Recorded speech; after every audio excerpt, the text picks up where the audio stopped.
coffee, and wake up with the Daily Tips, Michael Jenkins. I always stay away from the hot team in the offseason. Whenever you see everyone piling on praise, it just feels like a sucker bet. Can you dig it, sucker? And Chelsea Messenger. I don't want to lose to somebody dumber than me.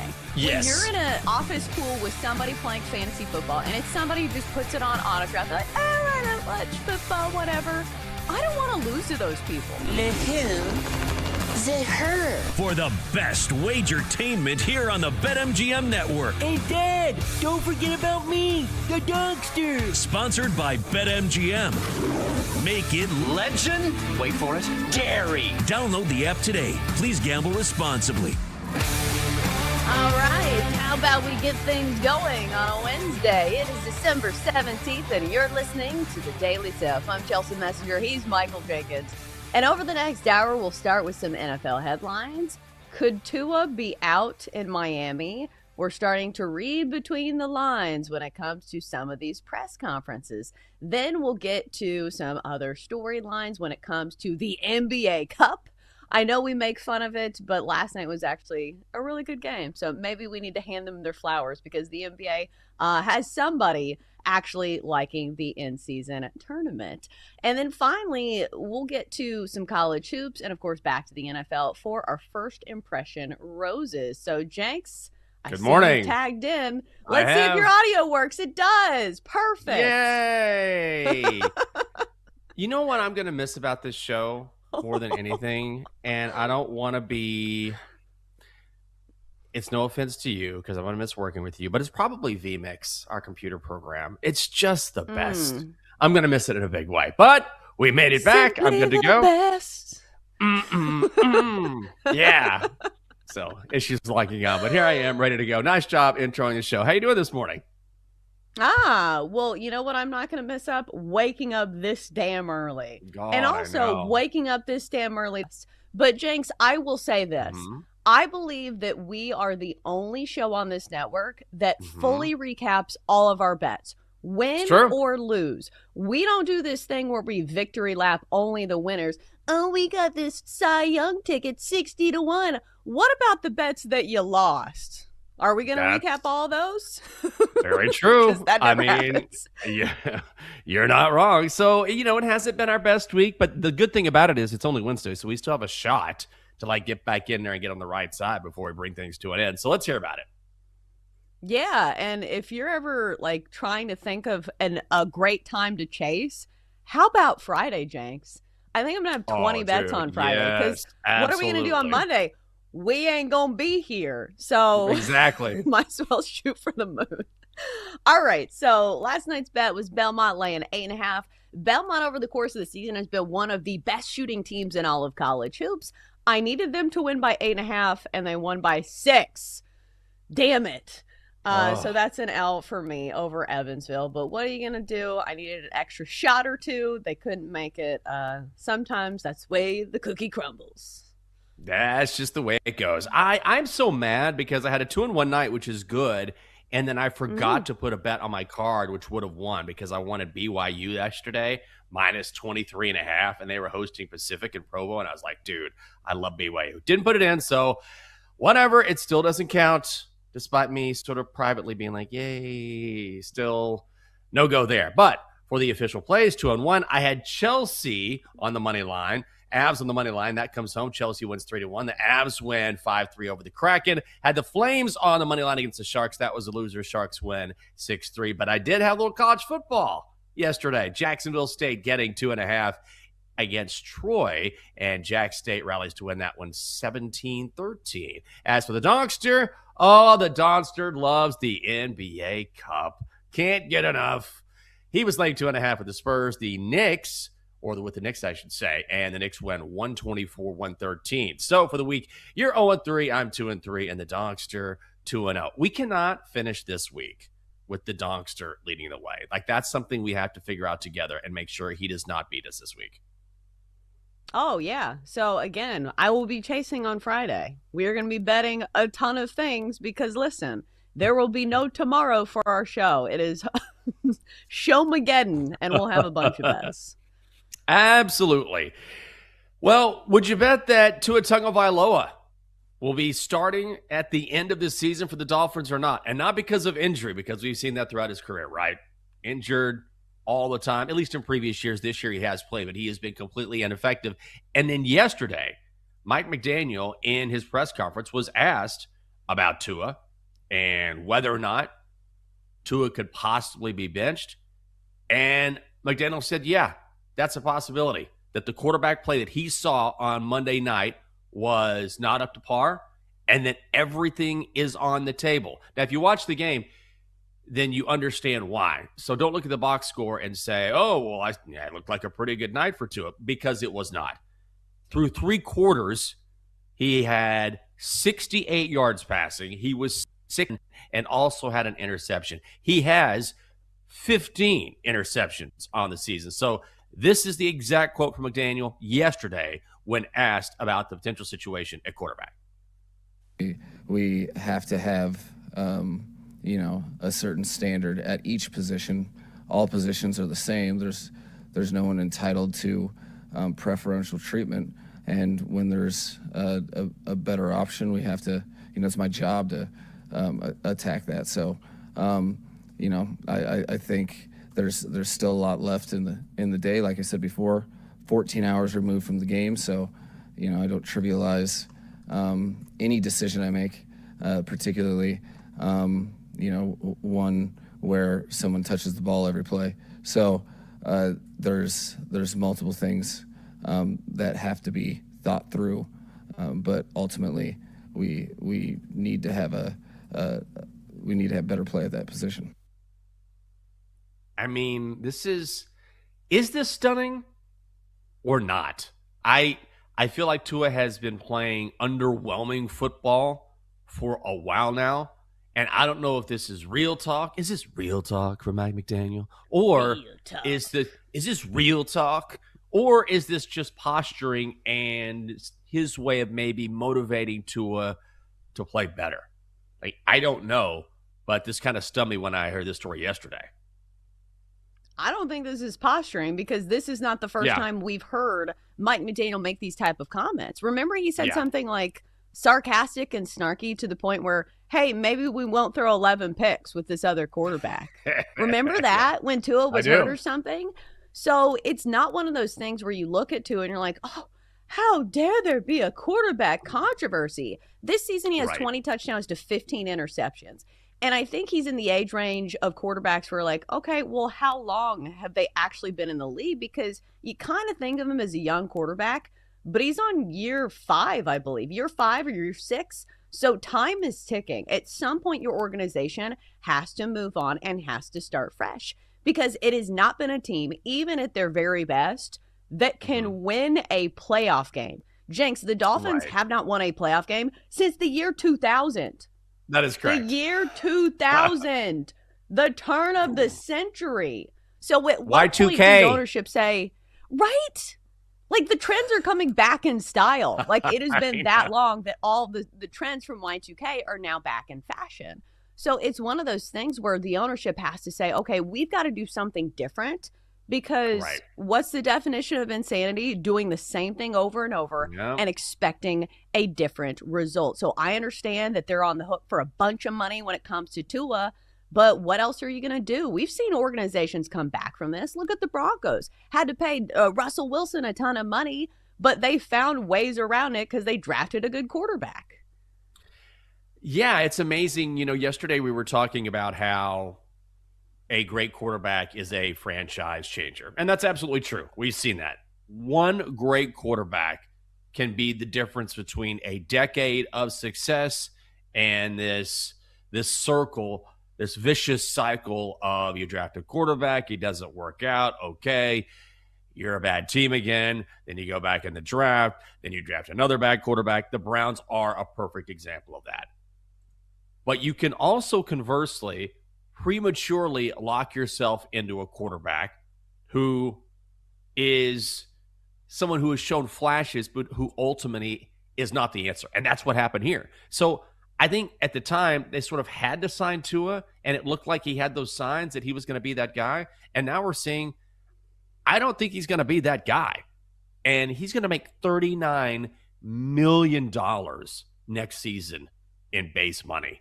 So it's kind of like the Russell Wilson situation in Denver. Not the same, but it's pretty clear that they're not happy with his play, that at some point they're probably going to try and move on. But if they do so, it's going to be really punitive. Yeah, but I mean, what else are you going to do? Just sit there and wring your hands? Like, you got to do something. Yeah. So I think that that's probably going to be the future for the Dolphins, especially when you add in the other variable, which is the fact that we didn't even know if Tua was going to continue playing football for a while. Right. So, like, you have that kind of hanging over your head in the balance where it's like, do you want to give this guy another long-term deal? Like, no. Because he probably doesn't even need to be playing football. And he's not even wearing a Guardian cap. If there's one player in this league that needs to be wearing a Guardian cap, it's Tua. So it's one of those things where it doesn't feel like he's improving either. Like, it'd be one thing if he was showing flashes, but he constantly looks like he's seeing ghosts.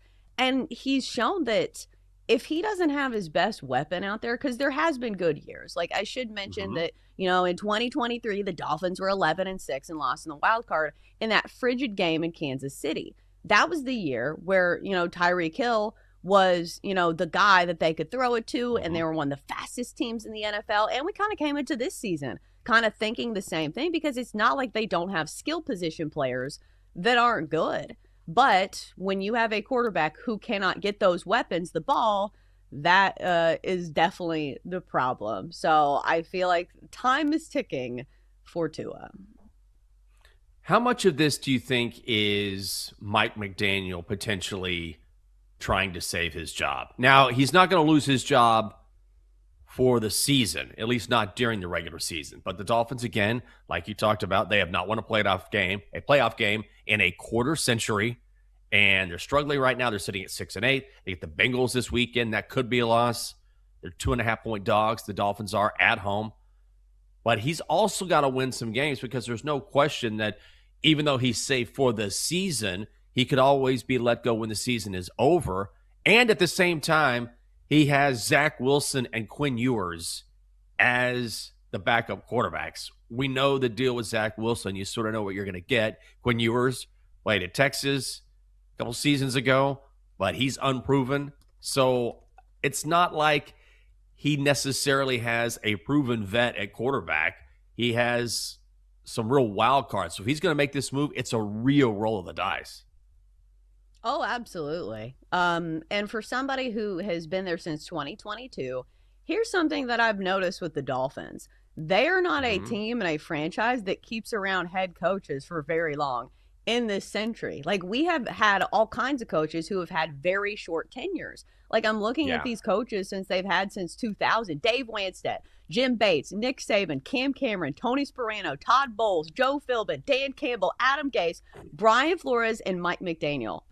That's just since the year 2000. And all of those guys still haven't won a playoff game. But my point being is that I would not put it past ownership to fire Mike McDaniel, because it looks like they don't have a very long leash when coaches are losing. No, they don't. And I will say this when it comes to Mike McDaniel, you know, sometimes the eye test tells you all you need to know. I feel like with Tua in particular, the eye test tells you that. But even if you look at his statistics, I mean, he has 20 touchdowns. That's 16th in the league. He has 15 picks. That is just the worst mark in the league. 15 interceptions. His QBR rating is 36.7. That's 30th. And so when you see all these metrics, which are in the bottom half, if not near the bottom of the league, you're talking about a guy who is the 6th highest paid quarterback in the NFL. So everything is pointing to the fact that he's way overpaid. If they get rid of him, they're going to have all sorts of, you know, cap hit issues as well. But I feel like at this point, if you're Mike McDaniel, like, why play it safe? You have nothing to lose. And we talk about players having nothing to lose. As a coach, he has nothing to lose. Why not give someone else a shot and see if it injects some sort of life into this offense? Yeah, it's honestly wild to me that Mike McDaniel has stuck around this long. Like, I don't know if I should be, like, impressed by that. Because, Jenks, remember, like, 6 weeks ago, we're like, oh, my God, he's going to be fired next week. Do you see his body language? And somehow or another, he got this team to win a few games. and they looked like they were trending in the right direction. But then they had that Monday night game against the Steelers, and it was back to square one. And the problem is the weather's not getting any warmer at some of these other places. So unless they're playing at home, it feels like it's not going to be a great rest of the season for Miami. No, it is not. They're just playing out the string here. But I'd love to see Quinn. You know me as a Texas guy. Throw Quinn in there and let the man spin it. See what happens. Coming up next on the show. Oh, God, yes. Hell yes. We get to recap the NBA Cup, my favorite event in sports. We're going to give that a shot and go to the hardwood. It's coming up next on the Daily Tip on the BetMGM Network. Chelsea and Jenks will be right back on the Daily Tip on the BetMGM Network.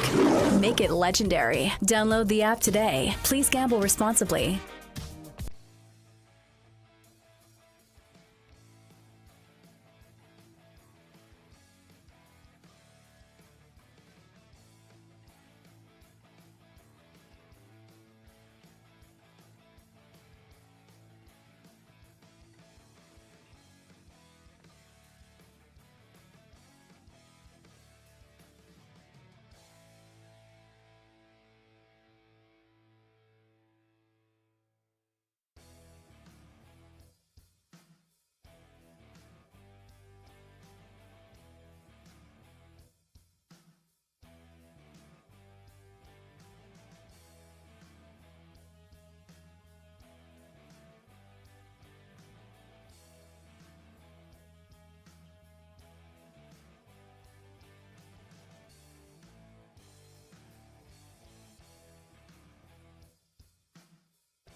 Daily Tip with Michael Jenkins and Chelsea Messenger on the BetMGM Network. Make it legendary. Download the app today. Please gamble responsibly. Welcome back to the show. It is a Daily Tip on the BetMGM Network. Great to have you with us on a Wednesday. I'm Michael Jenkins. She is Chelsea Messenger. Coming up on the show, the NBA Cup has a champion. Hell yes. You know I love my NBA Cup. No love lost right now between Dave Portnoy and Urban Meyer. So we know these guys, Portnoy, the head of Barstool, and Urban Meyer, former Florida, former Ohio State head coach, now works as an analyst for Fox Big Noon Saturday. So we have a beef here. Maybe. Apparently, they made a bet on the Ohio State-Michigan game because of Urban's ties to the Buckeyes, and Portnoy's a huge Michigan guy. And so they shook on it, made a $1,000 bet on the game, and Ohio State won that game 27-9. So Portnoy owes Urban Meyer $1,000, and Urban Meyer is now saying he hasn't been paid, and it's time for Portnoy to pay up. So my question to you is, A, has anyone ever stiffed you on a bet? But B, is this legit, or do you think this is a bit? It could be a bit as well. Well, if they shook on air, then I feel like it's not a bit. Like, especially if you're the winner in this situation. Like, if I shake hands with somebody for a bet on air, and then they're like, yeah, that didn't matter. You're like, what? Would you be saying this if you won the bet? Because let's flip the situation. If Dave Portnoy won this bet, don't you think he would be coming after Urban Meyer and be like, yeah, it's time to pay up, buddy? He would have made 15 videos about it already. So that's what kind of rubs me the wrong way, is that why is he not doing this for content? And why is he not responding to this? Especially when you know he's good for it. Like, he has $1,000. Like, I think he can spare it. So at least pay up what you're supposed to pay. He's a millionaire. I mean, they both are. And Portnoy in particular has made money hand over fist. I saw something pop up on my Instagram feed. This is Dave Portnoy's new estate in Florida. I mean, just massive. I mean, he's made so much money off Barstool and then selling it, then getting it back. Like, it's stupid money.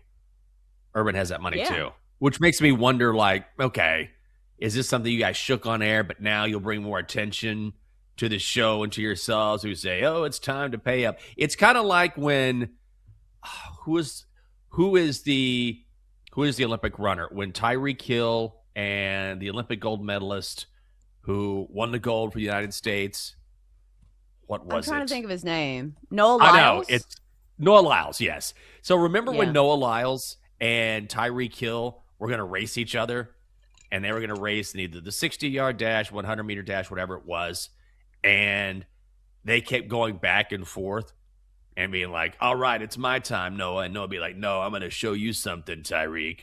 And it was clear, like, you guys are promoting something. Like, you're having this back and forth, like you're really involved in this sort of competition, and you each want to beat each other. And then it turns out that they were planning an event, and it ended up getting canceled because of scheduling or sponsorship, whatever it was. But you could tell there was some sort of subtle promotion going on. I don't think there's a promotion here, but also I wouldn't put it past this show on Fox for these guys to sort of build this up for something. Yeah, but the difference is they actually shook on it. Like, it would be one thing, you know, if those guys actually ran the race, but they didn't. Like, we know in betting, if you don't type in the bet, if you don't push, you know, actually bet, place wager, it doesn't count. But they shook on it. So I don't understand where the problem lies. Like, I would imagine at some point they do have to resolve it, because don't they have a show this weekend? Or do they not? Or I don't know, if they like do the this scheduling. weekend. Right, because there's no games, right? Right. Well, there's games this weekend, but I don't know if that show It's in not the Big particular, Ten. if Fox Big Noon is going to carry it. Like, Fox may carry it, or, you know, ESPN, whatever. I forget which game is on what network, but I don't know if that particular show is going to be on the air. You know what I love, though, is they're like, hey, they shook on it. Like, that makes it official. That's old school. If you can talk smack on X, and say, you owe me this, or we made a bet online. Okay, fine. But if you shake on it, hey, that's it. You got to pay.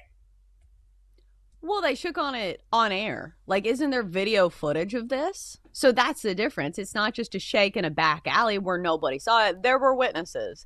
And again, $1,000 to these guys is nothing. So it'd be like the normal person be like, hey, I bet you $10, this team's going to win. So I don't know. It's a matter of honor and respect and dignity, which now that I'm thinking about Urban Meyer and Dave Portnoy, maybe I should just end it there. Like, maybe it's not a matter of dignity. Right. It's like, man, I have a moral quandary. Let me call Dave and see what he thinks about this. Like, Urban Meyer. Urban Moral Meyer. compass. Yes. Now, if you're like, I don't know if I should stick my finger near this girl's butt or not in a bar while I'm away from my family, let me call Urban and see what he has to say. Then, yeah, those are the guys you call for that. Oh, by the way, good catch by D-Day here, which I needed to know this anyway. The games this weekend on ESPN and TNT HBO Max. Of course, we will preview them on our Friday show. Chelsea, did you watch the NBA Cup final last night? Because the Knicks beat the Spurs 124-113. The Knicks were laying 2.5. The Knicks minus 140. Total set at 227 and a hook. The over hits OG Anunoby, 28 points, 9 rebounds. Jalen Brunson with 25 points. And though he battled a calf injury for much of the game, Karl Anthony Towns was out for a while, comes back in the third. He delivers a double-double, 16 points, 11 rebounds. The Knicks have not had a championship banner in the Garden since 1973, but that wait is over. The Knickerbockers are your NBA Cup champions. Do you care? Are you excited? Did you watch this game? Listen, I think if you look at the previous champions and the people who have played the NBA Cup, you have to say it matters something because we've seen some good teams play in the NBA Cup in the short 3-year history of its existence. So this year, of course, the Knicks won it. Last year, the Bucks beat the Thunder. And so my point is that not that the champion is going to go on to win the NBA title. It's just that we normally see like the cream of the crop at least play in the NBA Cup or at least make it to the semifinal, because I think the biggest takeaway for me from this year's NBA Cup is not the Knicks, but the Spurs. The fact that they handed Oklahoma City one of just 2 losses this season in the NBA Cup, and they've done a lot of this without Victor Wembanyama playing at 100%. So this is a team that's on the rise, and it's very similar to what we've seen from teams like this. Young teams on the rise have made their first showcase into the spotlight. We saw it with the Pacers playing in the NBA Cup against the Lakers in 23, and then again last year, the Thunder making their way to the finals of the NBA Cup before losing to the Bucks. So it feels like the stepping stone for some of these young teams. So I think that's the takeaway for me for the Spurs. Yeah, the Spurs are interesting in that, well, I don't want to say a young Oklahoma City, but what I'm saying is you can see them gathering so much of this young talent that you know that once it comes together, and we're already seeing it in spots, that they're going to be such a problem. Whether it's Stephon Castle, whether it's Dylan Harper, and obviously Wemby. And Wemby came off the bench last night. Full credit to Wemby, because it was revealed in the press conference after the game that his grandmother had passed away just a few hours earlier. So he didn't stay long after the game because of that. And of course, that is completely understandable. But the fact that he even played in the first place is, I think, a credit to his commitment to the game, his commitment to his team. Certainly did not have to do that at all. But you can see why the Spurs are a threat, an outside threat, and why in the next 2 or 3 years they're going to be a legitimate threat, because these are a bunch of young cats who are going to be able to compete with the best of the best in a pretty short amount of time. Right, and they also have an emerging generational talent in Victor Wembanyama, and that's kind of what you need if you want to win the NBA Finals, is you need somebody who is a cheat code. But I'll say this, the Knicks certainly earned their flowers and their banner last night. A team that always plays physical basketball, and we saw that. I think that the Spurs, had they had Wemby, at 100%, maybe this game would have been different. But the Knicks absolutely dominated the paint in this game. 56 points in the paint compared to 44 for the Spurs. And if you look at rebounds, 59 to 42 was the rebounding advantage that the Knicks had. But this is what we've come to expect. I think the question for the Knicks is, can they maintain this intensity for the entirety of an NBA postseason? Because this is where the NBA Cup and the NBA postseason are very, very different. Is that the NBA Cup is not 7-game series. It's not 5-game series.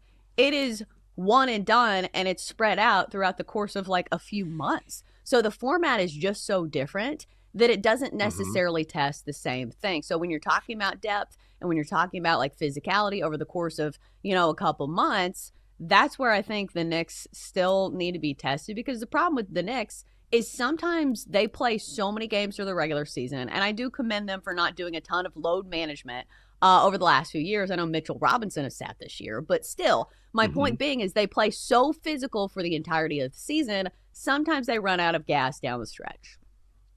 Yeah, I think that's a good point. The one thing the NBA Cup does do a good job of is that, they put that pressure, especially once you get to the latter stages of you have to win or you're out, right? And so if you're talking about a potential championship situation or a game 7 in the playoffs, then maybe that pressure can help. You're going to try and win this cup just like potentially you might try to win a championship. Okay, fair enough, but you cannot afford to lose this game. So I think in some ways it can help you there. And also for the Knicks, a lot of it is just staying healthy. That's always been an issue for them. Like, how many times in the playoffs have we seen Jalen Brunson limping around or having issues with his ankle, whatever it may be? Same thing with Karl Anthony Towns. I mean, even last night, Karl Anthony Towns left the game before halftime and got some work on his injured calf and then came back with like 5 minutes to go in the third quarter. So the Knicks are a team, and right now if you look at the odds are telling you they are that team that should win the East, at least based on the odds. Right now they're 3-1. The Cavaliers are plus 375. So clearly when you look at the teams in that conference, they look like the team that is the class of it thus far, and they have that experience. So if they stay healthy and if they can manage those issues that they've experienced in the postseason in the past, like you were talking about, they're going to be a real threat. We saw it over the weekend, or at least in the Cup. Yeah, and they're very lucky they don't play in the Western Conference, because right now, none of this even matters, because I'm still looking at the Oklahoma City Thunder and thinking, who's going to beat that team in a 7-game series? How many losses do they have this year? 2? Like, 2. That's the thing. They lost in the NBA Cup, but that was a 1-game sample size. Nobody goes toe-to-toe with the Thunder, it feels like, for 7 games. So, I mean, we obviously have to talk about, the other teams in the NBA, but right now it does feel like Oklahoma City's league and the rest of these teams just have tickets for admission. Well, absolutely. And I will also say this when it comes to the NBA Cup. It's not really a harbinger of what is to come. Like, it's so early in the season. So it's nice to have, right? Like, there's something to be said for, all right, we have a goal here. This is a championship. It's a title of some sort. It's not a huge deal. And it's I think it's mildly interesting, right? But also, if you look at previous NBA Cup winners, like 2 years ago, who was it? It was the Lakers. And then last year, who was it? It was the Bucks. And what did they do in the playoffs in those respective years? Crickets, hardly anything. So it's a good thing. It doesn't hurt, but it doesn't necessarily mean, that means this team is going to have success in the postseason. No, but I do think it's good for the young teams, because it's young teams, like, kind of first taste of playing in really meaningful games. So it doesn't mean a lot to teams that have like LeBron James and like Giannis, okay, wow, they're good in a game that matters. This is not new information. And a lot of times those type of teams kind of fade down the stretch because they're older, and they have to keep up a roster that just, it's hard for them to sustain an entire NBA season and a postseason. So I think if you're looking at the young teams, it certainly means more. But for the older teams, like, I don't know. Like, if you're looking at the Thunder, do you really think they were like, we really need to win the NBA Cup? No, I don't think they're hanging their heads. Thunder are minus 135 to win the West. And the Nuggets are plus 450. Rockets are plus 750. Is it crazy for me to think that there's actually value on the Thunder at minus 135? I'm surprised based on a 24-2 start that this isn't minus 200, minus 300, minus 135. Actually, I know you want plus money, but for a team this dominant and the defending NBA champions, all you really have to do is win your conference. You don't have to win the NBA title. This is just to win the West. I actually think it's bad. Am I crazy? I think it depends on where you're getting this number, because on the screen right now, it's minus 167. So that is a different conversation than minus 135. But still, like, they're definitely getting there. And they're definitely going to be favored in the championship game if it does, or championship series. So I'm not going to talk you off of it. Yeah, if you can shop around, and you certainly can, and find different numbers, particularly when it comes to the futures market, if you can find it around there, it's actually decent value, even though it is minus money. Coming up next on the show, we're just a few days away from Christmas, so how about a holiday movie review? Streaming Corner next on the Daily Tip here on the BetMGM Network. Chelsea and Jenks will be right back on the Daily Tip on the BetMGM Network. Make it legendary. Download the app today. Please gamble responsibly.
Let's get back to the Daily Tip with Chelsea Messenger and Michael Jenkins on the BetMGM Network. Make it legendary. Download the app today. Please gamble responsibly.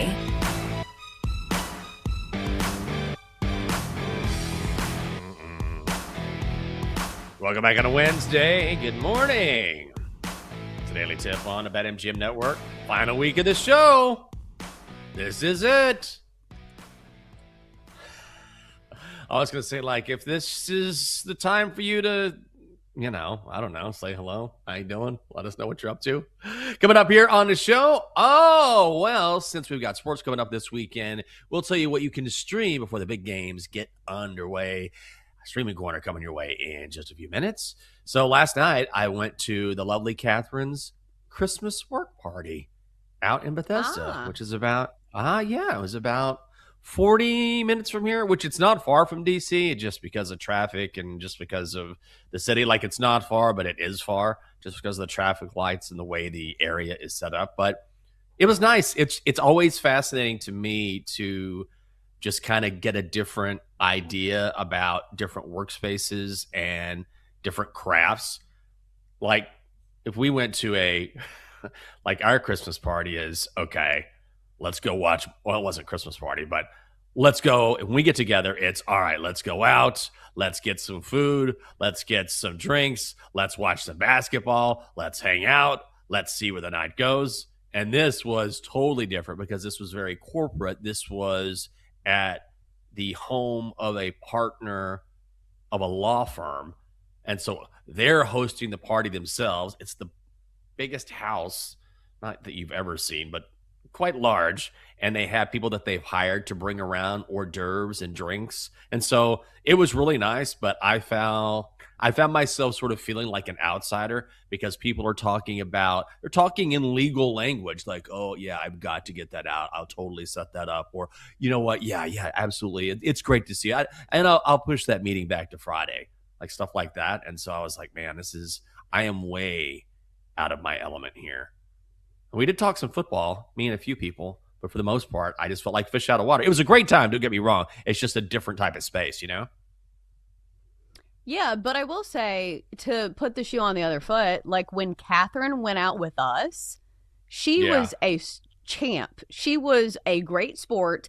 And imagine like if you're somebody who's in the world of like legal, and then you go to like a company gathering where they talk, they're obviously in the sports betting space. And then the entire time you're together, they're watching a basketball game. So it's extremely pointed. So imagine if you go to this party and they're watching like C-SPAN or like the equivalent of that and just breaking down what they're saying on TV the entire time. Like, that would be really tough.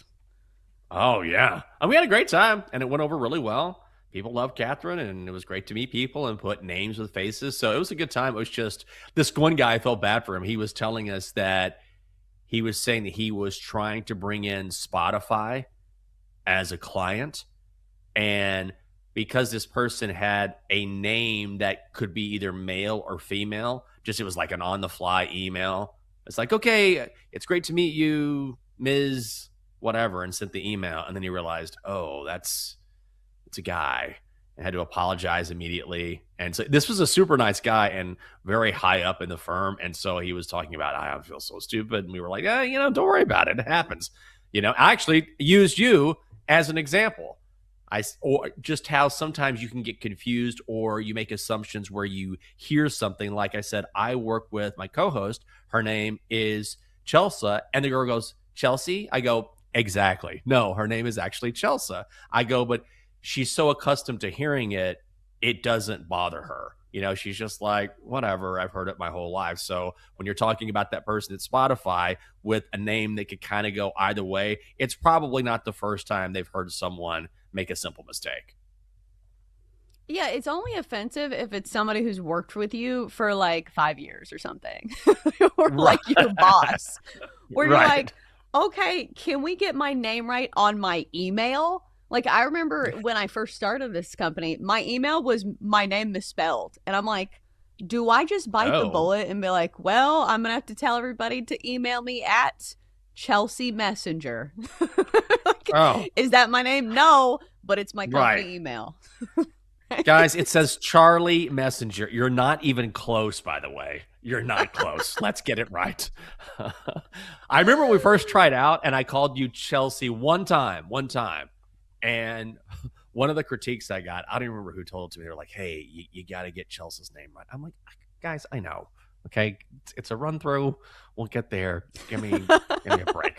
I know. I'm aware of that basics. I am aware that I do journalism. need to get yes, I am aware. Trust me. All right, it is Wednesday, so let's stream. What are you watching?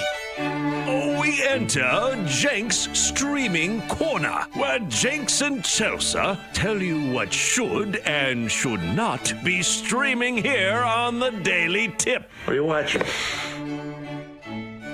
You double D.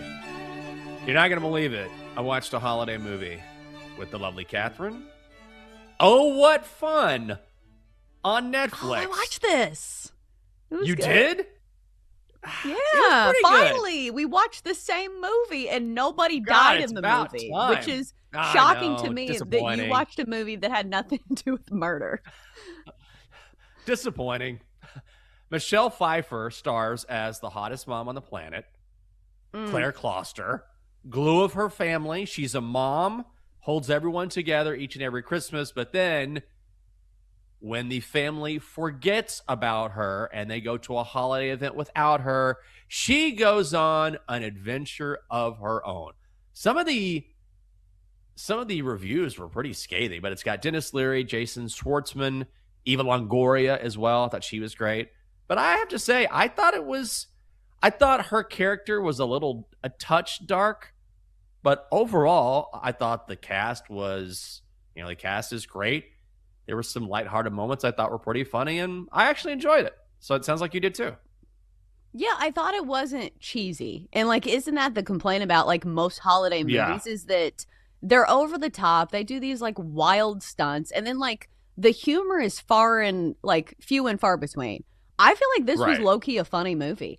Some of the supporting cast was really funny. Jason Schwartzman, just being really socially awkward.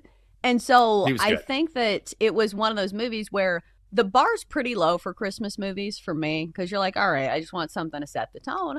But I thought it was pretty good. It's not going to win any awards, but the cast was at least good. And the acting was at least not terrible. Because listen, Jenks, I've been watching Hallmark movies. And not even the ones with the A team for Hallmark. It's these actors you've never heard of. And so the acting is just, it's so bad it's distracting. So nobody's going to say that about Michelle Pfeiffer and Dennis Leary. No. Dennis Leary's been around forever.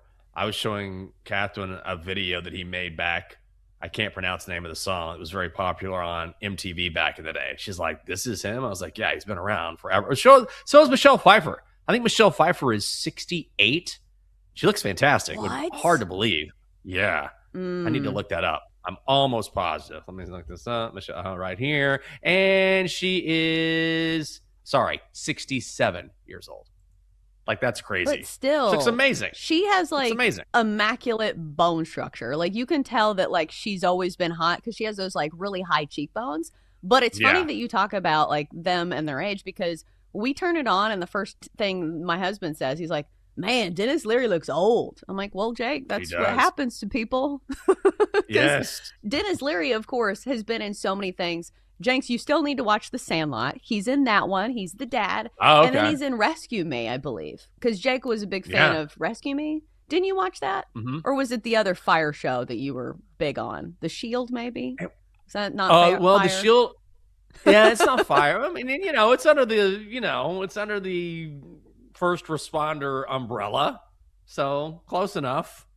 The Shield is hardcore. It's about a police officer or a group of police officers who have their own little crew.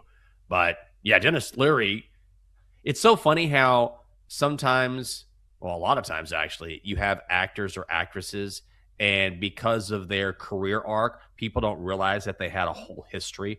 Dennis Leary was a stand-up comedian, and that's how he made his name in the 90s, and he was very popular and sort of crass, and I think there were some accusations maybe that he stole some material, whatever, but he definitely made a name for himself and then pivoted into acting, and so people now mostly know him as an actor, but he's actually a comedian. So you see that with like Queen Latifah. Like I remember when Queen Latifah was a rapper. Same thing with Ice-T. A lot of people who pivoted into acting, or LL Cool J. And so now they're doing something different, but they got their start in a different genre, or a different part of the entertainment industry. So it's always interesting to me. Yeah, life sucks. Get a helmet. A line popularized by Dennis Leary. I don't know if you've heard that one, but that's one of my favorite quotes. Life is gonna be hard. Please don't complain. Just get a helmet. So I like Dennis Leary for that reason. But Jenks, we have a couple minutes here left, and we're not gonna have a show the week of Christmas. So what are your movies that you always watch during Christmas? Like, I think last year we did a draft of like our favorite ones. So for me, it's definitely Home Alone. We watched Jingle All the Way. We've already watched that one. We watched The Santa Claus, and I know this is a lot of movies. And I think maybe there's one more. Like, we'll watch like The Polar Express or like a kid's movie for Blake. But those are like the main staples for us. Is there a classic that's always your go-to? Also, I just want to be clear. We're not going to have a show the week of Christmas or the week after that, or the week after that, the week after that, or any other, or ever. Show ends on Friday, but you're technically true. Yeah, we're not going to have a show the week of Christmas, nor ever again. But I do watch. I'm not going to try and start this debate. I watch Die Hard. Okay, the whole is it a Christmas movie? Whatever. I know that's really tired, but I watch Die Hard, and I love Elf. Like, I think Elf is absolutely great. And I do enjoy A Christmas Story as well. Like, I need something a little rustic, a little old school. I just kind of throw that. That's one of those I'll just put on in the background kind of thing. But those are generally the three I go to. I do like Four Christmases as well. Have you seen that one? I feel like that one's so relatable if you have family members who are embarrassing. So with Reese Witherspoon and Vince Vaughn, it's very funny. It's not cheesy. It's not over the top, but it is very funny. Oh, God. You know, I know what's coming, too. Love Actually. We watch that every holiday season, so that is definitely going to be on the docket. I know. It's cheesy. That's Catherine's favorite. We will be watching it soon. Coming up next, since we're talking about love, how about a first impression rose? Favorite NFL picks, at least the early ones, next on the Daily Tip. Chelsea and Jenks will be right back on the Daily Tip on the BetMGM network. Make it legendary. Download the app today. Please gamble responsibly.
grab your coffee and wake up with the Daily Tips, Michael Jenkins. I always stay away from the hot team in the offseason.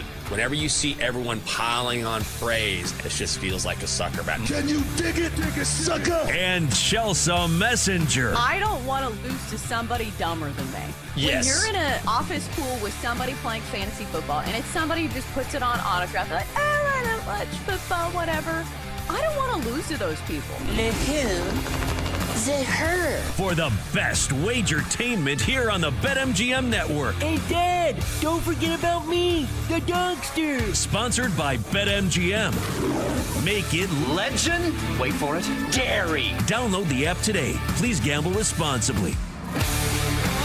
Rise and shine, people. It's time for Hour 2 of the Daily Tip on a Wednesday. In this hour, here's what's on the menu. We'll start with our first impression roses in the NFL. We've taken an early look at the NFL slate, and here are the teams and plays that have stood out to us. Then at 7:20, we'll go on to some college hoops, a little bit of NBA, and then at 7:40, we gonna complain. Because listen, there's a lot to complain about during the holiday season, whether it's people trying to steal your parking spot at Target or, just examples of the most wonderful time of year when it comes to Christmas shopping. It's a Wine About It Wednesday. It's all coming up next here on the Daily Tip presented by BetMGM. All right, Jenks. So in our intro, it says, grab your cup of coffee. I haven't asked you this. Do you have a favorite seasonal type of coffee that you treat yourself with? Like for me, it's a peppermint mocha. I only drink it in the month of December. Are you somebody who goes for the seasonal flavors, or do you stick to black coffee? I'm really basic. Normally I drink black coffee, but it's because I'm too lazy to get the groceries that we need, because I generally like my coffee with a little creamer in it, just like a splash of sugar, just a little something to take the black coffee edge off. But then we're so bad at ordering groceries, I'm like, well, black coffee it is. So I normally don't go, I'm like, here we go again, the old man with his black coffee. Pour me some Sanka. So right now I actually have some coffee. I've got some creamer in it. It's nice. I had that DoorDash the other day. Not for groceries like we should have gotten. No, but I got the cream and the sugar. So that's generally where I go. But I don't do a whole lot of seasonal stuff. I got to be in the perfect mood. Like, you know what? I'll just do a mocha or something peppermint related, something like that. But it's pretty rare for me. You know who knows what I'm talking about? Denton knows what I'm talking about. I looked at his Instagram story the other day, and he had a cup of, I think it was either coffee or hot chocolate, and it had like a very thick layer of whipped cream or something on top. And I was like, that's a man who knows what I'm talking about. Then tell us what you're drinking these days. That was Bailey's infused whipped cream that was on the top of that. That was at a bar. Oh, nice. I told them it was an Irish coffee, but I was like, I can't do the Jameson, guys. I'm working. But the boss ain't going to know if you put a little bit of that Bailey's infused whipped cream in there. So that's what that was. Smart. Yeah, it's the most wonderful time of year. Nobody cares then if you have a little something. Like, I'm sure it was probably for the Commanders, but listen, their season's over already anyway. True, you deserve it. You've earned it. You've definitely earned it. Right, and let's hope that you could handle yourself after a little whipped cream infused with Bailey's, because if you couldn't handle yourself after that, the man card would be quickly revoked. All right, Jenks, let's get to our favorite plays in the NFL this week, at least upon first glance. So we do this segment for a reason, because number one, you should always be looking at the slate days before, kickoff, because I know the casuals love to, log on Sunday morning and say, okay, what am I betting this week? Well, number one, you got to start looking on Saturdays as well, because we do have those Saturday games sprinkled in. But it's also a good exercise in watching these games as the lines move. So you have these hypotheses where like, okay, I think this is a good play. Let's look at it on Wednesday. And then by the time Friday rolls around, you're like, okay, so clearly somebody shares my opinion. So Jenks, this time of year, I'm into bargain shopping. I'm looking for good deals on things. Black Friday was just a couple weeks ago. So my starting point this week, and this has been successful for me when it comes to teasers, is looking for good teams getting points. So where we start with this one is the Patriots getting 3 at home against the Ravens.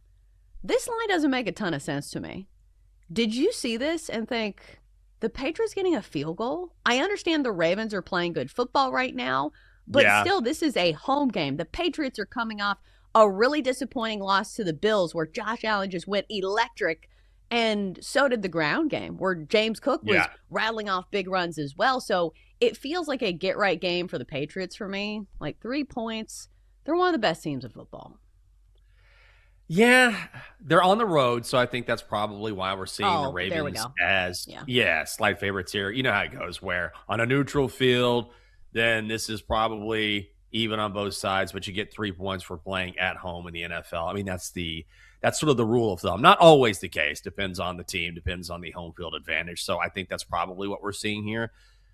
I think this is more about, it's less about the Patriots and it's more about the Ravens. And what I mean by that is, like, we know who the Patriots are. The Patriots very much, I feel like, have an identity at this point, where the Ravens and Eagles are, they're talented.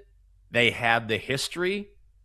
The Eagles are the defending Super Bowl champions. The Ravens have been playoff contenders forever under Lamar Jackson. So I feel like if you're an odds maker, maybe you're giving them a little credit because they're starting to come together, or at least the Ravens are. They've been inconsistent, but last week against the Bengals was their best game of the season, right? Clearly. Complimentary football, all 3 phases, they look great, and it's rare when you can hold Joe Burrow and the Bengals offense to 0 points. So I think this is about the odds makers coming around and saying, all right, they may have struggled early, but now they're healthier. Look at Baltimore. They're at home. They're going to be massively motivated because they need to keep winning, sitting here at 7-7. And based on what we saw from the Patriots, we know who they are. If the Ravens hit their ceiling or get closer to it, then they're going to be the team who can win this game. And I think that's sort of baked into what we're seeing here. I still don't want to lay the points with the Ravens. I just feel like at this point of the season, like, when do the Patriots start to get some credit? Because it feels like the Ravens kind of wear the crown that the Chiefs were wearing, and that if they show any flashes of being a decent team, the odds makers and the public are just like, oh, well, it's Lamar Jackson. Oh, it's Patrick Mahomes. Like we saw it with the Chiefs where they were favored in 5 straight games and lost 4 of those outright. I'm not saying it's exactly the same thing with the Ravens, because you're right, the Ravens are starting to play better football. But still, to me, it feels like a Patriots team that can definitely contend. And I'm not going to be shocked if they win this game outright. So there's a reason it's in my teaser, and there's a reason that I'll probably be playing the Patriots, getting 3 points against the Ravens. All right, other good teams getting points. Jenks, I know that you think the Jaguars are a good team. Their record says that they are. Trevor Lawrence's stats over the last few games certainly implies that he is a good quarterback. But this is going to be a true test of this Jags' toughness, going on the road to the Broncos. So that is the hypothesis. It's like, okay, let's look for good teams getting points. The Jags fit the bill. Is this something you'd be playing? Nice job with hypothesis. I like it when people use good words. I'd be like, here's what I think. If I could chime in here for a second. Here's what I think. You know what I think? I'll tell you what I think. I'm not one of those people that uses fancy words, but I got an opinion. Now, I like the Jags, and I admit to being biased here. Like, I'm a Trevor Lawrence guy, and I like what I've seen during the offseason. Liam Cohen has proven to be a really good hire, and one of the reasons why he was brought in as not just head coach was because of his offensive history. I mean, he's sort of seen as an offensive guru, right? And he worked with Trevor Lawrence during the offseason. Guess what? It's paid off. So I feel like when it comes to the Jags, even now, they're not getting enough credit. The first thing I thought when I looked at this number was, oh, Broncos -3. Broncos -3. No question about it. But I think it might be a trap. The Broncos are exceptional. You don't win 11 straight in the NFL. I don't care what your schedule looks like. I don't care how you're winning. That is unbelievably difficult to do in the NFL. But also, the Jags, they've won 5 straight, and during that time, they're 5-0 against the numbers. So I'm admitting my bias and saying I think Trevor Lawrence might be able to keep these guys close. I'm going to lean Jacksonville, but if you're on Denver, I can't talk you out of it. Well, here's the thing with Denver. Even though they've won all these games, they've played in a ton of close games. If you look at their last 6 games, 4 of those have been decided by 3 points or fewer. If you go back to their last 8 games, 6 of those games have been decided by 3 points or fewer.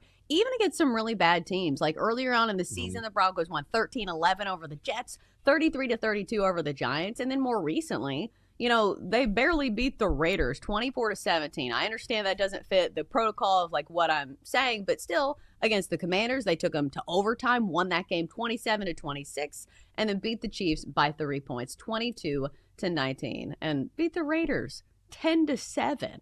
So my point is that I think the Broncos will win, but it's not going to shock me if it's another close finish. Yeah, I can see that as well. And I think this is going to be one of the more underrated games of the weekend. And I also think motivation is going to play a factor. I mean, each and every week in the NFL, you know how it is. Like, teams are always going to be motivated. So when you talk about a motivational factor, I feel like that probably influences your handicap more in the college game because you're talking about kids. And I know the kids are getting paid. But when you're fighting for a job in the National Football League, like a lot of these guys are, then I think motivation is a little tougher to come by. And motivation is always there. That said, the Jags keep talking about how they're disrespected in the market, or not in the market, but just in general. Like, they know people don't think they're for real. They know it. They can see it. They can hear it. They can feel it. They know that no one is taking them seriously. And they absolutely know that this is going to be a chance against the Broncos, which people are taking seriously, for people to watch them go into Denver and to maybe get a win. So that's kind of something that I'm factoring in here. The Jags are going to pull out all the stops to try and prove that they are amongst the NFL's best, because right now people don't believe it. Yeah, and I get what you're saying about nobody taking them seriously, and maybe that's why the Jags have been so outspoken when it comes to trash talk this year. Like, I understand not a whole lot of people care about the Jags, but it's been so funny for me watching somebody like Liam Cohen, who we made fun of mercilessly when he had that press conference to start with the Jags, to now he's talking trash to like Robert Saleh. Jenks, I don't know if you saw this story between the Titans and the Jags, where the Jags punter allegedly threatened to kill one of the Titans players during the game. A punter. What? I'm going to kill you. Like, what? The punter? The punter said this. When that sort of mentality has trickled down to the punter or the kicker, and the punter's threatening someone else's life, it's like, the culture has taken hold. But you're right. Like, sometimes you need a guy like a Liam Cohen to kind of step up and just, because look, Robert Saleh would send his fist through Liam Cohen's body, like just absolutely eviscerate him. But there's something to be said for your coach standing up in that way and representing you and showing that fire, because the NFL in many ways is about culture. I mean, in a lot of ways, culture can help you win games. It can help you lose games. It's massive.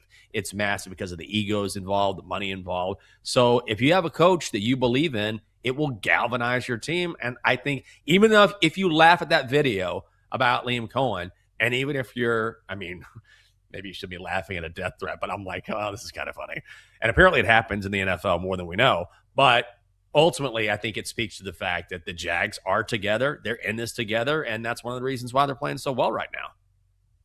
Yeah, and Liam Cohen was like, that's normal trash talk. Right. It's fine. I'm like, it is? They asked him about it. It's normal. Yeah. A lot of other players are like, I've heard that before. I've said that. I was like, you said you're going to kill somebody? Like, trash talk? That's not even trash talk.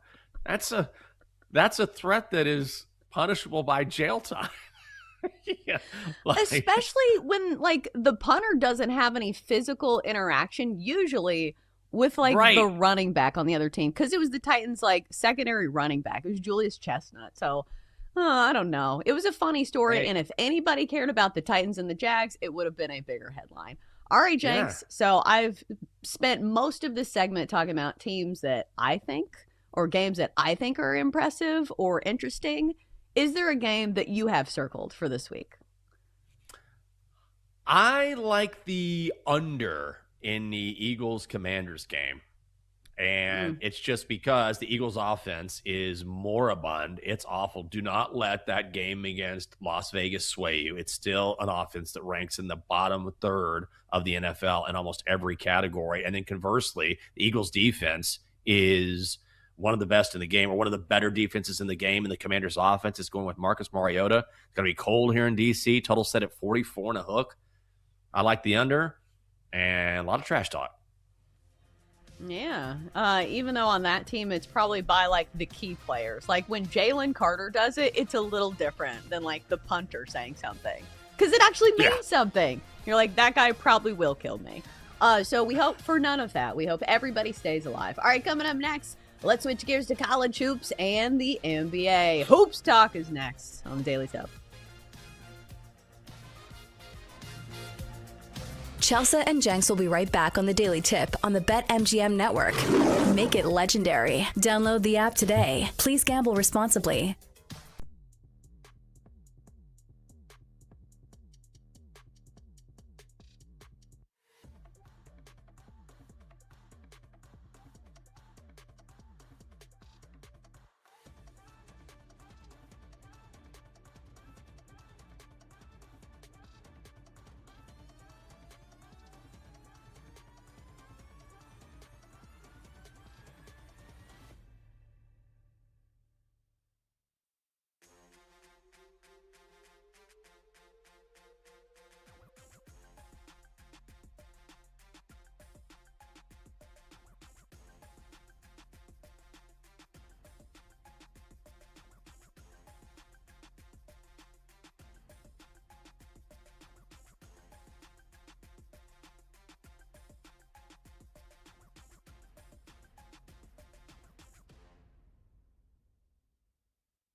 Welcome back to the Daily Tip with Michael Jenkins and Chelsea Messenger on the BetMGM Network.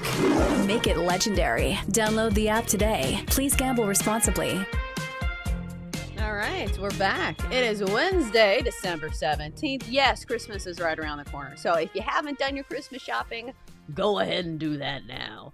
All right, Jenks. So in this segment, we'll get to some college hoops, a little sprinkle of NBA. So when I first saw this game on the slate today, Vandy and Memphis, my first thought was these two teams had a little bit of a rivalry for a while. Not so much anymore, but so Penny Hardaway is the coach of Memphis. And for a while, Jerry Stackhouse was the coach of Vandy. Yeah. And both these guys, of course, played in the NBA. And I have a very visceral memory of Jerry Stackhouse because it was one of the first basketball cards that my brother got he was really excited about. I remember this. He's like, Jerry Stackhouse, look at this card I got. I was like, all right. I'm 7. I don't care. Can I watch My Little Ponies? But it's one of those things where especially here in Tennessee, we've had these coaches where obviously Penny Hardaway is a big one, but it's interesting to me when you have these head coaches that were famous in the NBA or at least, good players, and they trickle down to the college game, because to me, it feels like there's not that much of a connect between college basketball and the NBA. Think of the best NBA players and most of them are not the big names in March Madness. In fact, that's usually who the Charlotte Hornets draft, and they always never pan out. Right. So it's a fun little connection, and it just kind of adds something to the mix, especially when the two coaches do not like each other. But unfortunately, it's Mark Byington now who is the coach of Vandy. Going back with Stackhouse, I used to follow Carolina basketball in a big way, going back to my brother did Dean too. Smith days. Yeah. And the old joke was when Dean Smith was there, and it goes something along the lines of, and of course, Michael Jordan was there, and the joke was something along the lines of, the only person to keep Michael Jordan from scoring was Dean Smith, or to hold him under double digits, because he was very judicious with how much he played freshman, right? But I remember reading a story about Stackhouse, and when he was at Carolina, and he wasn't held back early, but they were easing him in. But he was a massive recruit for Carolina. And there was a story where at one point mid-season, Stackhouse is on the bench or standing up next to Dean Smith, and Dean Smith is putting him back in the game and says, take over, kid. Just go out. Your job is to go and take over this game. And he did, because he was unbelievable at Carolina. And so I kind of love that coaching story where this isn't about X's and O's, just go out there and take over. Yeah, it's crazy to me how your early memories of somebody can be that strong. Jerry Stackhouse will always stand out in my mind. Him, and since you followed Carolina basketball, do you remember Dante Calabria? Do you remember this? I remember Frankie had Calabria, yeah. He had a media guide for Carolina basketball, and it showed the players on. I was like, that guy's kind of cute. Maybe it's time that I start liking boys, because I think I was 7 or 8 at the time. I was like, maybe I should watch this basketball. But it's funny how you remember those type of things. Yeah. But we do have Vandy and Memphis squaring off tonight. Vandy 7.5-point favorites in this one, and Vandy has been cruising so far this season. They are undefeated. 10 straight wins for the Commodores. I will say they haven't played the toughest schedule. And the opposite could be said of Memphis, because I think, where I start in this game is, okay, has Memphis been battle tested? Who's the best competition have they faced? And have they stacked up to the competition? So last game they played Louisville. That did not go so well for them. They lost 99-73. As far as top 60 games go, they only have one win in that regard. They do have a win over Baylor, 78-71, that game at home. But the other ones lost to Wake Forest, 69-68, a close one though. Lost to Purdue, 80-71, and lost to Ole Miss, 83-77. So there's a lot of losses in there. But you could make a case and say, okay, maybe this is a buy low spot on a Memphis team that is a little bit undervalued coming into a game that obviously it's not an in-state rivalry, but, these two teams have a bit of a history. And when you see these teams who are undefeated, That's when I start to get nervous, is that, okay, at some point they're going to stub their toe. Basketball is one of those games where, you're not going to shoot the lights out every single night, but Vandy is a very good team across the board. One of the best shooting teams in college basketball, top 10 in adjusted offensive efficiency and effective field goal percentage. But Jenks, let me ask you, when you see a team that's undefeated, does it make you a little nervous to be like, oh, well, this train's going to last forever. Let's keep riding this? I mean, somewhat, because it's almost difficult to go an entire season in any sport, particularly college basketball, undefeated. But also, it is plausible. I'm kind of with you on Vandy, and reading about Memphis and learning about them. Penny Hardaway is still trying to figure out exactly who his starting five should be. That's something we discussed yesterday. Like, do you believe in tinkering with a lineup, at this point in the season, or does that maybe send a signal that we haven't figured things out yet? I think this is the right time to do that because you're playing the long game, right? You want to win your conference tournament. You want to go long or go deep in the NCAA tournament. And so that's where Memphis is right now. And while they've had struggles figuring things out, they're not very good defensively. And also, if you look at Vanderbilt, they have a lot of success shooting outside. The two Tylers, Tyler Nickel, Tyler Tanner, both shooting more than 44% from beyond the arc. So I think, particularly based on what we've seen from Memphis thus far, you can still ride with Vandy, and I'd lay it. F the Naismith voters. Okay, Diego Pavia. Yeah. If you caught that reference for the listeners, I think what is throwing me off on this one is the spread, because I do think Vandy's probably going to win this game, but 7.5 is like a healthy spread. And we've seen it with Memphis, even though they've lost some of those games to top, 60 teams, some of them they've kept close, like obviously not against Louisville. And again, if they give up 99 points, they're probably not going to be winning or covering a lot of games. Yeah. I don't think Vanderbilt's offense is quite on the level of Louisville because they just don't play at that high of a tempo compared to Louisville, but they can still score. Again, one of the most efficient offenses in basketball thus far. So it's going to be a stay away for me, but I do think it's going to be an interesting game. Honestly, I think I'm leaning towards the points in Memphis now that I've, fully talked it out. Nice. All right, so we have some other games in top 25 action that have some massive spreads. Let me ask you, Jenks, when you see a spread of 45.5, do you even do a second look at the game? Because for me, that's not handicapping, that's hoping and praying. Yeah. 45 points in this Florida game? I'm still mad I didn't take BYU last night. I'm sorry. I was on the show. God. And I was following it, and I was actively rooting against them covering because I was like, well, I want to be able to say that they wouldn't have covered, so it's a good thing, and they still did. Anyway, I got to let it go. I mean, what's crazy about this is that I actually tried to handicap this game. Here's the thing is that I look at a lot of these games the day before, and a lot of times in college basketball, it makes it difficult, particularly for this show, because I do some work in the morning, but I do a lot of work the day before, and these lines aren't out. So you can find maybe a guesstimate, or maybe you can figure out what it might be. And I knew it was going to be a big line. I didn't know it was going to be 45 and a hook, but I still think that, which is the dumbest thing I've ever heard. I am not laying 45.5 points with anyone, but I will say St. Francis is going to get their doors blown off. They have Skylar Wicks, who's a really good player. He averages 19 points, 8 rebounds a game, leads the team in both of those categories. But you shut him down and you shut St. Francis down. Also, the Red Flash are very choppy defensively, and Florida has already been battle tested. So I would lay it with Florida, but I would not lay it with Florida, if you know what I mean. Yeah, you got to be real choppy on defense to lose a game by 46 points. But, if anybody can pile up the points, it's certainly Florida. All right, a couple other games. We got Alabama laying 14.5 against South Florida. We've got Gonzaga laying 37.5. What a fun game against Campbell. In other action, we do have some tighter spreads against Xavier and Creighton. That line's 2.5 if you're interested in that one. But it's not like the best slate in college basketball. Jenks, did you look at any of these other games? The only other game I looked at was in the NBA. I did a couple of these games, and I was like, God, Michael, Campbell and Gonzaga. You're gonna do that game? I don't want to do that. Yeah. So then I pivoted. I know. South Florida, Bama, maybe. But I pivoted to the NBA. I'm like, all right, I could brush up on my NBA knowledge. So I looked at Grizz and Timberwolves. So I'll give you a play there. Tail or fade or whatever.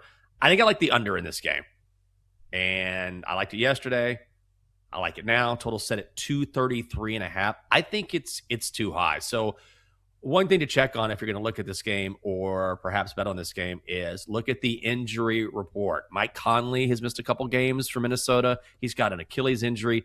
And Anthony Edwards, he's already missed 4 games because of a hamstring injury, and he's day-to-day. So, with the guy who's already set out a few games this season, they're going to be very careful about whether or not he plays. I think there's a possibility he may not go.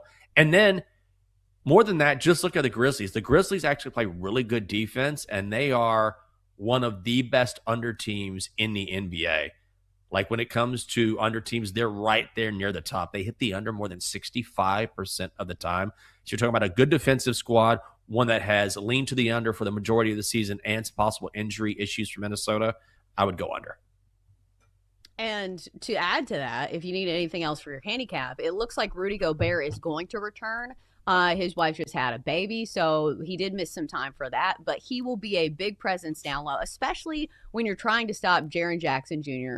of the Grizzlies, who's been really good, coming off a really good game last time around. And I'll say this about the Grizzlies. Early on, they were fade candidates as they started off the season really slow. But then Ja Morant came back to the lineup, and they've had some good performances from guys like Cam Spencer. You know that white guy that always talks trash? Like, he had a game last night, or not last night, the night before, I believe, 29 points against the Clippers. But it should be noted that Cam Spencer is not playing tonight. So, again, you always check those injury reports when it comes to the NBA. So, Jenks, let me ask you, is this something that you bet on before you hear the status of some of these players? Because obviously, like, the big one, Anthony Edwards. Like, it's hard for me to pull the trigger on a game when a piece of the puzzle that big is possibly missing.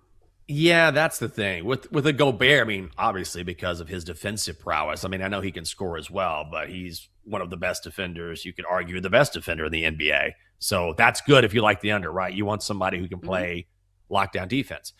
But with Edwards, I mean, he's such a dynamic piece and can go off at any point. And because of his point scoring ability, then, this is where you can make or break yourself. You can look at the injury reports and you kind of have to guess, right? We've said it for years on this show. This is why it's hard to bet on the NBA. If I knew if he was playing, that would make my handicap easier or maybe more difficult, but at least I'd have a definitive answer here. If you think maybe he won't, then you can roll the dice and say, I'm still going to go with the under. But all of a sudden, if he plays, the number could move and it could change your handicap. So it's this early in the morning, betting on the association, you got to have real guts. That's what I would say. Got to have real guts. Here's the other factor in this game. So we talk about look-ahead spots a lot in college football. I feel like they're probably a thing in the NBA as well, watching the effort level of some of these players. So if there's ever a spot for a look-ahead spot, the Timberwolves play the Thunder on Friday. That is a massive game. The target is on the backs of the Thunder for every team that they're playing. Yep. And of course, the Timberwolves, one of those teams that consider themselves one of the best teams in the league. So I think if I was laying it with the Timberwolves, that would be my only concern is that, okay, did they just slog through this one and, pull the trigger at the end and say, okay, we'll get the win. We're moving on to Friday. Because it is a relatively big number. It's 7.5. And the Grizzlies have won a few games in this recent stretch, winning 3 of their last 4 games. So, Jenks, do you believe in look-ahead spots in the NBA? Yeah, I think so. With particular teams and particular rivalries, or when you get a chance at the big dog, they are rarer, I think, in pro sports, but it does happen. I mean, and sometimes I think you make a good point with the Thunder, right? Like if you can take down the defending champ, you are always going to be motivated to take down a team that good or to take down a team with a superstar. Sometimes there's a personal motivation as well. Like what do we see the other night? Dylan Brooks again being an idiot and trying to get in LeBron James's face, bumping him a little bit. I mean, we've seen it before. It's kind of tired.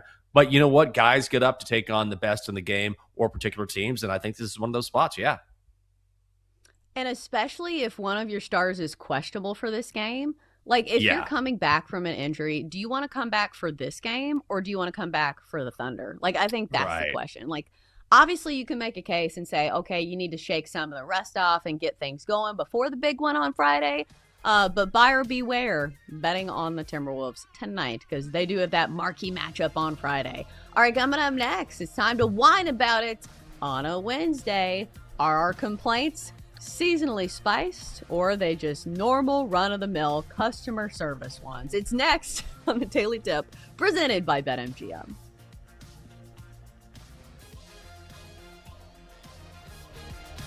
Chelsea and Jenks will be right back on the Daily Tip on the BetMGM network. Make it legendary. Download the app today. Please gamble responsibly.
Let's get back to the Daily Tip with Chelsea Messenger and Michael Jenkins on the BetMGM Network.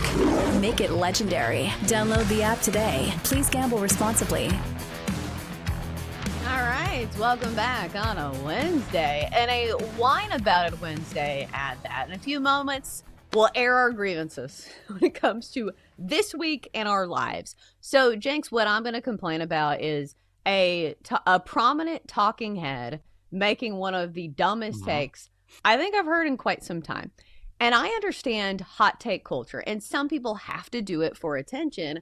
But what's wild to me is that some of these personalities who do not need this and they don't need the publicity are throwing out these bananas takes.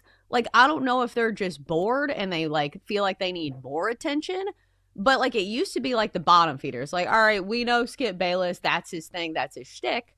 But you see it coming from people that you don't expect. Like, that's the worst, when it's from somebody you respect and you just think to yourself, are they doing this for attention or do they truly believe this? You know, I don't know. And either way, it's bad. You know what I mean? Like, if you're doing this for attention, first of all, I am over hot take artists. And I actually think if you look at the way things are trending and, the way people consume things, that I think people are kind of over hot takes because it's become painfully obvious now, because now everyone has a hot take, right? And it's like, okay, you're rage baiting. Now there's an actual term. You're just rage baiting me. I see what you're doing. I'm moving on. But if you do believe this, then I can't imagine being that dense, like that obtuse. Like, it's not even something to be considered. I hate when someone comes up with an opinion like this and I'm like, this isn't actually up for debate. Do you know what I mean? Like, yeah, you can debate it, but it's such a bad take. I'm not interested in even engaging with it because it's so awful. Right. Like, one that comes to mind was the other day, Stephen A. Smith was like harping on Pete Alonso. And it was like, in the year 2020, he didn't even play the whole season. He only played like 50 games. Right. And we're all like, Stephen A., do you remember COVID? Do you remember how many games they played in Major League Baseball that year? He wasn't hurt. He wasn't sitting out. It's just the entire league only played like 60 games. Do your research. If you're going to spout off and hate on somebody. Sorry, I didn't mean to interrupt. You're right. You and good? Also, you know what I say? You good? Stephen A. Smith, baseball guy. You know what I mean? Like that. When have you ever heard Stephen A. talk about baseball? So my point is that if you're going to come up with a hot take on a sport that you never cover or never talk about, like, it's okay, the Cowboys, or okay, the NBA, fine. But the number of times I've heard him talk about Major League Baseball, you can count on one hand. So if you're going to come up with something like that, you damn well better be able to back it up, because it's pretty clear you don't follow the sport. And from that take, it's clear he doesn't. You're going to be all riled up. And it's one thing. It's one thing if you make an honest mistake and your research, like you did it and you just misread something. But when you're assaulting somebody's character or you're implying that somebody is not tough, you need to be damn sure that your numbers and your facts are correct, because that's where I stand. Like, if you're going to insult somebody's character, you need to be right. So that made me a little mad that he went on a national platform, and Pete Alonso didn't deserve that. Like, Pete Alonso's played a lot of games, and the guy's an absolute competitor. And compared to a lot of the other power hitters in Major League Baseball, he's been way more durable than, like, I don't know, Giancarlo Stanton, who's like the most in shape human being you've ever seen. But like, he pulled his oblique. He's going to be out 45 games. You're like, what? How is he that muscular and missed that many games? So like, pick somebody else. Right. No, you're 100% right. Like, absolutely. Like, hot takes. And I'm not one of those people who I will listen to someone that I don't like. And I don't say like, it's not personal, but I'm not a fan of that. So I don't tune in to get riled up. I'm immediately like, change a channel, keep scrolling. I'm not going to get riled up unnecessarily. If I see something like that, it's because someone else shared it or wanted to make a valid point about the initial rant or initial hot take. But I'm not someone who leans into listening or consuming content from people that I don't normally do just to get angry about it. Like, I just don't do that at all. Yeah, that's what's frustrating is when you do respect somebody and you hear them spout a take, you're like, I expected better from you. I'm not mad. I'm just disappointed. I feel like a dad. All right. So without further ado, maybe let's talk about the take that started this all and let's whine about it on a Wednesday.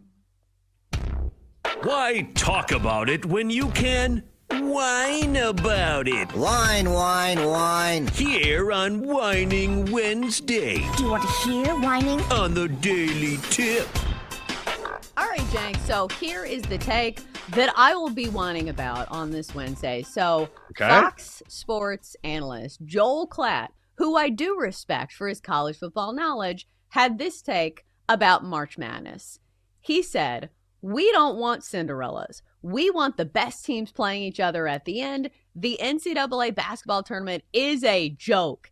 It's the dumbest tournament and the least fair tournament in all of sports." Whoa, whoa, whoa. We're not going to insult the best tournament in all of college sports and get away with this. And listen, Jenks, Joel Klatt heard it from the internet.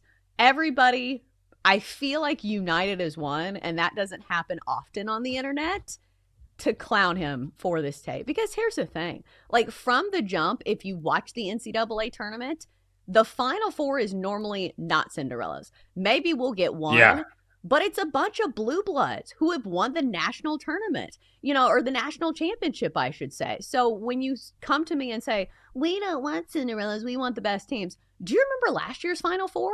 Last year's Final Four was amazing. So it just feels to me like, hey, maybe watch college hoops before you make this statement. I understand, like, maybe where he's coming from and saying, okay, the best team in the country could lose one game and they're out. Like, maybe that doesn't feel fair. But I think people do want Cinderellas in the earlier stages, and that's what makes March Madness so amazing. I cannot believe how bad this take is. There should be a Hall of Fame of bad hot takes, and this would be a first ballot Hall of Famer. Like, of course, people love Cinderellas. That's part of the fun. If it were just, let's say, the top, 16 teams in the country, it wouldn't be nearly as compelling. Cinderella upsets are the best part of it. It's so exciting that there's an increase in vasectomy appointments across the country. Vast madness, where men actually schedule vasectomies so they can sit back and recover from the procedure and watch nothing but basketball. And by the way, if you are one of the best teams in the country, you should be able to make it to the Final Four. And we see that all the time. The best teams usually do. Sure, there's an upset from time to time. That's part of the fun. But guess who ends up winning the tournament almost every single time? One of the best teams in the country. So you get both. It's not like, if you have Cinderella, you don't have the best teams. That is incorrect. What an absolutely obtuse and terrible take. I think it just falls under the category of, like, we try not to say this because it feels so derogatory because, who was it? LeVar Ball who said it? Stay in your lane. But when somebody has this take about another sport that they don't normally cover, that's how it feels to me. It's like, okay, I respect your football takes, but now I'm certainly not going to listen to you when it comes to college basketball because clearly you didn't even watch last year when we had 4 number 1 seeds meeting in the Final Four. Auburn, Florida, Duke, and Houston. Like, those were the best 4 teams in college basketball. Right. And they made it to the Final Four.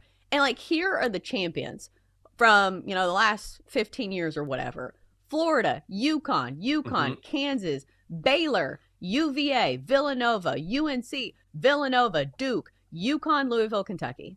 Does that sound like a bunch of Cinderellas to you? No. Right.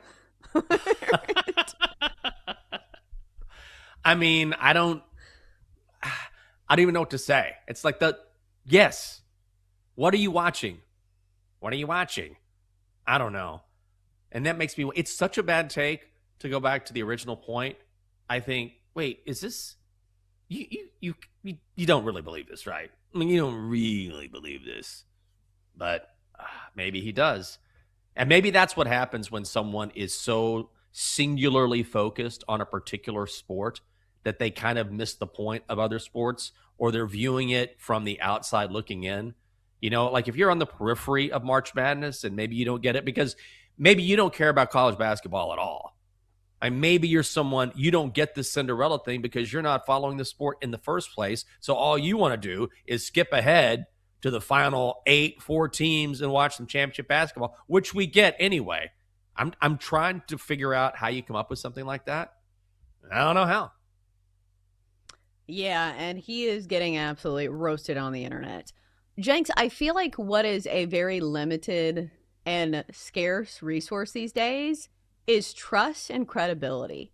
Like, doesn't it feel like we have like all kinds of hot takes, but there are very few people who I actually trust. And like, I find this with social media as well and like influencers, where it feels like everybody is trying to do like the cheapest and like easiest way to go viral, to the point where it's like, okay, I see your content, but I don't really trust you.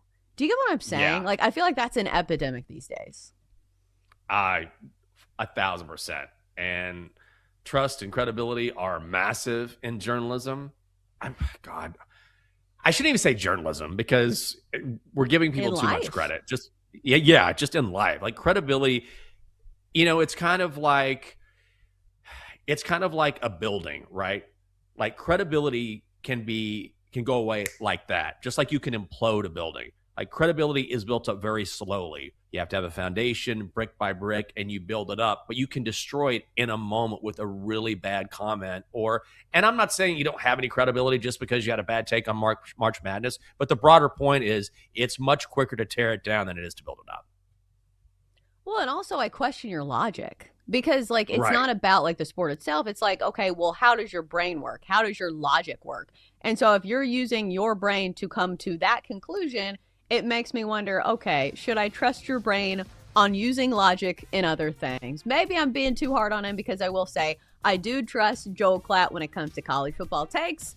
Not so much when it comes to college hoops. All right, coming up next is hour 3 of the show, and we'll start with a quarterback dilemma in Miami.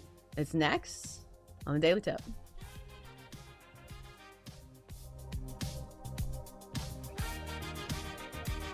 Chelsea and Jenks will be right back on the Daily Tip on the BetMGM network. Make it legendary. Download the app today. Please gamble responsibly.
the Daily Tip's Michael Jenkins. I always stay away from the hot team in the offseason. Whenever you see everyone piling on praise, it just feels like a sucker bet. Can you dig it, sucker? And Chelsea Messenger. I don't want to lose to somebody dumber than me.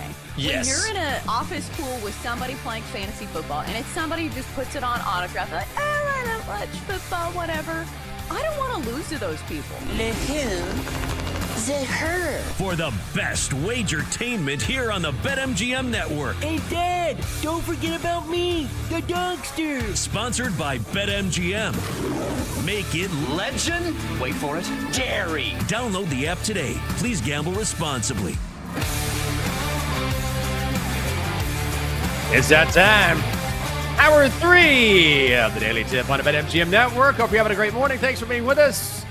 Coming up in our final hour, college football with our friend Adam Rittenberg, the senior football writer for ESPN. In 20 minutes, will the Dolphins actually make a change at quarterback? Hear what head coach Mike McDaniel has to say. And then, reluctantly, we'll hear what the Donkster has to say at 8:40 and hand out our best bet. She's Chelsea. I'm Jinx. Welcome to our audience on Stadium and on X as we stream our final hour, final week of the show. If you'd like to do so on Stadium, you can go to valleysportslive.com or just download the Valley Sports Live app. Let's get right to Adam Rittenberg. He is the senior college football writer for ESPN.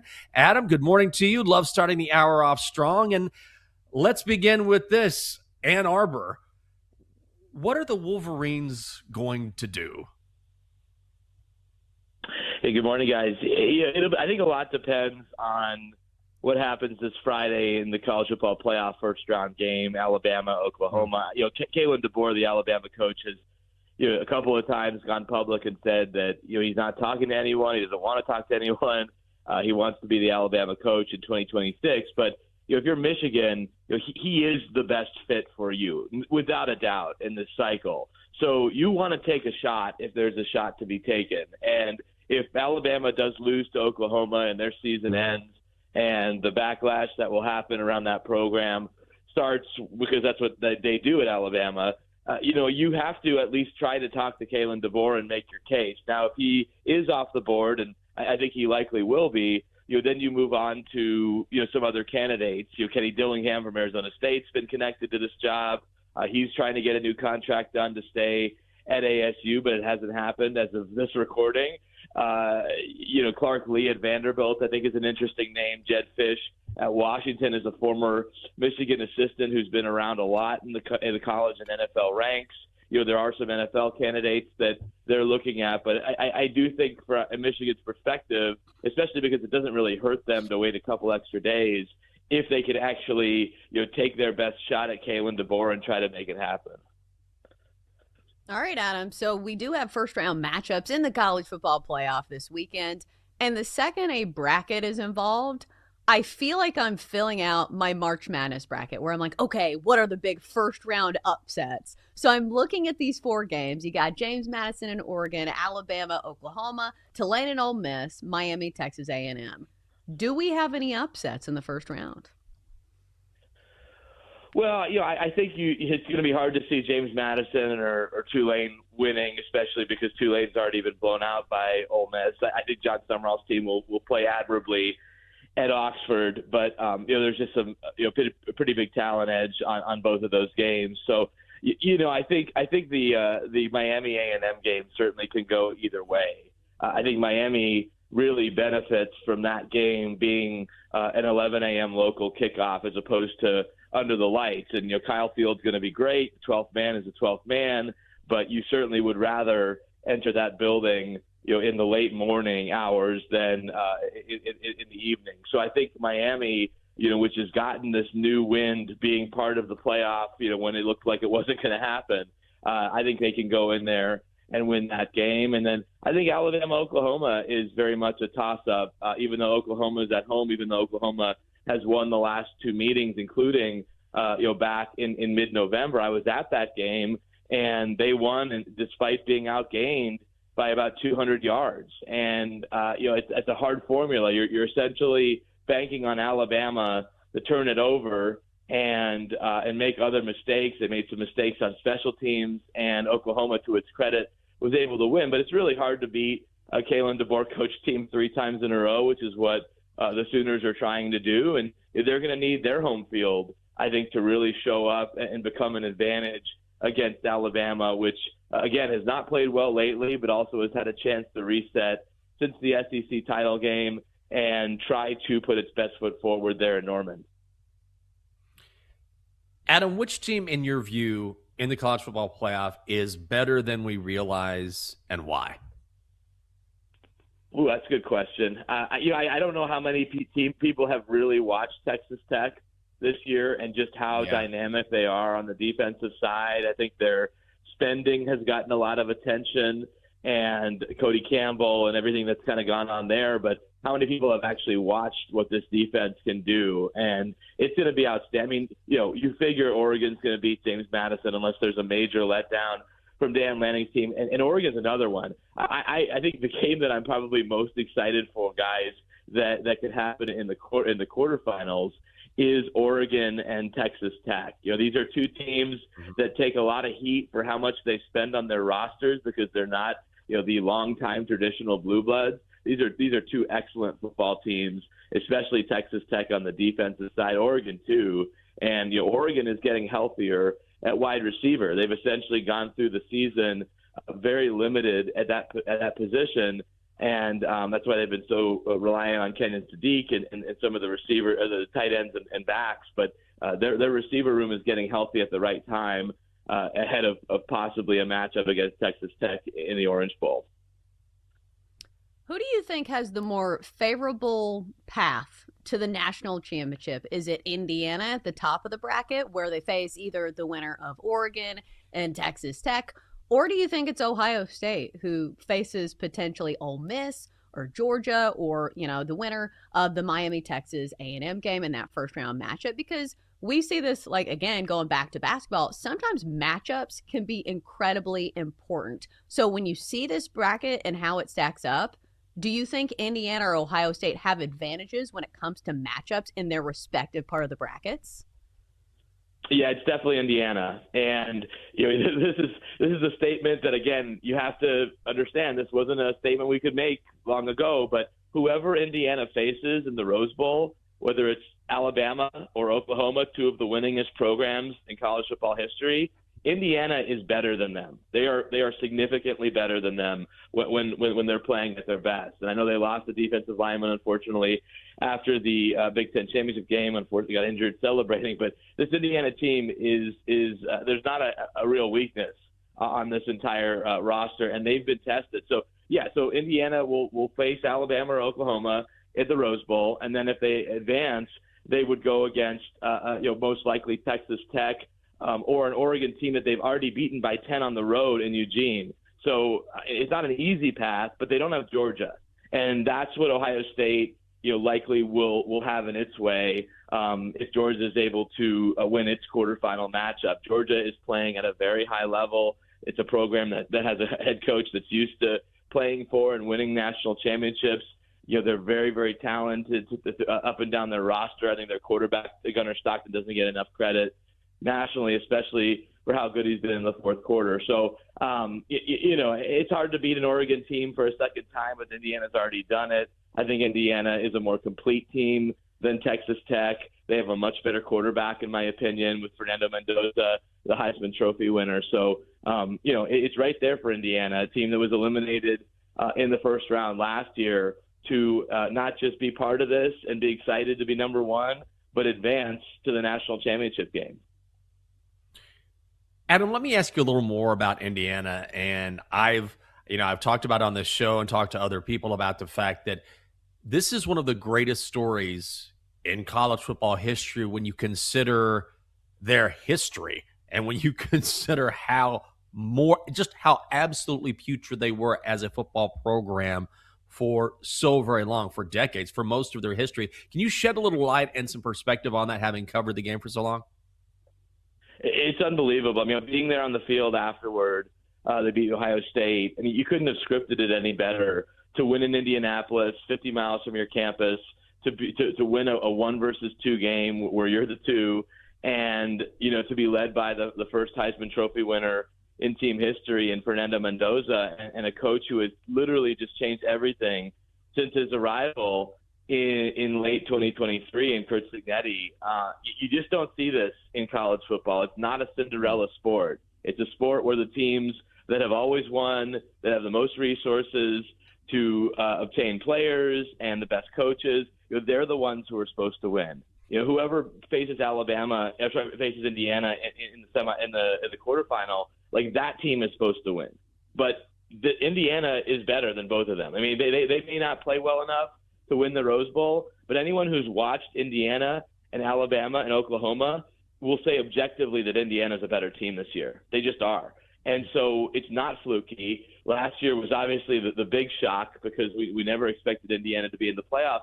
But to their credit, they brought everybody back pretty much, all their key players and assistant coaches. They added to their roster with better offensive linemen, with a better quarterback in Fernando Mendoza. Their existing players have gotten better. It's just a phenomenal story, and one that could truly be magical this year and lead them to a national championship. That's you can knock them and say, hey, they're not as talented as Ohio State. Well, they beat Ohio State. Or Oregon. They beat Oregon by 10 on the road. Or Georgia. They haven't played yet, but it's not out of the question to think Indiana could win a national championship. You can talk yourself out of it, but the evidence points to the other side. So we'll see if they can do it. It's obviously a different stage, a lot more pressure, but this team and this coach has answered everything so far, every doubt that's been in their way. And listen, Kurt has been a lot more quiet this year, but I know him pretty well. I've talked to him at some of the games. He is very aware of the things that were said about them last year by some of my colleagues at ESPN,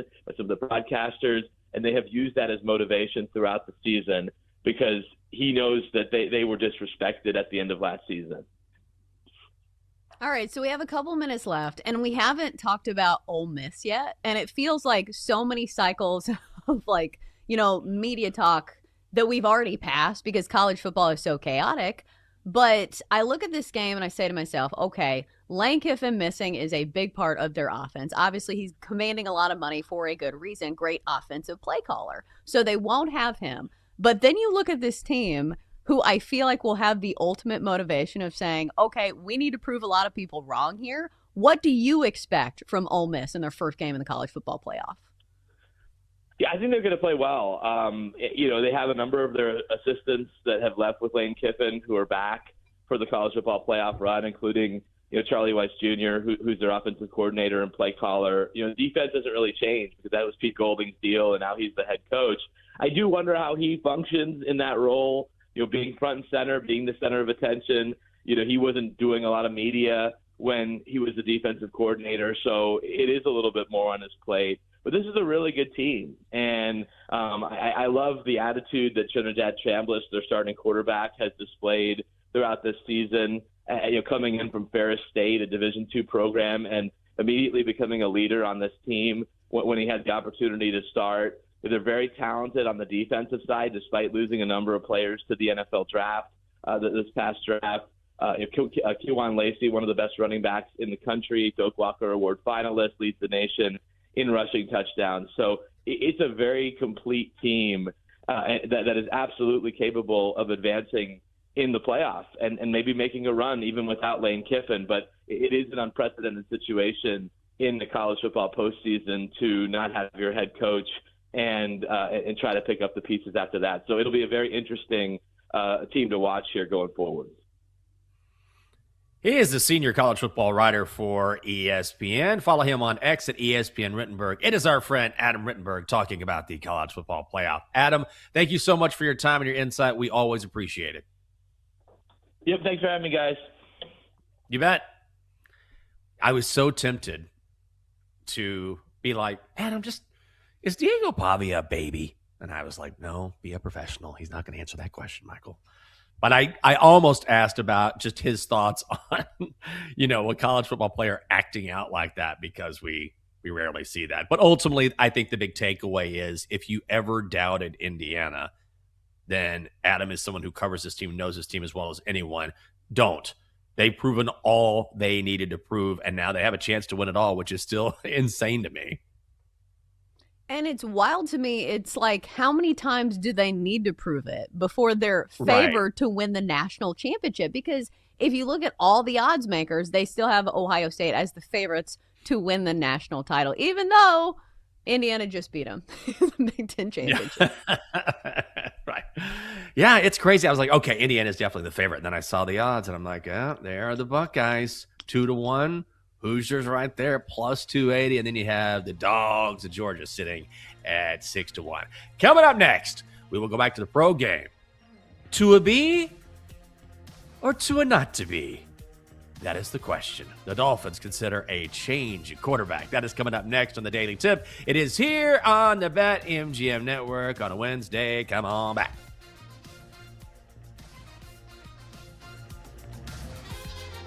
Chelsea and Jenks will be right back on the Daily Tip on the BetMGM Network. Make it legendary. Download the app today. Please gamble responsibly.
Welcome back to the Daily Tip with Michael Jenkins and Chelsea Messenger on the BetMGM Network.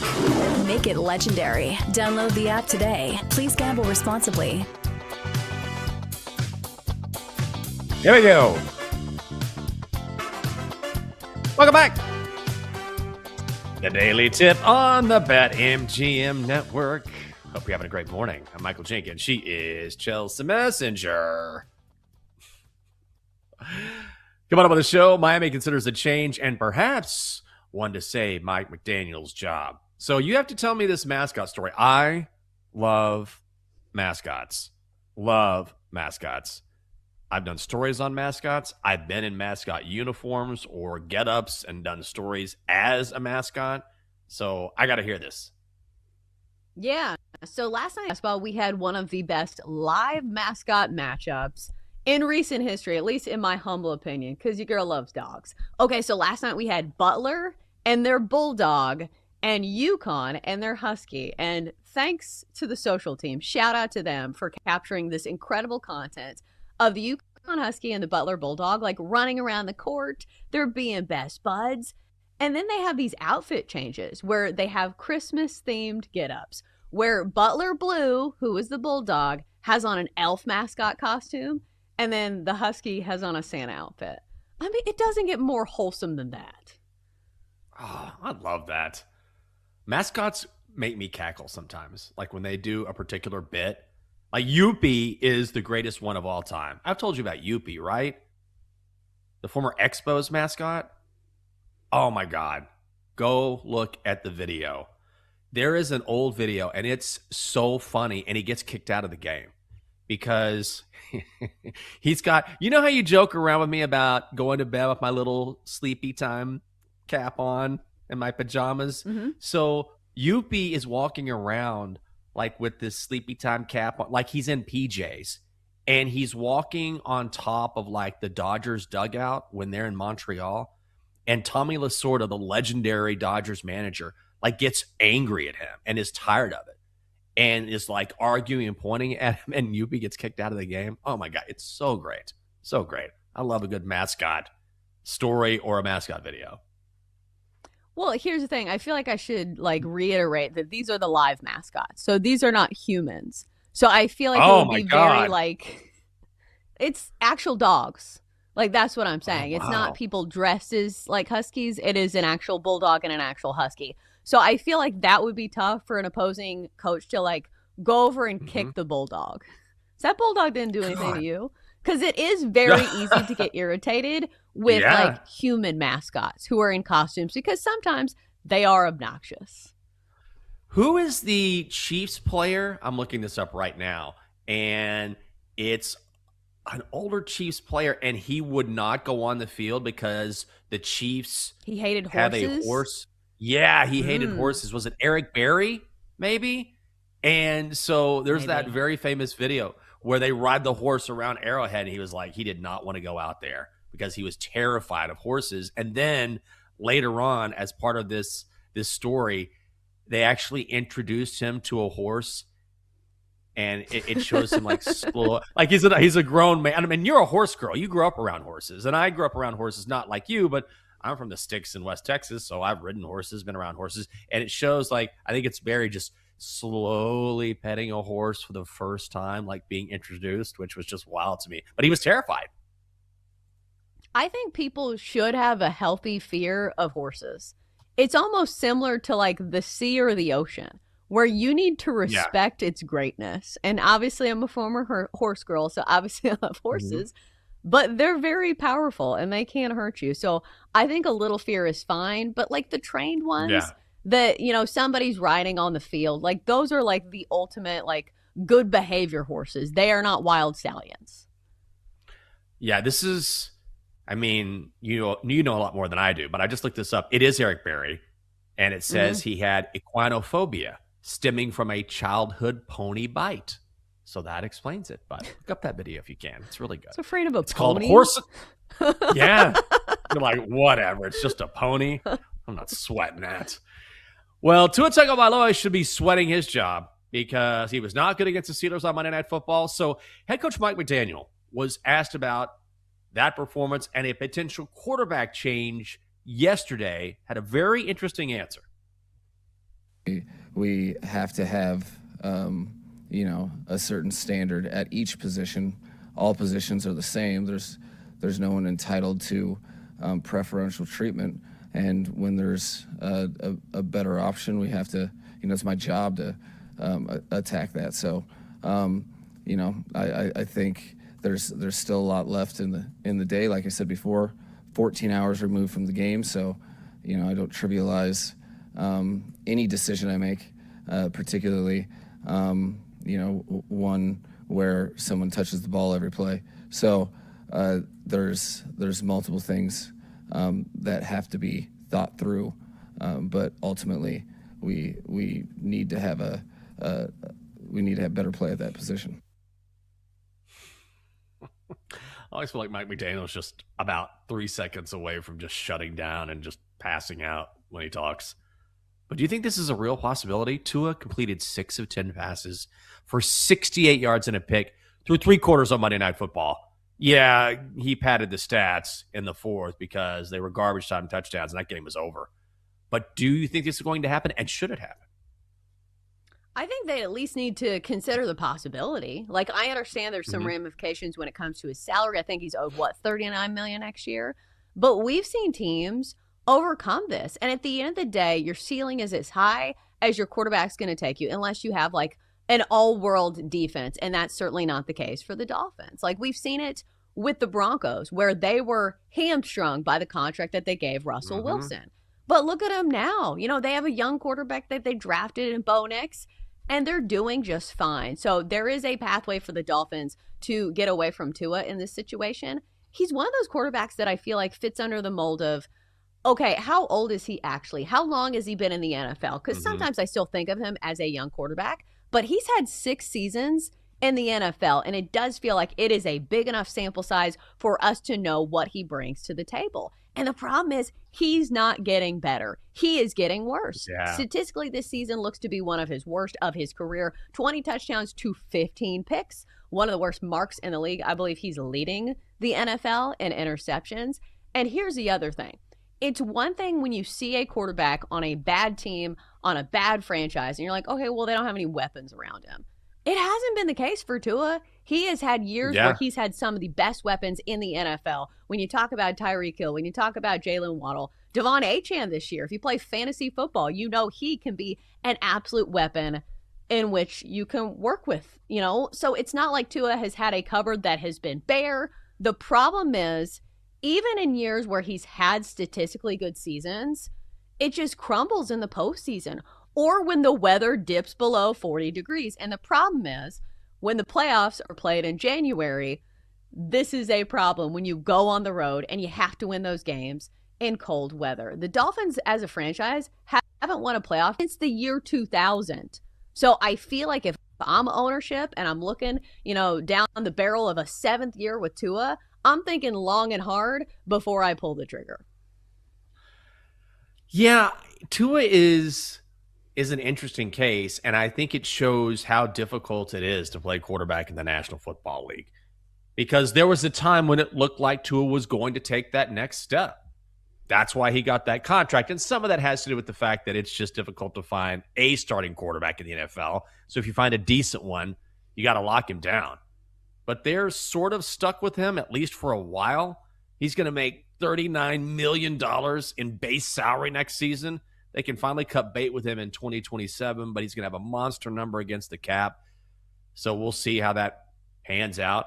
But I think the mark of a great quarterback is one who always elevates your team, no matter what. The greats do that.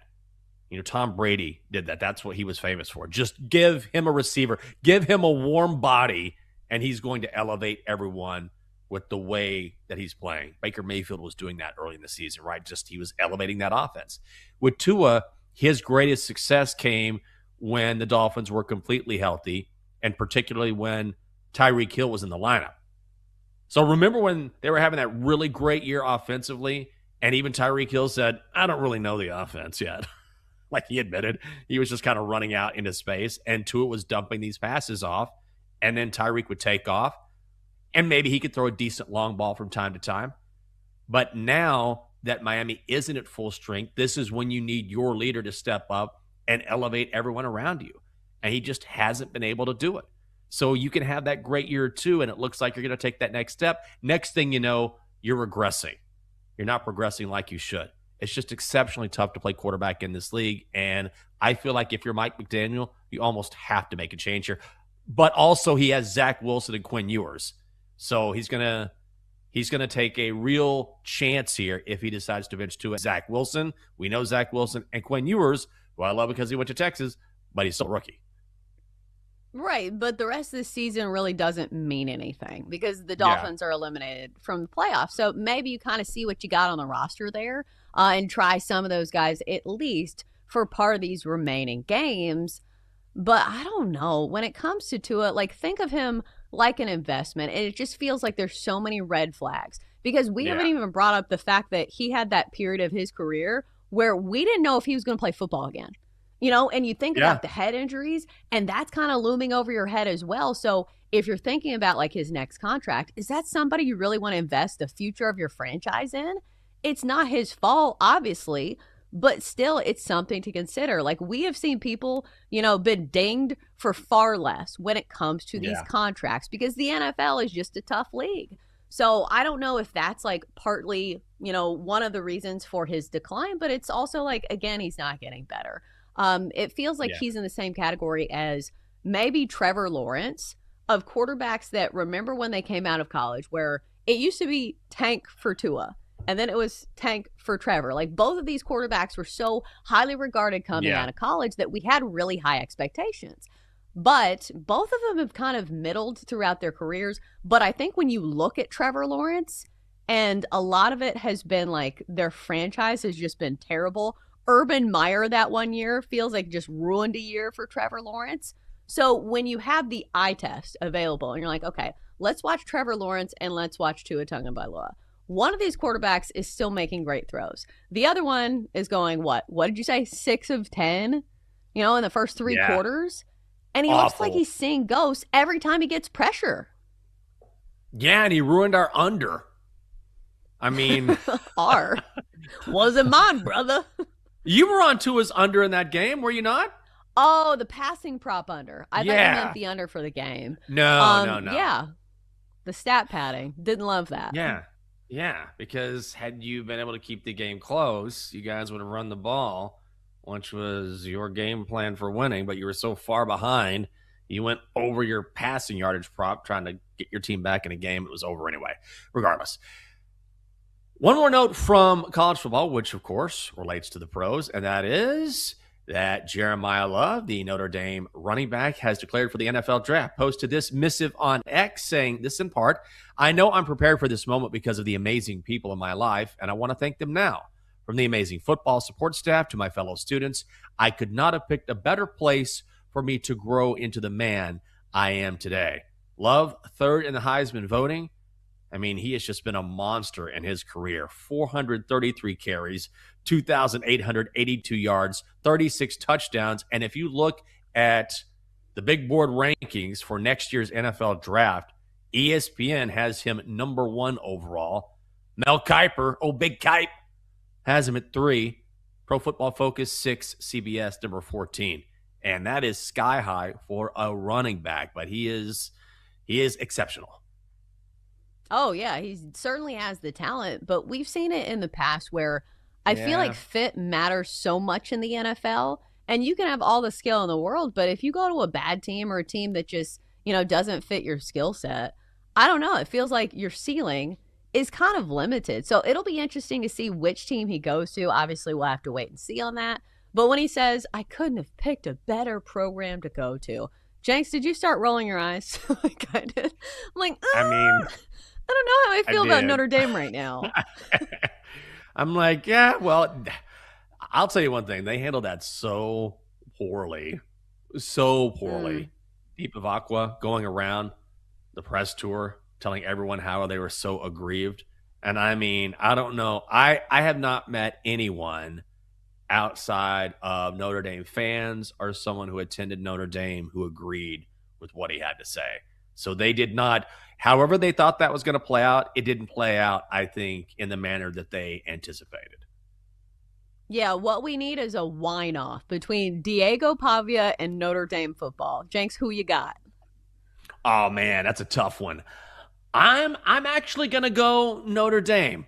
Notre Dame, because Diego whined and then he apologized. Like, he immediately got enough blowback. And Notre Dame said, what? No, let me tell you again why we got the old screw job here. Like, they just leaned into it even more. So Notre Dame is the favorite here. Coming up on the show. Time to check in with the Donkster and lock in our favorite bets on this Wednesday. We'll tell you our card that's coming up next on the Daily Tip on the BetMGM Network. Chelsea and Jenks will be right back on the Daily Tip on the BetMGM Network. Make it legendary. Download the app today. Please gamble responsibly.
Let's get back to the Daily Tip with Chelsea Messenger and Michael Jenkins on the BetMGM Network. Make it legendary. Download the app today. Please gamble responsibly.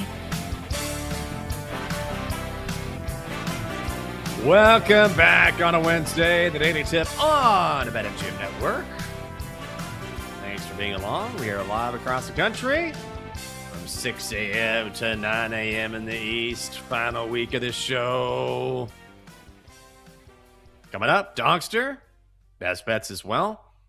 We were talking about mascots in the previous segment. Have you ever in your career done a story with a mascot, been a mascot, had any sort of mascot interaction? Because I've done this way too many times to count. I have not really done that many stories with mascots. I certainly have not put on the mascot uniform. Like, you know me, like I have a dry sense of humor. Like, I don't want to put on a mascot uniform. Don't make me do that. And plus, it's hard enough for like women to command respect in journalism. So it was not one of those things that I wanted to like lean into when I was younger. But I will say this. I feel like as a young woman at many a baseball game watching my husband, I do feel like I was a very easy target for a lot of these mascots. And you're like, okay, if you were a normal human being, some of these things you're doing would get you canceled. But people are like, oh, it's a mascot. He's like, one more hug or one more. And you're like, no, I don't want to be touched. Like, can you just leave me alone? But because it's a mascot, you have to play along. Oh, I've seen that before. I saw a mascot once, like, pat a woman on the butt, and then she turned around, and he just turned away like, I'm just a mascot, you know. You can't say anything to me. And I was like, buddy, I would not do that. You cannot do that. Also, those get-ups smell. You get so hot in those things. I have portrayed a mascot twice. When I was in Boise, they had a CBA team back in the day, and they had the Iowa Stampede and Rumble. It's like a coyote. Rumble the Coyote was their mascot. And then when I was down in Austin, their AAA, I think it's AA now, the Round Rock Express, their baseball team, they had Spike, Spike the Bulldog. And so I portrayed Spike. And I'm telling you, it gets to be like 100 and something degrees when you're in there. And then you're like, oh my God, I'm getting into this uniform, whatever you want to call it, this get up. And someone, especially in Texas, someone has been in this thing every game during the 90-degree Texas heat. And oh my God, I mean, just brutal. I don't know. I have a lot of respect for people that do it, particularly when you're outside. It gets hot anyway, especially when the weather. So good on those guys and gals that do it. I did it for like 10, 15 minutes, and I'm like, I got to get out of here. Yeah. My one last mascot bit for this segment is I do remember when not a bit. My last mascot like anecdote is I remember when we lived in Scottsdale, and so Jake played with the Diamondbacks organization for a bit.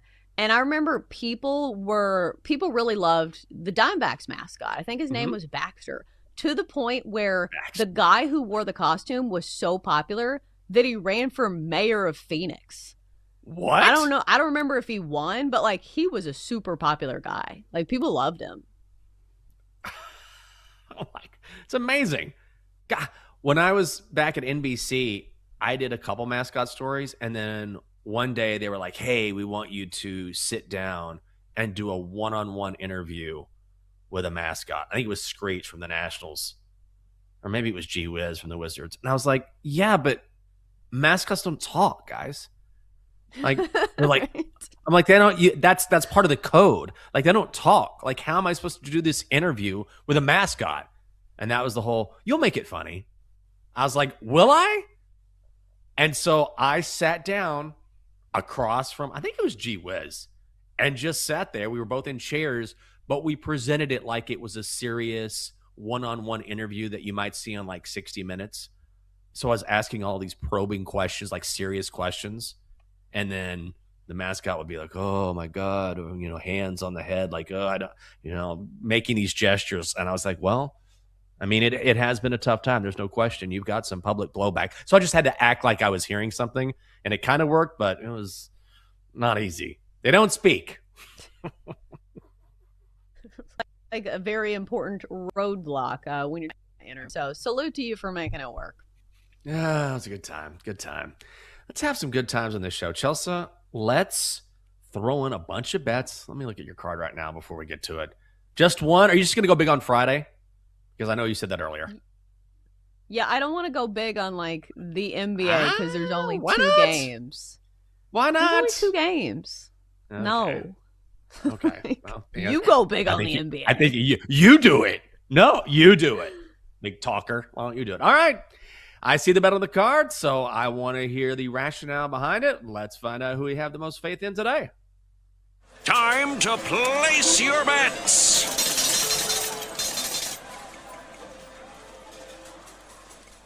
All right, Chelsea, what do you got?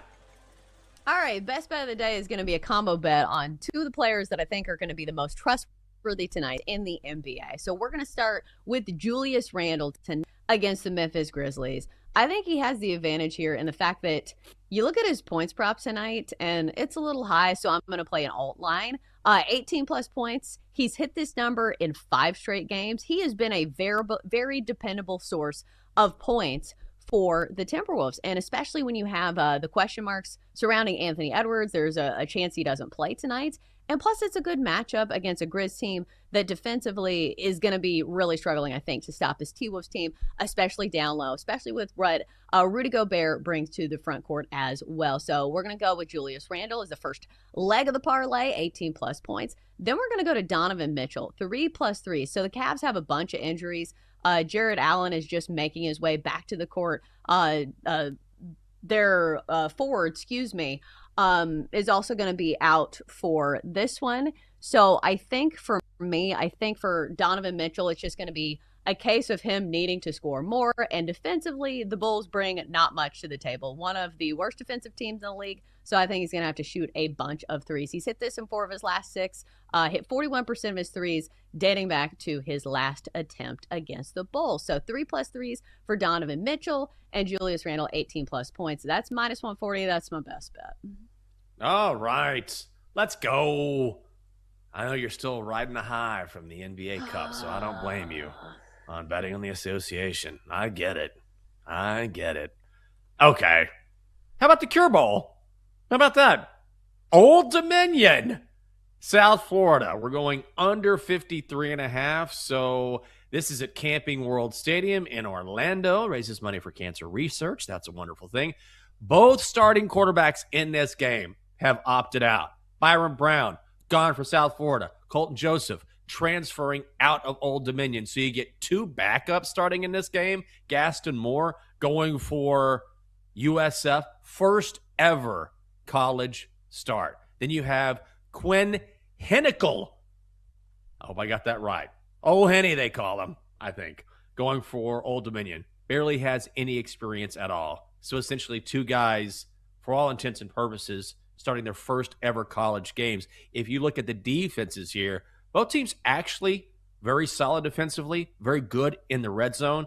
This has all the markings of a defensive battle. Why would you base your offensive game plans on tossing the ball around with 2 guys who just have not had a lot of experience? This number has dropped to 52 and a hook in some spots, but you can still get it at 53.5. Let's get some college football money on a Wednesday, under 53.5 in the Cure Bowl. Evan Mobley. That's the name I couldn't think of. Jenks, I'm going to think about that the rest of the week. When I say the Cavs forward, and I could think of his face, but in the moment, I'm like, all right, I got to move on. So forgive me, I couldn't think of Evan Mobley. It happens. No big deal. Oh, man, I would not, I hate to be that guy, but if you make another mistake like that, that might cancel our show. We got to be on point here. So just be careful. Too soon, Jenks. Too soon. Yeah, Somebody's going to listen and be like, wow, she did get canned for that. No, God, it happens. What did I say the other day?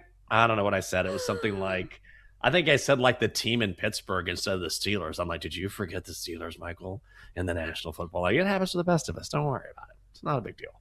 Also, it's early. You know how hard it is to come up with all these names and numbers early on? It's difficult. Okay, the Donkster, always in the Christmas spirit. He's outside. He's enjoying the weather.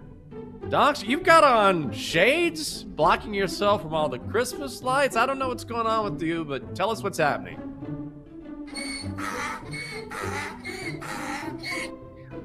I just want to spend or send a special shout out to all of the ladies who have reached out to us during this difficult time.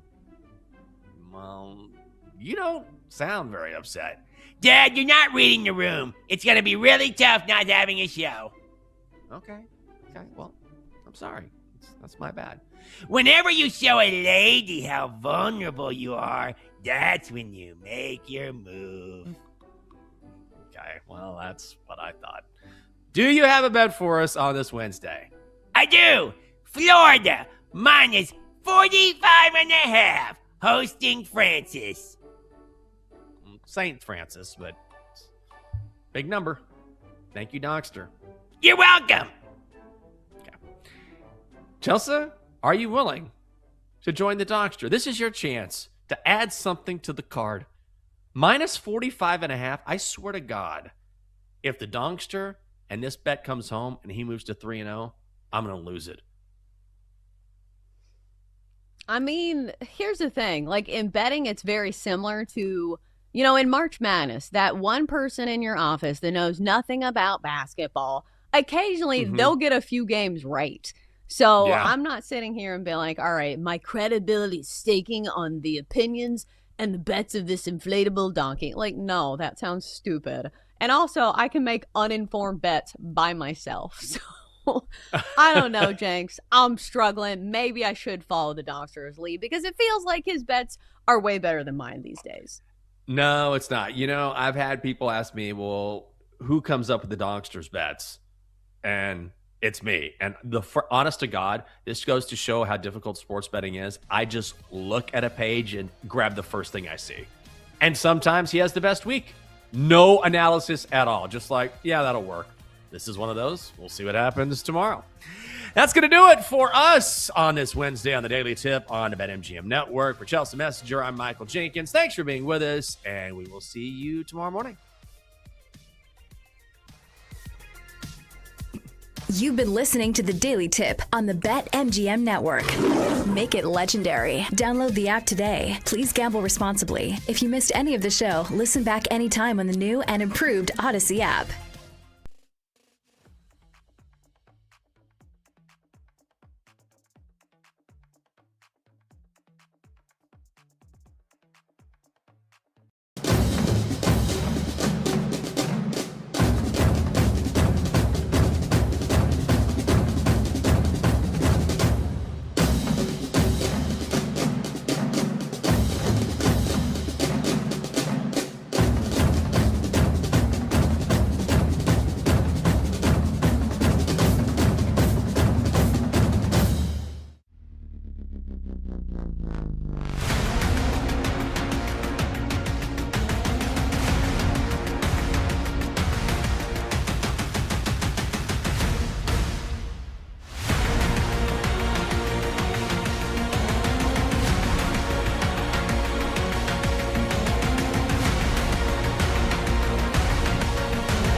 Get ready to experience the ultimate fusion of wagering and entertainment. This is the BetMGM Network. Kicking off your morning with the Daily Tip with Michael Jenkins and Chelsea Messenger. Over. It's a very simple way to look at it. It's the best way to look at it. Followed by the newly branded Bet Sweats with Joe O and Sammy P. When I stop talking, that's when you jump in usually. He said, ring that bell!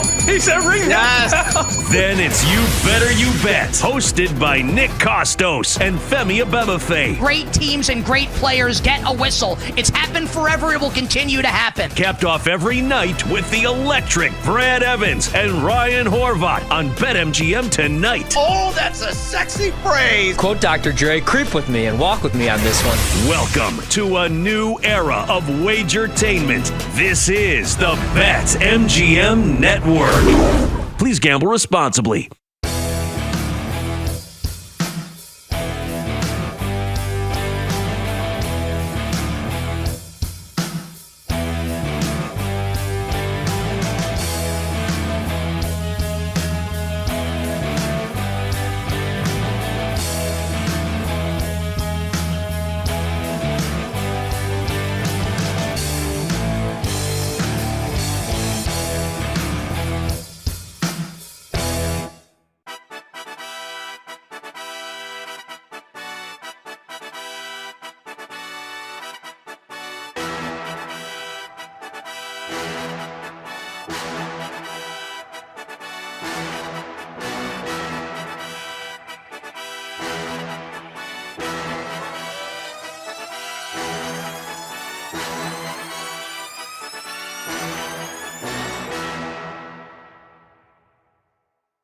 Get ready to experience the ultimate fusion of wagering and entertainment. This is the BetMGM Network. Kicking off your morning with the Daily Tip with Michael Jenkins and Chelsea Messenger. Over.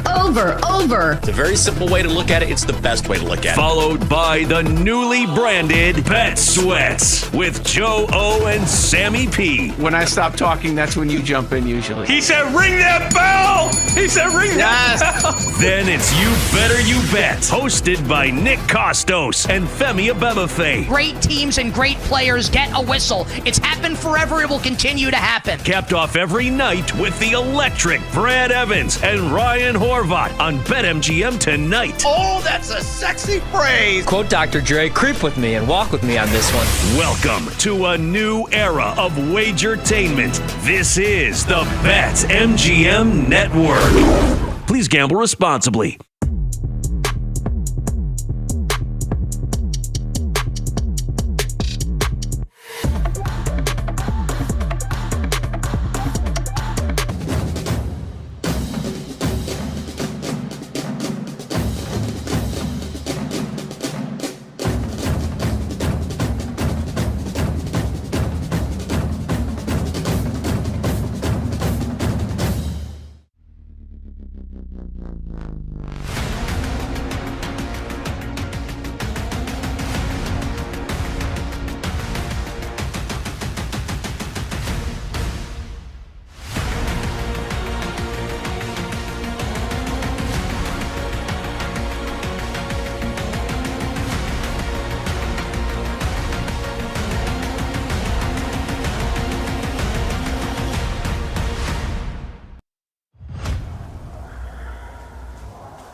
Get ready to experience the ultimate fusion of wagering and entertainment. This is the BetMGM Network. Kicking off your morning with the Daily Tip with Michael Jenkins and Chelsea Messenger. Over.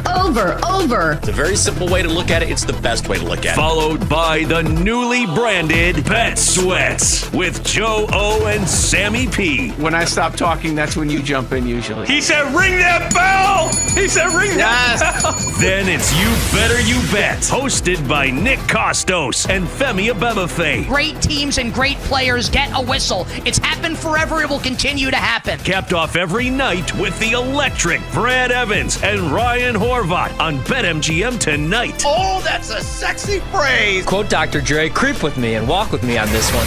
Welcome to a new era of Wagertainment. This is the BetMGM Network. Please gamble responsibly.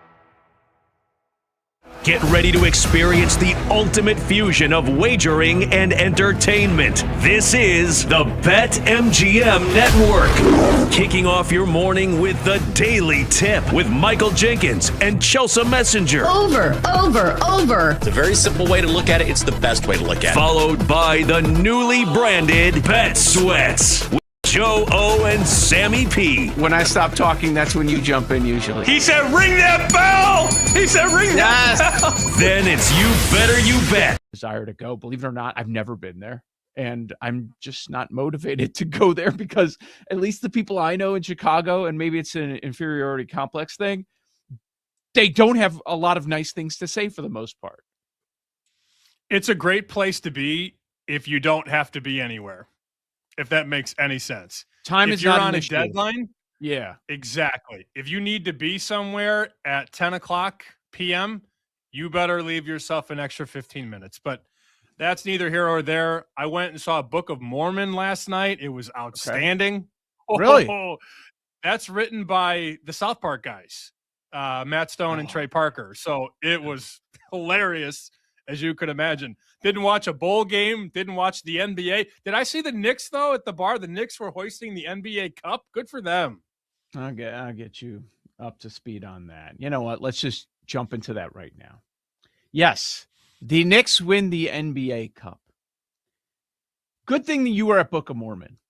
So I was out here dealing with this. I kept quiet, but I was dealing with it just kind of, shut up.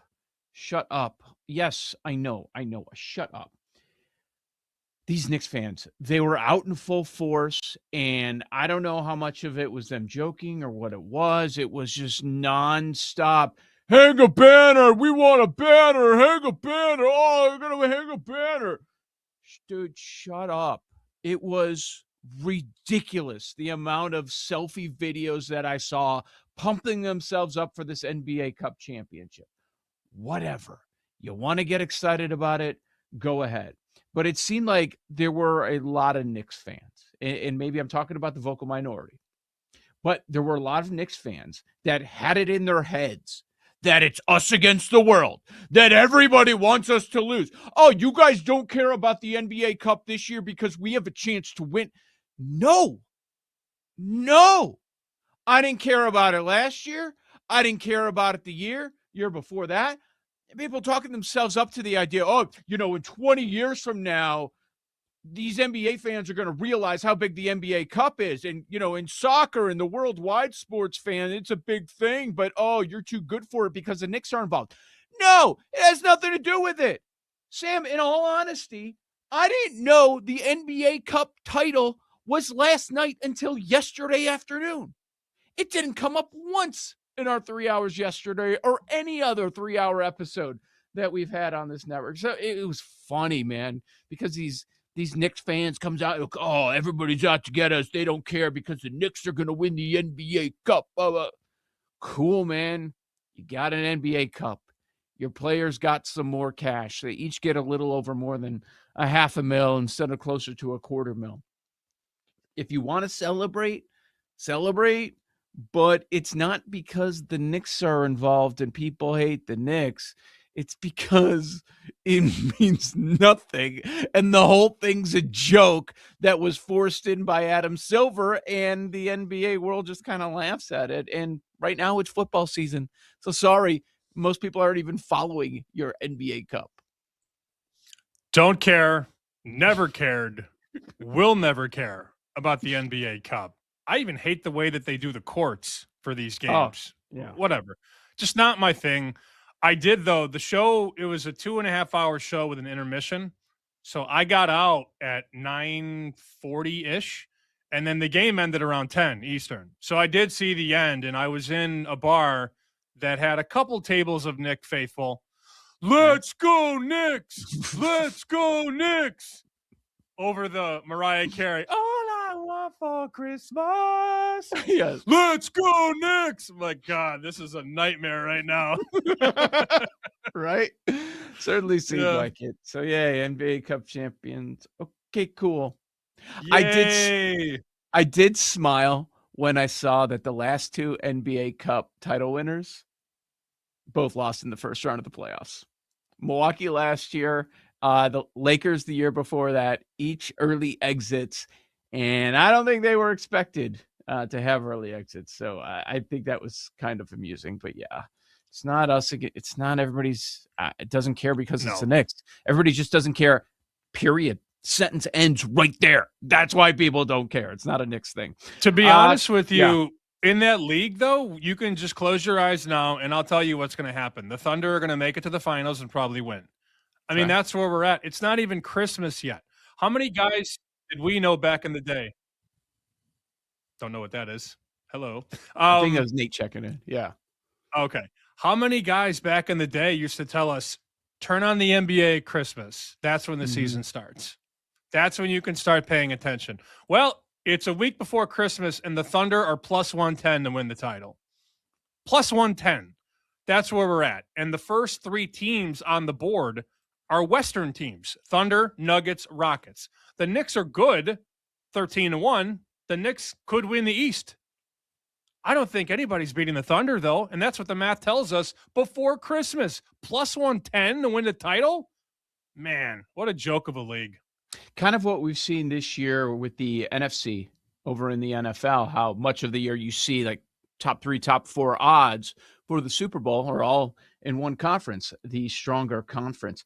As far as turning it on in the summer, fair point. Some people would say turn it on any game in the last 5 minutes, and then you'll see how it's decided. I'm not one of those people, but yeah, more NBA coverage around the bend. But we still got 2 more months of football to get through.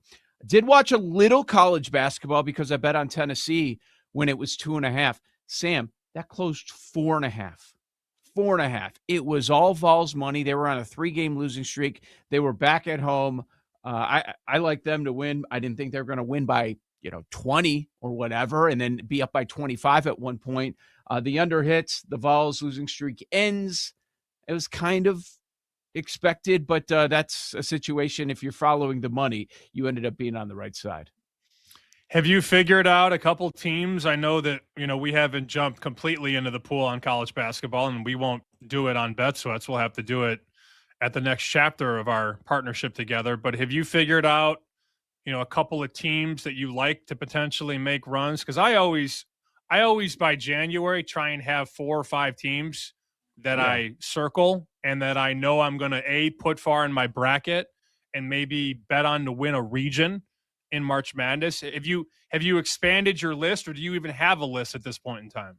Yeah, no, I've just been monitoring, and I still haven't jumped on anybody yet. But now's about the time. We're starting in on conference play with a lot of these teams. But yeah, that's a good reminder to once we get rolling over on Chicken Dinner to get to that.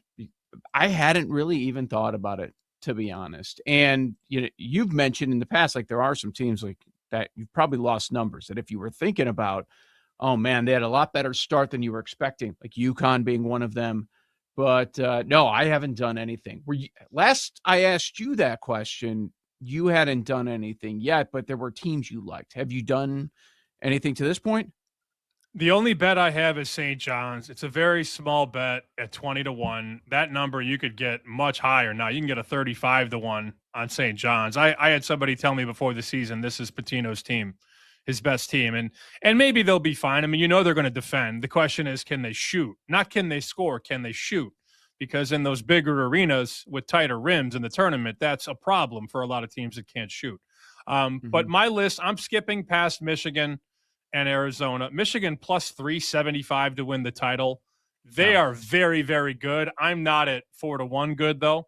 And I'm going past Arizona, too. If I had to start a list, I'd start with UConn, then go to Gonzaga, then go to Houston. Those would be my 3 favorite teams, at least at this point. And I've got, obviously, plenty of time to change my mind on teams that I'd like to add going forward. I'd like to have something by, like, the first of the year. Start actually making more bets. Like, I don't know why I haven't bet UConn yet at 11-1 or so, 12-1. And Houston, you can find 16-1. That's a team that's going to get to the Final Four, probably. The question is, if you're a Houston backer, can you avoid that game when the Cougars score 59 points or 62 points and lose? That happens every year to Houston. Yep.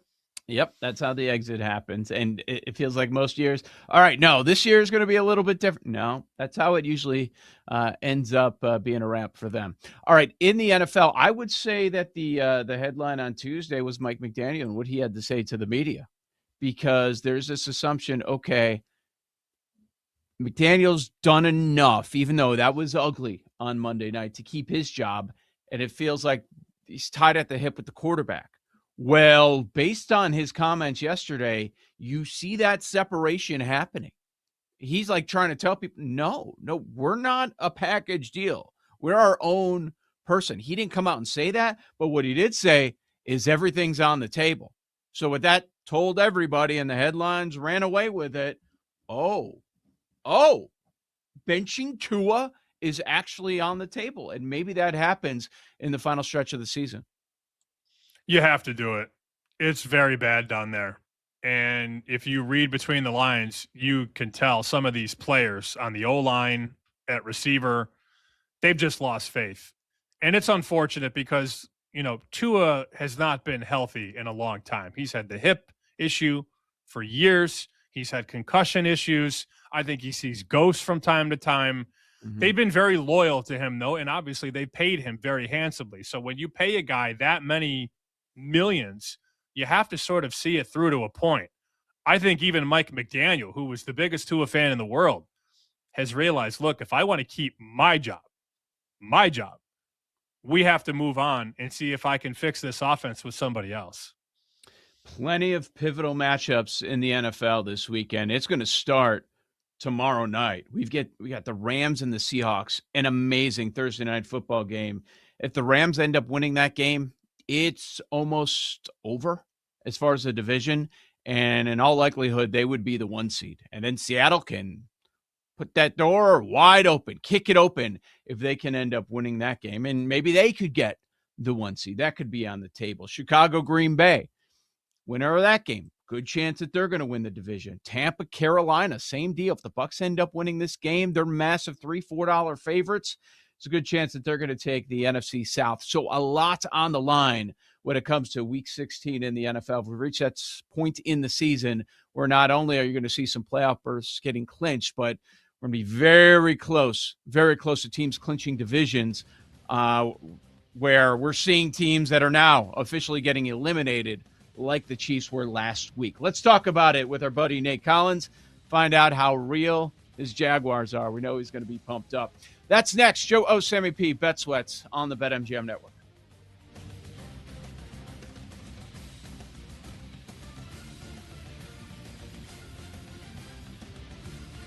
You're listening to Bet Sweats with Joe O and Sammy P on the BetMGM Network.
Welcome back to Bet Sweats with Joe Ostrowski and Sam Paniotovich on the BetMGM Network.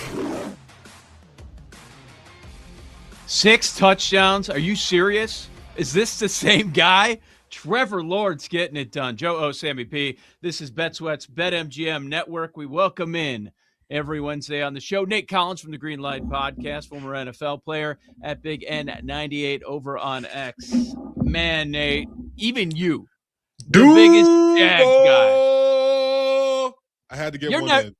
You're never calling that. You're never calling 6 touchdowns.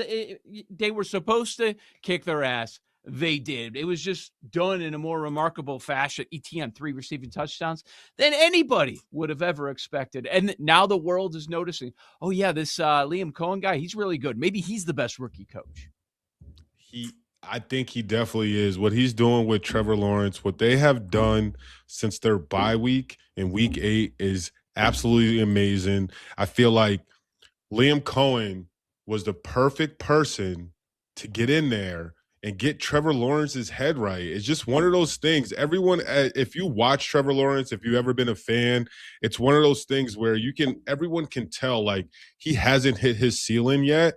And he's one of those guys that realistically, he should be in the talk with these other big-time quarterbacks, but his play on the field and him turning the ball over always keeps him out of it. And the fact that he's playing now like he is, I'm just happy and just hoping and praying that he can keep playing this way for the remainder of the season, because our defense, if he plays like he is playing and our defense plays the way they do, I just feel like we can compete with anyone, and it's going to be a great season for the Jacksonville Jaguars this year. Since the bye, Jacksonville 6-1. Lawrence has 18 touchdowns combined. That's passing and rushing, 18. And yards per passing attempt, 8. I watched a clip. You might want to check this out. Orlovsky did a segment this morning. He put it on his social. It's 4 minutes of play action with Jacksonville and Cohen and Lawrence. And that's football porn right there, man. It's 4 minutes of them just carving you up play action. And the crazier thing is, I really feel like the reason why the play action works is because we do so well in the run game. And I think our biggest issue is sometimes we get away from the run game too quickly. I understand that we do have running backs that are effective in the pass game, but I just like sometimes just, zone it with Etienne. Like Bashal, he ended up getting hurt, but even like the backups like LaQuint Allen, I just like the way our guys run when they're going downhill. And I just feel like it's amazing what Trevor is doing. But just like you're saying, none of that works if we don't stick to the run and we keep that run game and kind of imposing our will and winning the line of scrimmage. Your Jags currently the 3 seed in the AFC playoff picture. But when you see a lot of people talk about teams coming out of this division, they talk about the Texans first. The Texans are barely in right now. They're the 7th seed. They're going to be in. That's the expectation. But the Texans are the team in that division that's brought up as a Super Bowl threat and not the Jaguars. Why should people be flipping that a little bit and say, man, you should be paying more attention to Jacksonville? I mean, at the end of the day, really, they don't need to. Like, I like this situation that it's one of those things where everyone is used to the Jaguars not really being good, not having to pay attention to them. This year, we're going to be in the playoffs, and I think we're going to make noise. So people are going to have to start looking into and reporting on the Jaguars. I think this weekend is going to be huge, and we can still, like, what people have to realize, we can still win the whole entire AFC. We see, the Patriots aren't favored this weekend, so if they end up slipping up in playing against Lamar Jackson, and if we can go into Denver and have a game that we continue to play like we played and get a win there, it's one of those things where it's going to come down to the final weeks where we can find a way to sneak and win the whole AFC. So it's going to be interesting to see, and whether people want to believe it or not, if we're in and we're winning, they're going to have to. So it's going to be interesting to see what happens at the end of the year. And Richard Sherman, leave Trevor alone. Leave him alone, man. Like, leave him alone. Sherman's got something for everybody. Yeah. They keep betting Baltimore against New England, to your point about the Patriots. So that number opened about 1.5, and now it's 3. 3. And that's on a Wednesday. So I mean that's not a little old lady betting $25, right? Like that's some serious money to move that to 3. I have to ask you about a game that you played in, though, Green Bay, Chicago. I mean, good grief, man. That's for everything in the North this weekend. Before we get to your prediction, do you have a favorite Packer-Bear memory from your playing days? I actually have a bad one. I'm not gonna lie. Still holding a grudge. Game? Still holding the grudge on Rob Marinelli. I don't know what it was. I mean, all the coaches, everyone gets fired up for the Bears game, and just like the coaches and everyone, I was fired up. It's my first Bears game. I'm actually suiting up. I'm gonna get some plays, probably like 10 to 12 plays, whatever it is, just being a rotational backup. And I get in early, and I make what I think is a really good play. I drive my defender back on a run option, and at the last minute, during I think it was like a shared TFL, I shed a block the wrong way, but I basically caused a TFL in the backfield for I think Lance Briggs, and Rob Marinelli was so pissed. This is a situation where everyone's coming to the sideline excited about the play, and he was just like you put your head in the wrong hole. And I was like, okay, and he ended up sitting me. He ended up sitting me for the rest of that game. And then that's the game where Aaron Rodgers, fourth quarter, throws that bomb and over Chris Conte's head, and they win in the last 2 minutes of the game. And it was one of those things where I was being a sourpuss on the bench, and I was just like, I don't even care that we lost. I was like, I don't care. I'm pissed. I got benched for something stupid. But that's one of my Bears. No, I think that's the only Bears-Packers game I actually was suited up for, and that happened. So it's not really a good memory. After that, did Marinelli bring it up in the film review? You know what? I think he did, but the crazy thing, I don't think it was as crazy as it was in the film. When it came, I think everyone was just more upset that we end up losing that game the way we did. So it was more focusing on that and just how do you let someone get behind you in that situation at that time. Crazy times, though. So for Sunday, choose your fighter, Caleb or Jordan Love? Or Saturday. Saturday, not Sunday. Yes, Saturday. Saturday. So honestly, I think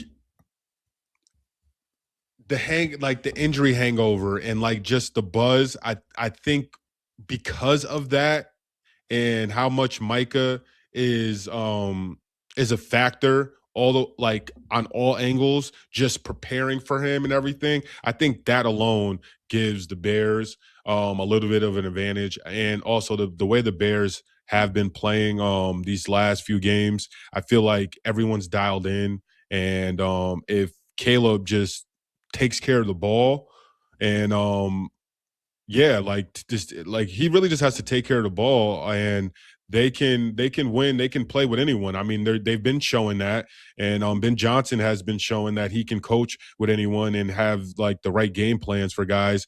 But I really think it's the Micah factor, and just in one short week trying to fill the void of all the different things that he has been doing for that defense is going to be really hard. And or guys are really going to have to step up this week and really those other D-line guys and linebackers just be hey, fuck that. Yeah, Micah's hurt, but we need to go out there and we can generate sacks and we can generate our own type of plays. So it's going to be interesting to see. But I think right now the Bears probably have a little bit of an advantage.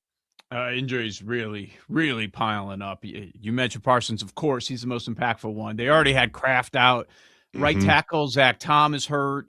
Christian Watson, the big deep threat. So it's a rough situation for them. And there's a ton on the line over at Soldier Field on Saturday. There's a lot on the line tomorrow.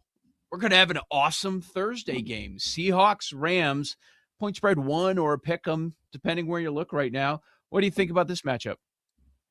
I think it's going to be big because realistically, the Seahawks, I don't know if they laid an egg or if it was just the Colts, I don't know. I just feel like 6 field goals, 5 field goals to win a game, you got to feel a little icky, like especially playing against a 44-year-old quarterback who just got off the couch. I just feel like coming off a game like that, I don't know. Maybe the Seahawks are probably they have to go out there and feel like, hey, we got to start scoring points and just being confident. You don't want to feel like you got to win games on field goals when it gets to the end of the year. And then you're going to have to definitely score points if you feel like you're going to beat the Rams. So I think, honestly, the Seahawks defense, they'll keep them in all games. But I think this is going to be a points game, a points race, and they're going to have to keep up with the Rams tomorrow night. Any other games that you're eyeing here? The Chiefs don't have Mahomes. How do they fight? You got Buffalo going to Cleveland. You got Cincinnati, Miami. You got San Fran, Indy. Any other games that kind of jump off for you? I mean, obviously, San Fran, Indy. Everyone's going to see Phillip Rivers again, and honestly, I'm not totally sold. Like maybe another week he'll look a little bit better. Obviously, it's hard to do what he did, but I honestly feel like the Colts, I don't think Riley Leonard played too bad when he had to play against the Jags and when he got in the game. And I just feel like I would like to see him get a chance to start and maybe help that team. Obviously, I don't want them to do too well being a Jags fan, but I just think the position that they're in, being desperate right now, it's going to be interesting to see. And going against Robert Saleh, it doesn't matter what quarterback you have. It's going to be a rough game for that offense. And I think it'll be do or die for them, just to see if they can continue and win a couple of games and compete wild card or whatever it may be, that the Colts, if they can even get that. So we're going to see what happens. But the 49ers defense, I feel like they're going to be trying to take Rivers' head off, honestly. Yeah, they've been finding a way. They have a lot of injuries too, but they've been finding a way. Yeah, they performing have. better than the way I was expecting. A couple more minutes here. Nate Collins, this is BetSweat's BetMGM Network. Another interesting one. You've got the Patriots. They blow a 21-point lead against the Bills. And then, okay, are the Ravens back? Is it time to trust them? Burrow didn't look like he wanted to play football anymore based on his comments and his play. So, I don't know. How do you view this Ravens-Patriots game? The Ravens favored by 2.5, 3. I think the insiders and people kind of the whole year for betting wise probably know better than us, whether Lamar Jackson is healthy or not. And I think people are probably feeling and just seeing him in the last game. I feel like whatever things were maybe bothering him, not saying that he's 100% healthy, but he is moving better than he was previously. And I think that is the biggest sliding factor for the Ravens, is how healthy Lamar is, because we know how good he is and how good he can be. But if all of his tools don't work because of an injury or a lingering injury, it's obviously going to affect everything that he can do in a game. And I just feel like he's looking like he is healthier and moving like he used to be. And I mean, that offense and that team runs through him, and seeing him like that, obviously they can stick with anyone. But for the Patriots, I think it's if Spillane is playing or not. I think that's the sliding scale for them, and he needs to be on that defense. He is a huge factor, and him not playing this last game, I feel like was one of the main reasons why they gave up that big lead in the second half. Nate Collins, Greenlight Podcast. Nate, we appreciate you making time for us every Wednesday morning, hopping on the show. It was a lot of fun, and I'm sure we'll talk down the road as well. Hell yeah, I appreciate you guys, man. And whatever's next, hey, I hope it's great, and hopefully I can get on with you guys again, and we can figure something out. Yeah, we'll find you. All right. Thanks, Nate. Nate Collins, good stuff there. Make sure you find him on X. Follow him on social media, Big Ed 98 over there. And check out, of course, the Green Light podcast, like many of you regularly do. We got, man, not only impactful games this point in the season, Sam, but just like good contests here. I'm really looking forward to that New England Baltimore game. I would love the Ravens to win, so then my Bills can tie New England in the standings. That's all I want for Christmas. Yep, that's all that matters. Joe O, Sammy P, keep it here. A lot coming up on Bet Sweats, the BetMGM network.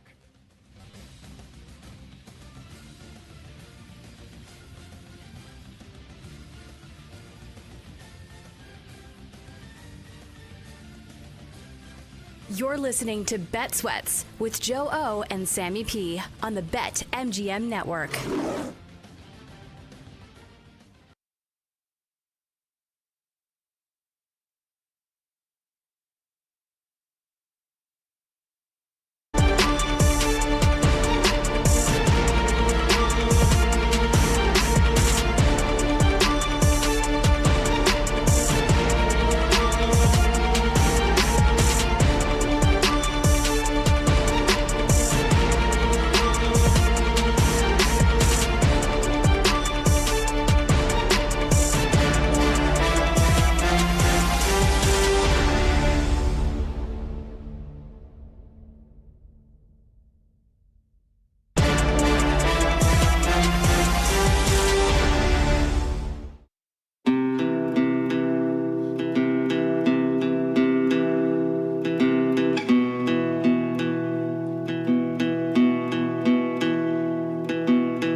Welcome back to Bet Sweats with Joe Ostrowski and Sam Paniotovich on the BetMGM Network.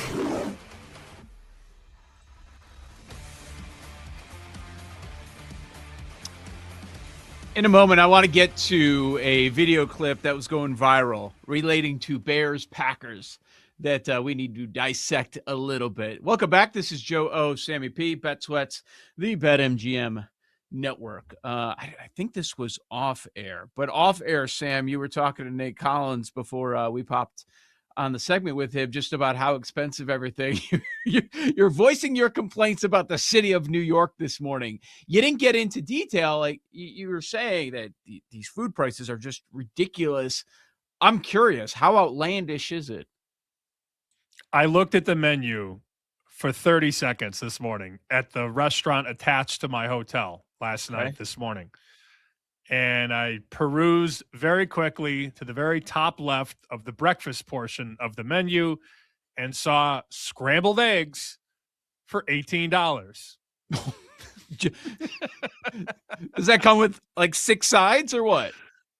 Yeah, 6 virgins it comes with. Yes, that's exactly what it comes with. I can get a carton of eggs between $3 and $4 back home. Why am I paying $18 for, oh, by the way, 2 scrambled eggs and green onion? Come on. Okay, when you said breakfast very expensive, here's the first thing that came to mind. I wasn't expecting scrambled eggs for $18. I was expecting you to say that bacon was $10. That's what I was thinking. Probably along the same I didn't even line. get that far. Did not get that far. Closed. I'm good. Here you go. Damn. So you got nothing? $18. No, I'll have some candy during one of the breaks like I usually do. I'll be fine. You got there? $18. I got some of those Nerds gummy clusters.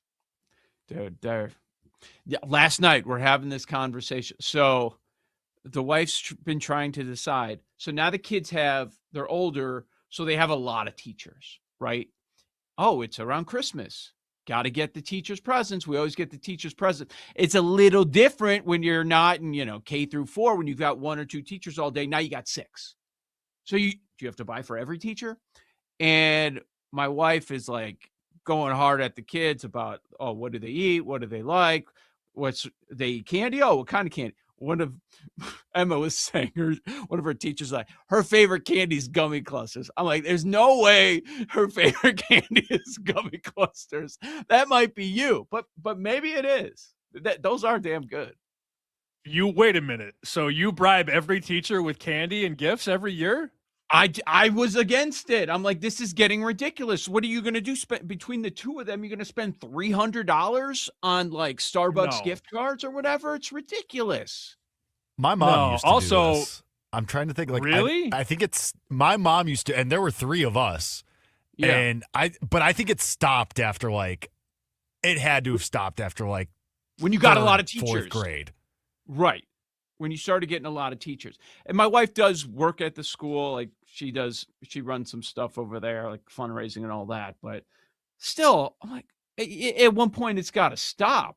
And she's like, $20 each. I'm $20 each. They each got 6, 7 teachers. I'm like, are you insane? Oh, well, and she's taking orchestra too. I'm like, oh my God. Do I need to remind you of what's happening here this week? Like the show stops. Chicken dinner ain't paying the bills yet, babe. Yeah, I Pump mean, the hopefully, brakes on bribing every teacher we've ever met. See, let's slow down. I'm trying to hit rewind and go back to if we found out that one of the kids was bringing gifts for the teacher, we probably would have beat him up at recess. Well, that's what my son said. My son was like, Mom, she's like, no, nobody does that anymore. Maybe like 2 or 3 kids. You don't have to. It's not a necessary No, it's thing. bad for the rep.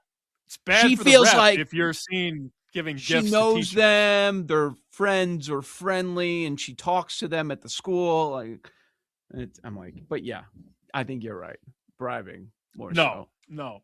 If my parents ever gave me gifts to give to the teacher, they would be my gifts or it would be Right. my candy. I'd be smoking that candy on the bus, bro.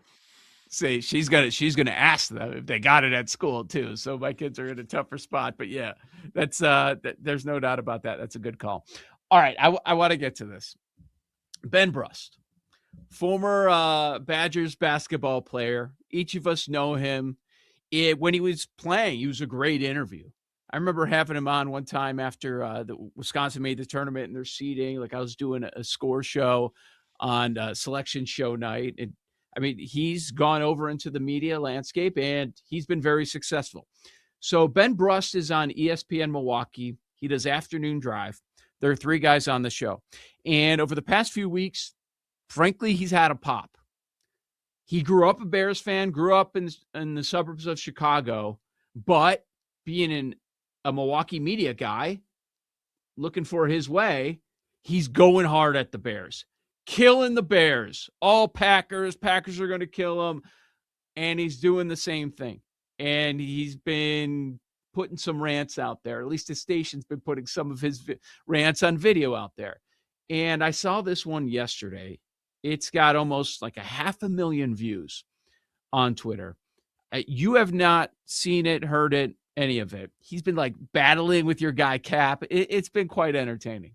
Cap keeps calling him a fake Packers fan. Like he's calling him out, letting him know, letting them all know in Wisconsin that he's not even one of you. He's pretending like he's one of you. And like Sylvie's like, yeah, he called me a month ago for Bears tickets. Like, yeah. So, this is good. So it goes across stations. This is great. It's very, very good. I'm enjoying it. Here's Ben Brust yesterday on his show at ESPN Milwaukee. Had a little Caleb rant for the people.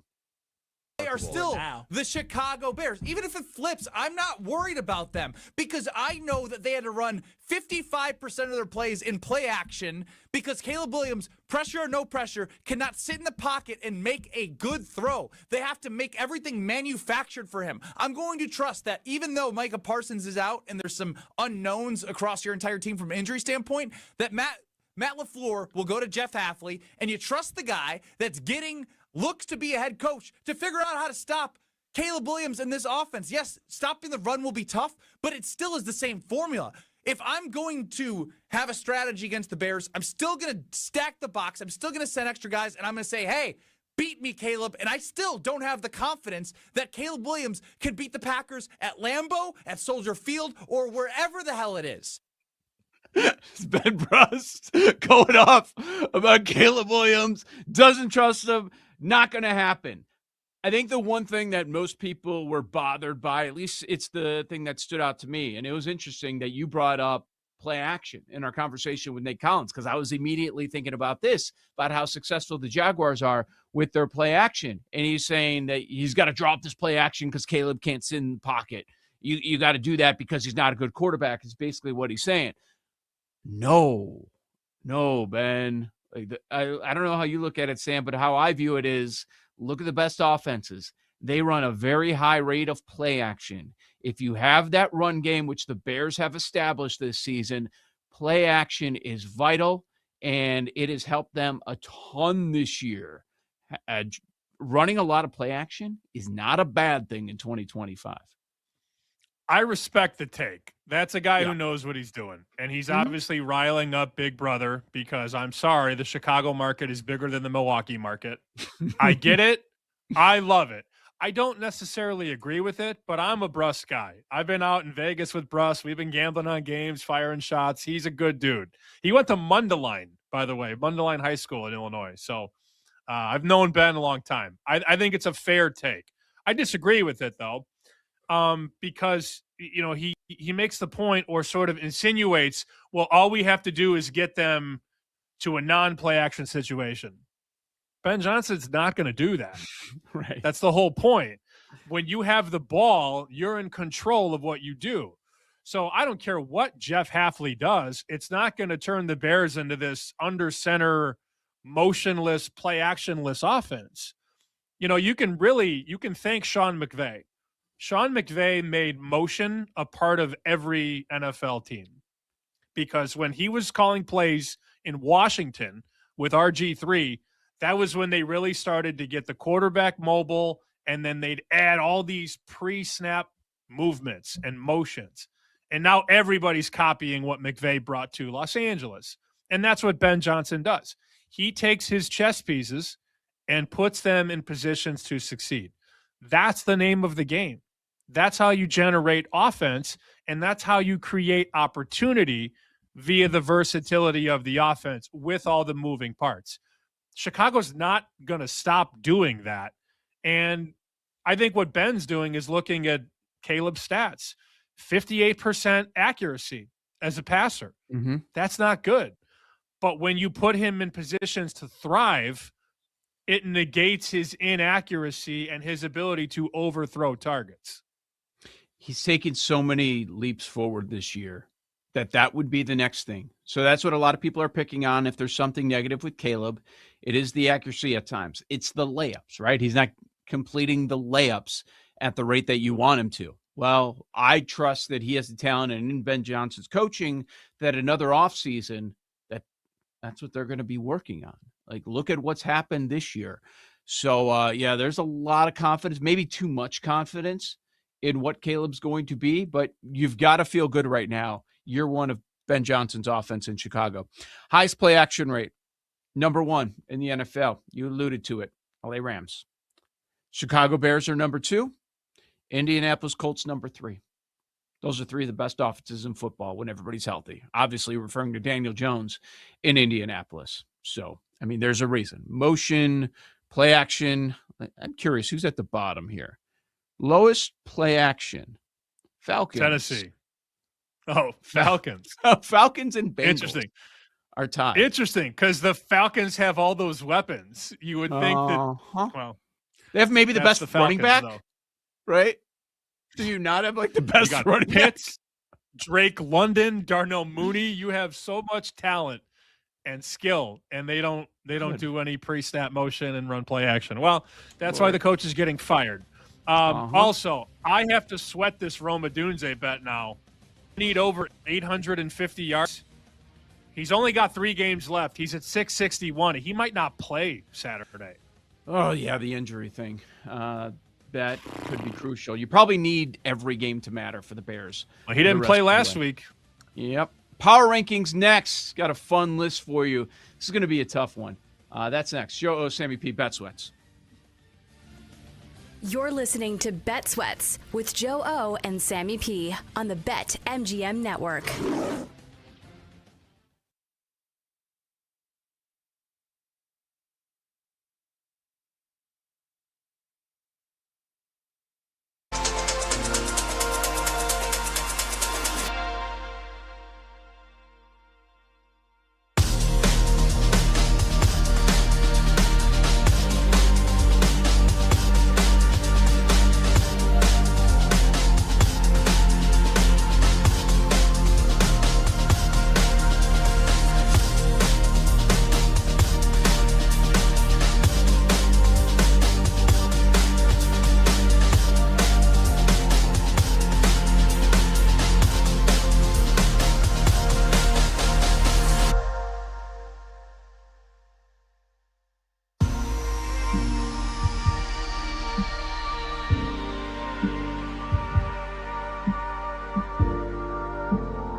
Every Wednesday, we do power rankings. We'll get to that coming up in a quick moment. Ran upstairs during the break. Wife's not doing a work call, a Zoom call. Wearing a Santa hat. Like, what are we doing? Is this what the world is doing? Is this what we're going to be doing in a couple of weeks? We're going to be going on random Zoom calls and just sitting there staring at a camera like Zach Kroll, and you're wearing a Santa hat the entire time? Is this our future? Maybe. We'll find out. Oh, man.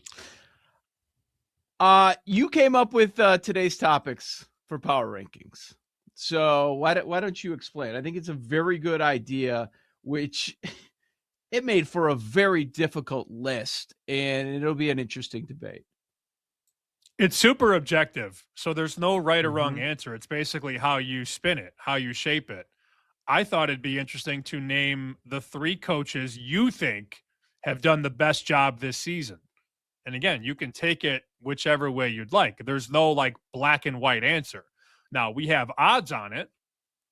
The top 5 coaches in order to win AP Coach of the Year: Vrabel, Cohen, McDonald, Johnson, Shanahan.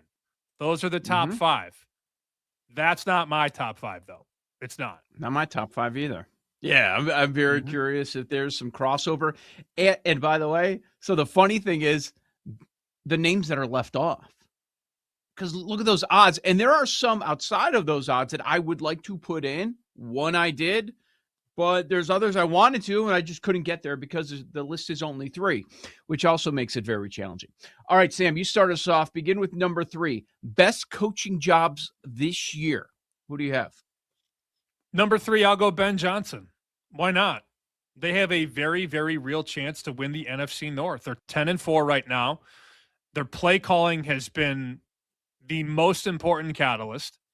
And if you notice the way the Bears were built, once they decided to bring Ben Johnson in, what did they do? They went out and threw money at the offensive line. Their O-line, if you had to give a gold star to one group on the Bears, it's the O-line.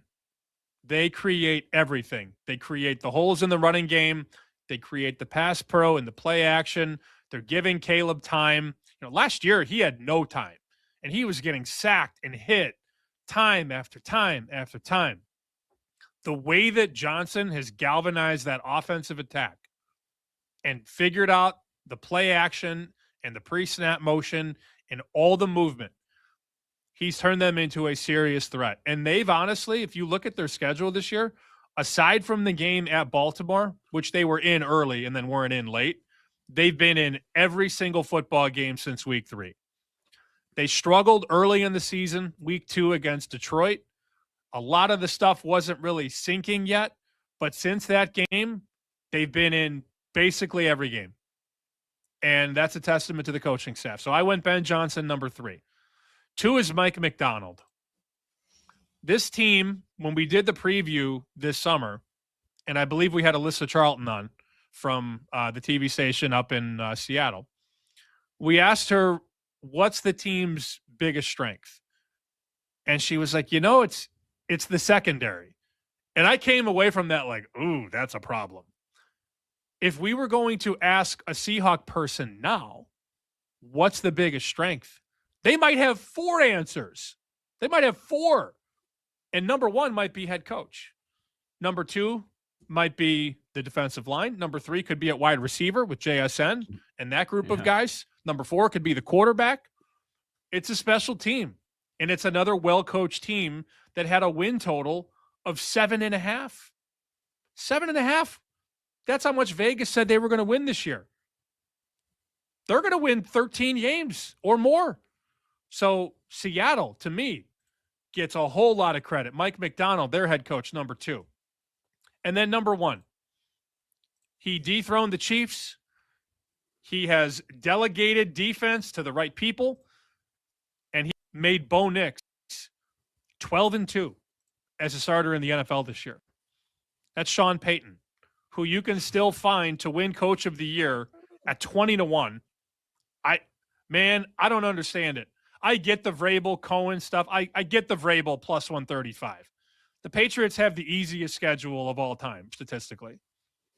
So, okay, you beat who's in front of you. I don't think it's as impressive as what Sean Payton and company are doing in Denver. So my number one is Denver Broncos head coach Sean Payton. All right, very good. Strong list. Ben Johnson 3, McDonald 2, Payton number 1. All right, you're going to laugh. Here's my list. I basically broke this down into a few different categories. Number 3, I decided to go with the veteran head coach. And I was thinking, there's no way Sam's going to have this guy. There's no way. Now, there are a few that I was going over. I'm like, oh, Shanahan, look at what he's done this year with all those defensive injuries that they have, quarterback injuries as well. Man, that's been impressive. What about Harbaugh? You know what? Sam's probably going to have Harbaugh. He's a Harbaugh guy. They have no offensive line. They're still finding ways to win. I'm going to go with somebody else. I'm going to go with Sean Payton at number 3. That's who I have. Look, man, they're the 1 seed right now in the AFC, and the Chiefs were going for their 10th straight division, 10 in a row. They dethroned the king. They did. And expect them to win that division, expect them to be the 1 seed moving forward. They're a perfect 7-0 at home. I said the other day, it feels like they're unbeatable there, and they did it against one of the best teams in the NFL, the Packers, with Parsons in that going into that game. And another reason that you've got to give Sean Payton a lot of credit, it's Bo Nix. Whether you like him or not, he took a stand in last year's draft. He said, he's my guy. He was the 6th quarterback taken. Don't forget that. Penix goes ahead of him. McCarthy goes ahead of them. Top 3 picks, they had no chance of getting all the way up there. So we'll see how those guys do. Daniel's dealing with a lot of injuries. Caleb steps forward. May's been awesome, an MVP contender throughout the season. But that's another reason you've got to give Sean Payton a lot of credit. Now, there have been times in games where I'm thinking, dude, what the hell are you doing? Some of his in-game decision making has a lot to be desired, leaves a lot to be desired. But I would say number 3, though, Sean Payton, you got to give him the credit. He stole the West. And we weren't sure when that was going to happen. Well, it happened this year with the Denver Broncos. Awesome season out of them. So I go with Sean Payton, number 3 overall. Number 2, I decided to go with a rookie coach. Which one? Did I go with Vrabel? You made some good points about Vrabel that I was also considering. And then when it came down to it, I was splitting hairs between Liam Cohen and Ben Johnson. Which rookie coach am I going to go here with this 2 spot? And it's tough. It's very tough between those two. And I think you ask a lot of people right now, because the Jaguars are hot and because Trevor Lawrence is coming off a 6-touchdown game, they would end up leading that way. But I look at what Caleb has done. So it's the same debate with Trevor Lawrence. People will bring up, oh, they're lucky because of the turnovers. Well, both teams have created a lot of turnovers. Bears more than any other team, but that was a Jaguars story for a while as well. The deciding factor for me was that a year ago, the NFC North was the best division in football. The idea of the Bears preseason winning this division was laughable. I think you could have made a case for the Jaguars with Cohen, softer division, and all that. Better than we probably expected, but it's not as strong as the NFC North. So that's why I decided to go with Ben Johnson, number 2, most impressive coaching job. So we got Payton 3, Ben Johnson 2. I also have Mike Macdonald on my list. He's my second-year guy. I put Macdonald number 1. So we have the same 3 guys, just in a different order, which I find absolutely hilarious. Maybe we're spending too much time talking football together here. But Seattle Seahawks, what he did, you want to talk about a prime example of building a program? That is what Mike Macdonald did. And they were pretty damn good last year, too. Don't forget, they were 10-7 in this awesome division, finishing in second place. And then they took it to a new level this year. They took their stand on Darnold when a lot of people were saying regression, it's going to be bad. No, we're good. We're good. We'll move on from Geno. Let's get Sam Darnold in here and look at what's happened.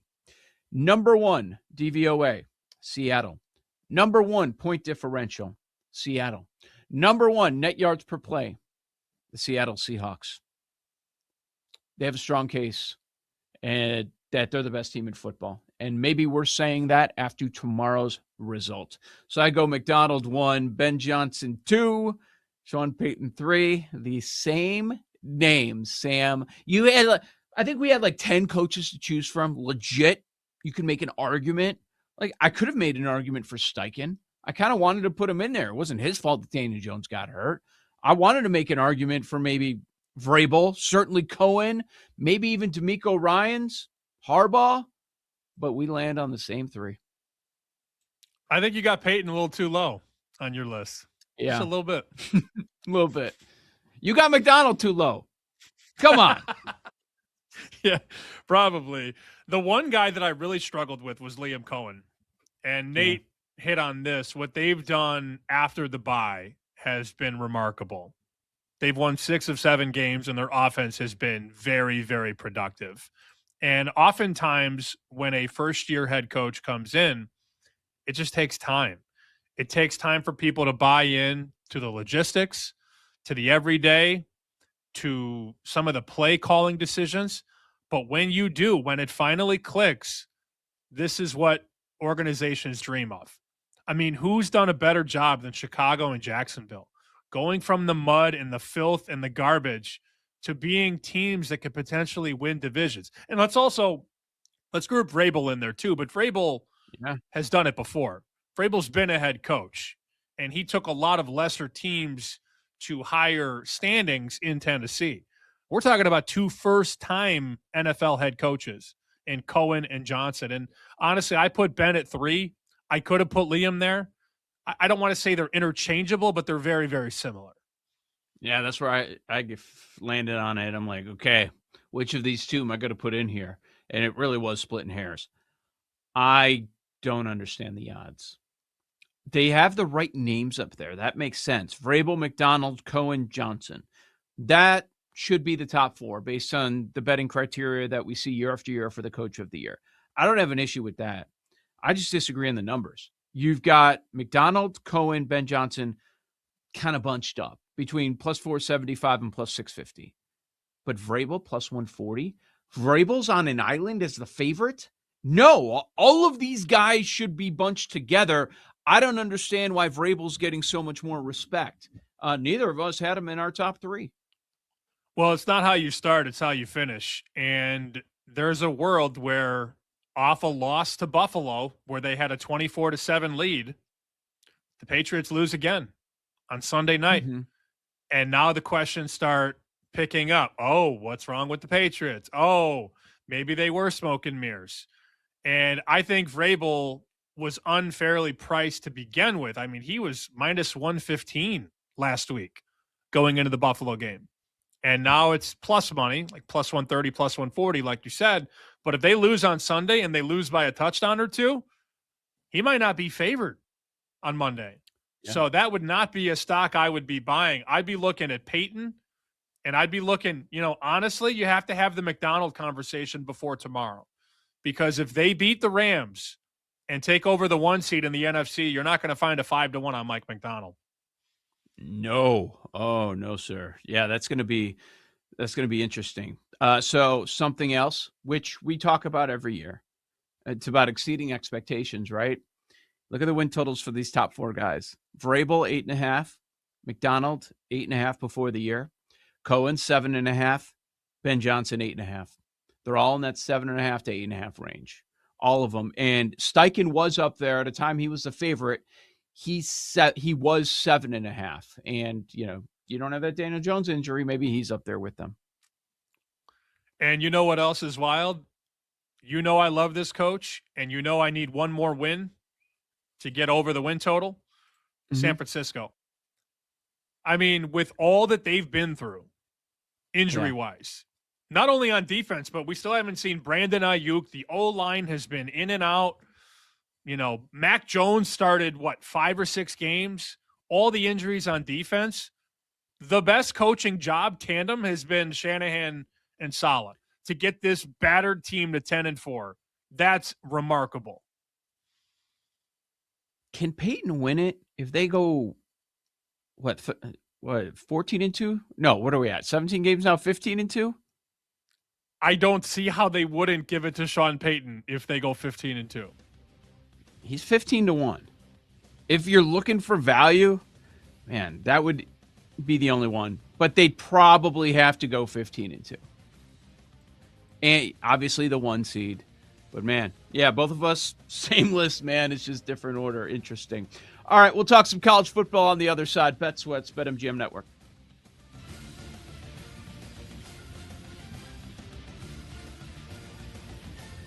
You're listening to Bet Sweats with Joe O and Sammy P on the BetMGM Network.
That's what's BetMGM Network with to live dogs and teasers coming up in about 20 minutes. I think we'll get a visit in New York from our buddy Jeff Schwartz. We usually do every Wednesday. Well, not every Wednesday, every week around this time. Usually on Thursdays he checks in. But did you see what your guy Fernando Mendoza did? I saw something. I'm hoping this is what you're referring to, that he posted on LinkedIn how he won the Heisman Trophy. Your favorite website. Yes.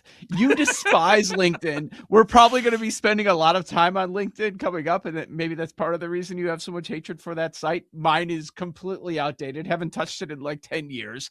I probably have a million notifications on there from a bunch of people I don't know.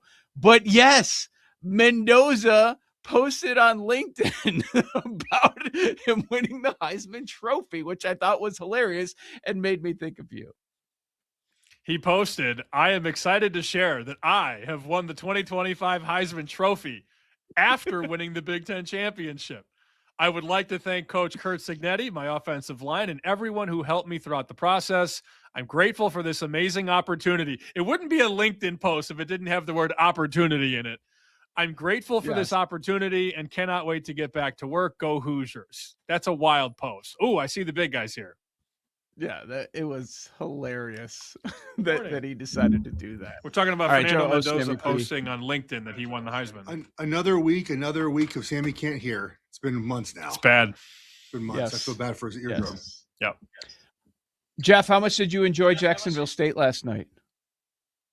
Oh, Lord. I went to sleep. I woke up and I saw they won, thankfully. Look, the thing I don't like about you have to have an identity as a coach, in my opinion, okay? And the identity can't be, I don't know, we'll just figure out as we go. So you have a 4th and 1 across midfield. You punt the ball. Makes no sense. The very next drive, you do a flea flicker from the -15 that ends up in a sack fumble. Like, how those plays align? The very next drive, you fake a punt.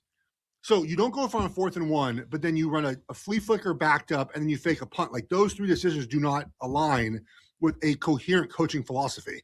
And then I went to bed at halftime. I saw they won. I didn't even notice the second half. But you love going to bed at halftime. Yes, I don't understand. Like, to me, you have to have like a coherent philosophy. You either go for it or you don't. When you sort of hodgepodge it together is when you end up with bad results. I saw you ranting on X, so I thought it was hilarious. Yeah, I think it's just not good coaching, in my opinion. We got 2 games tonight. We got Old Dominion, South Florida. I was just going to bring that up. So look, they keep betting the dog. We bet it. You were part of the bets at like 5.5 and 5 on Old Dominion. Look at it, 2.5 now. They keep betting Old Dominion. You know what that means? South Florida's going to win. But last night though, they bet Jacksonville State and they covered. Like they hammered them. I mean, this has been nonstop. Well, I don't know what they closed at. Jacksonville State got the 3 last night. I almost middle. I had Jacksonville State money line, and I almost middle with Troy +3, but I didn't want to do it. But Joe, we were telling people to bet Old Dominion at 5.5, and that was on the 10th of December. So in the last 7 days, it's gone from 5.5 to 3, and now 2.5. It hasn't stopped. I think the thing is that people look at these games and like, oh, South Florida lost a coach. Like, that's like a buddy just texted me about it. Like, should I bet South Florida? I was like, I don't know. Yeah. Like, a lot of it comes down to motivation, right? Like, how motivated are you to play in these games? And sometimes we don't know. We don't know till the game is actually played. If you're South Florida right now, we don't know how many guys are going to show up today, how many guys are opting out. You know, we don't know till kickoff. So it's one of those games where you might just wait till kickoff and sort of see what South Florida even looks like. And maybe you make a live wager at some point. I'm shocked that at BetMGM right now, Oregon's at 20.5. I thought this was one-way action. I haven't heard anybody go against Oregon, taking that JMU side, and then we're seeing the number come down a little bit. Any part of you concerned that like everybody seems to have the same thought process on this game and aligned with what you're thinking, and but we do see the point spread coming down? Concerned, like, and they don't cover or they lose? 2 different things. No, cover. I'm strictly point JMU spread. outright. I'm not Michael Felder. He was trying to sell us on Tulane yesterday. The one thing, like, is, you know, the theory is, I guess, Oregon just starts slow out of a bye, right? They were out 3 weeks. or maybe they're up and they just take the starters out to end the game. Like that's certainly possible. But JMU's offense is not really built to like 2-minute drill you in the fourth quarter, right? And like make a bunch of plays late. I mean, it's as simple as this, right? The proponents of the G5 teams in the playoffs will always point to like, well, UCF beat Auburn that one time in the bowl game, and other group of 5 teams have beaten, Tulane beat USC and whatnot. But these are playoff games. You're going to get Oregon's full attention. You're going to Ole Miss's full attention. Like, they're not going to be no opt-outs, obviously. Like, there's no one like, oh, I don't know if I want to play in this game or what the motivation. It's a playoff game. And the way I preview this game is quite simple. And I know it frustrates people, but it is what it is. Like, all 22 of Oregon starters are the best player at that position JMU has seen the entire season. They haven't seen no one better. They just have seen no one better. Yep. And so can they stick close early and sort of shorten the game? I guess, but I just don't buy that happening. I don't think they score more than 10 points. And then I think Oregon can cover, pretty easily if they hold JMU down. Would you rather lay? I got the first half market up here on the screen. That's a number that I could get behind. You could lay 11.5 in the first half, like 14-0, 21-7. Would you rather lay 11.5 first half or 21 full game? The reason I'd rather do the full game is I think JMU is going to have some sort of trick play, like some sort of stuff that they can do early that might cause this game to be 7-7 end of first quarter type of thing. Like that's something possible. I just don't think over 60 minutes they can happen. And Oregon, I think their second team will be fine. I'd rather just take the full game and ride with it. They've only had one game this year where a team backdoor covered late. And that was the Northwestern game when Oregon was playing third string. I was in the crowd in the rain. No, it had stopped raining by then. Uh-oh. But I was in the crowd. I went on the Oregon website and looked up the players on defense that were playing. Like, I didn't even know who they were when Northwestern scored 2 touchdowns in the fourth quarter. So they haven't been backdoor covered the entire season. Like, it's just what they are. So I think it's full game. I think you know what, have some fun, put both together in a little parlay, a little SGP. I like that. Yeah, I think Oregon will run for a lot of yards, by the way. If you can find some sort of prop on the running backs, I think it's the schematically what JMU does, Oregon can take advantage of. All right, buddy. See you a little bit. Yep, we will. Finish strong. Be a professional. Oh, God. 2 more, Stop. maybe.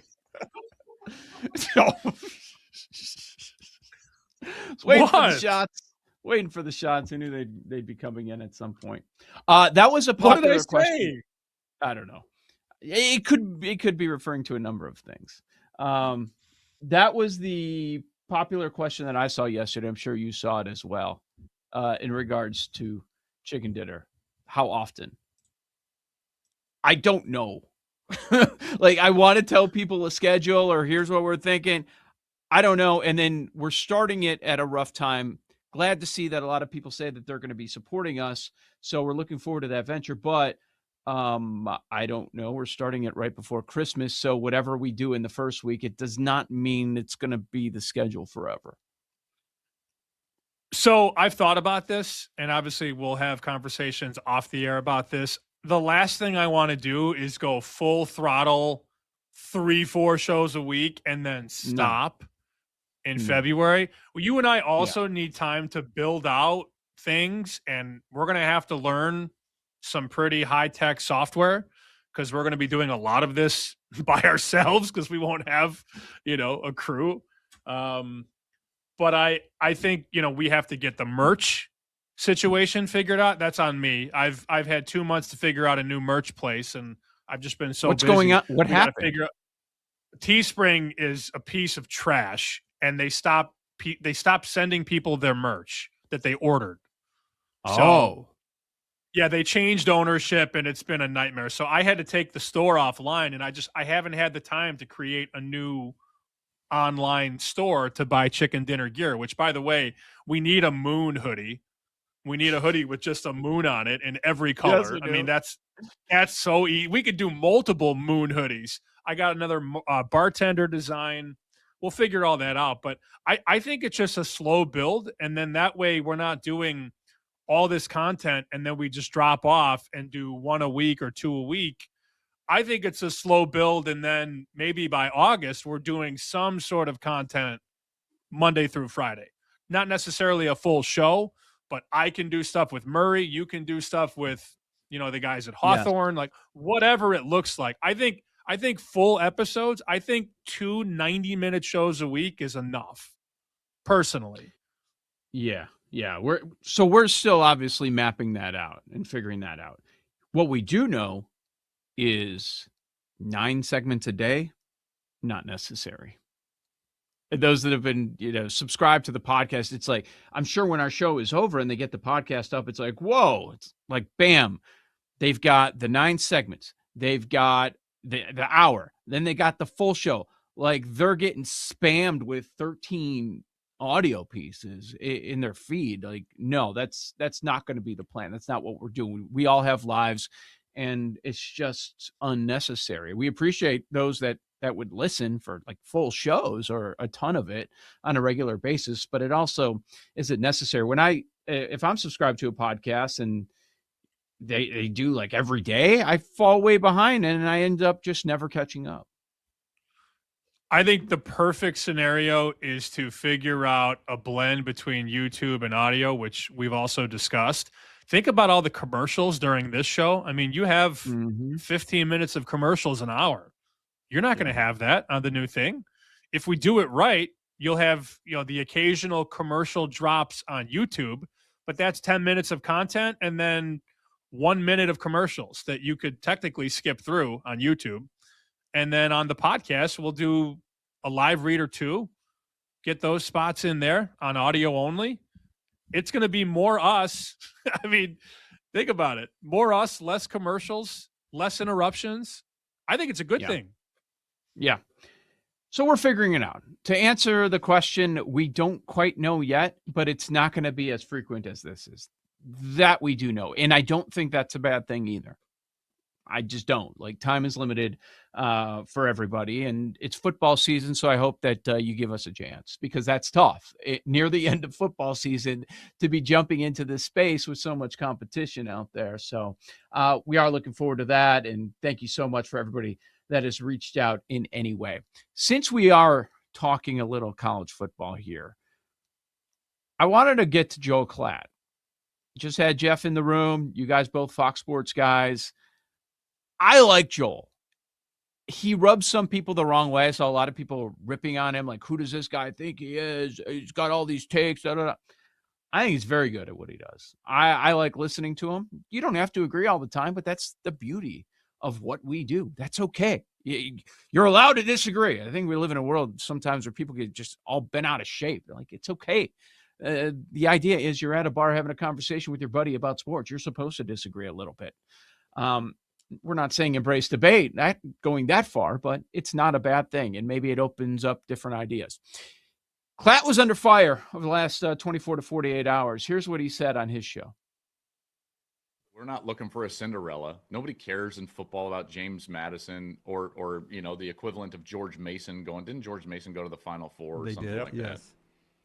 Nobody cares in football about that. We don't want Cinderellas. We want the best teams playing each other at the end. In fact, hot take. I mean, like the hottest of all takes that I've ever had in my entire life. The NCAA basketball tournament is a joke. It's the dumbest tournament and the least fair tournament in all of sports. We go and we put teams at odd times on neutral sites in a 1-game affair. Like, that doesn't crown a true champion. We're not doing anything that tells us who's the best team over the course of the entire season. Like, if anything, the NCAA basketball tournament should act exactly like the old World Cup, which we should have groups. They should all get guaranteed 3 games, and they should be played at the higher seeds arena so that those seeds are rewarded for a quality game. And that way we don't just get to see, like, Kentucky one and done against George Mason or something like that. Well, that's stupid. That's stupid. Again, hottest of all takes, but that would make the NCAA basketball tournament far better. Neutral site, one and dones. What are we doing? Yeah, you know who loves that, though, is CBS. I mean, it's great for CBS. I guess. Well, it It sucks for the fans. CBS paid billions of dollars for it. Yeah. No, I'm with you. True. The year Georgia missed a couple of years ago, I was like, when Michigan won, yeah, I was like, man, that was a tough one when Bama beat them in the SEC championship game. But that's a hot take. So back to the group of 5. I think that in order to separated out. The group of 5 will have to be incentivized somehow, and specifically from a financial perspective, to go play their own championship. I think that would be better for them anyways. All right. It was longer than I expected, so we'll have to react a little bit on the other side. I think you've got to break up those takes. There's a lot of heat in there. Some of it I agree with, some of it I disagree with, and I'm curious if Sam disagrees with all of it. We'll talk about that on the other side. See, won't have to deal with this in the future. Joe O, Sammy P, Bet Sweats, BetMGM Network.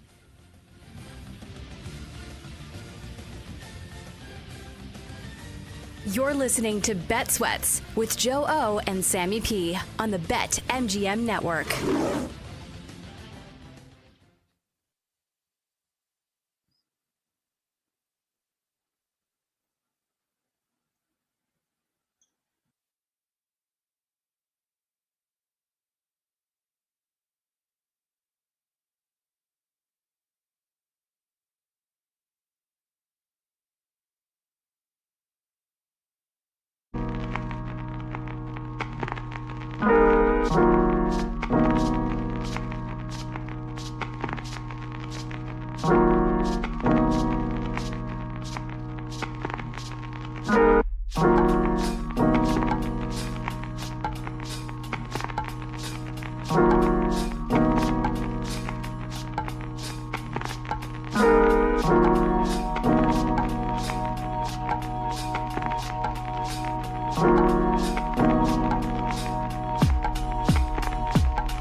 Welcome back to Bet Sweats with Joe Ostrowski and Sam Paniotovich on the BetMGM Network.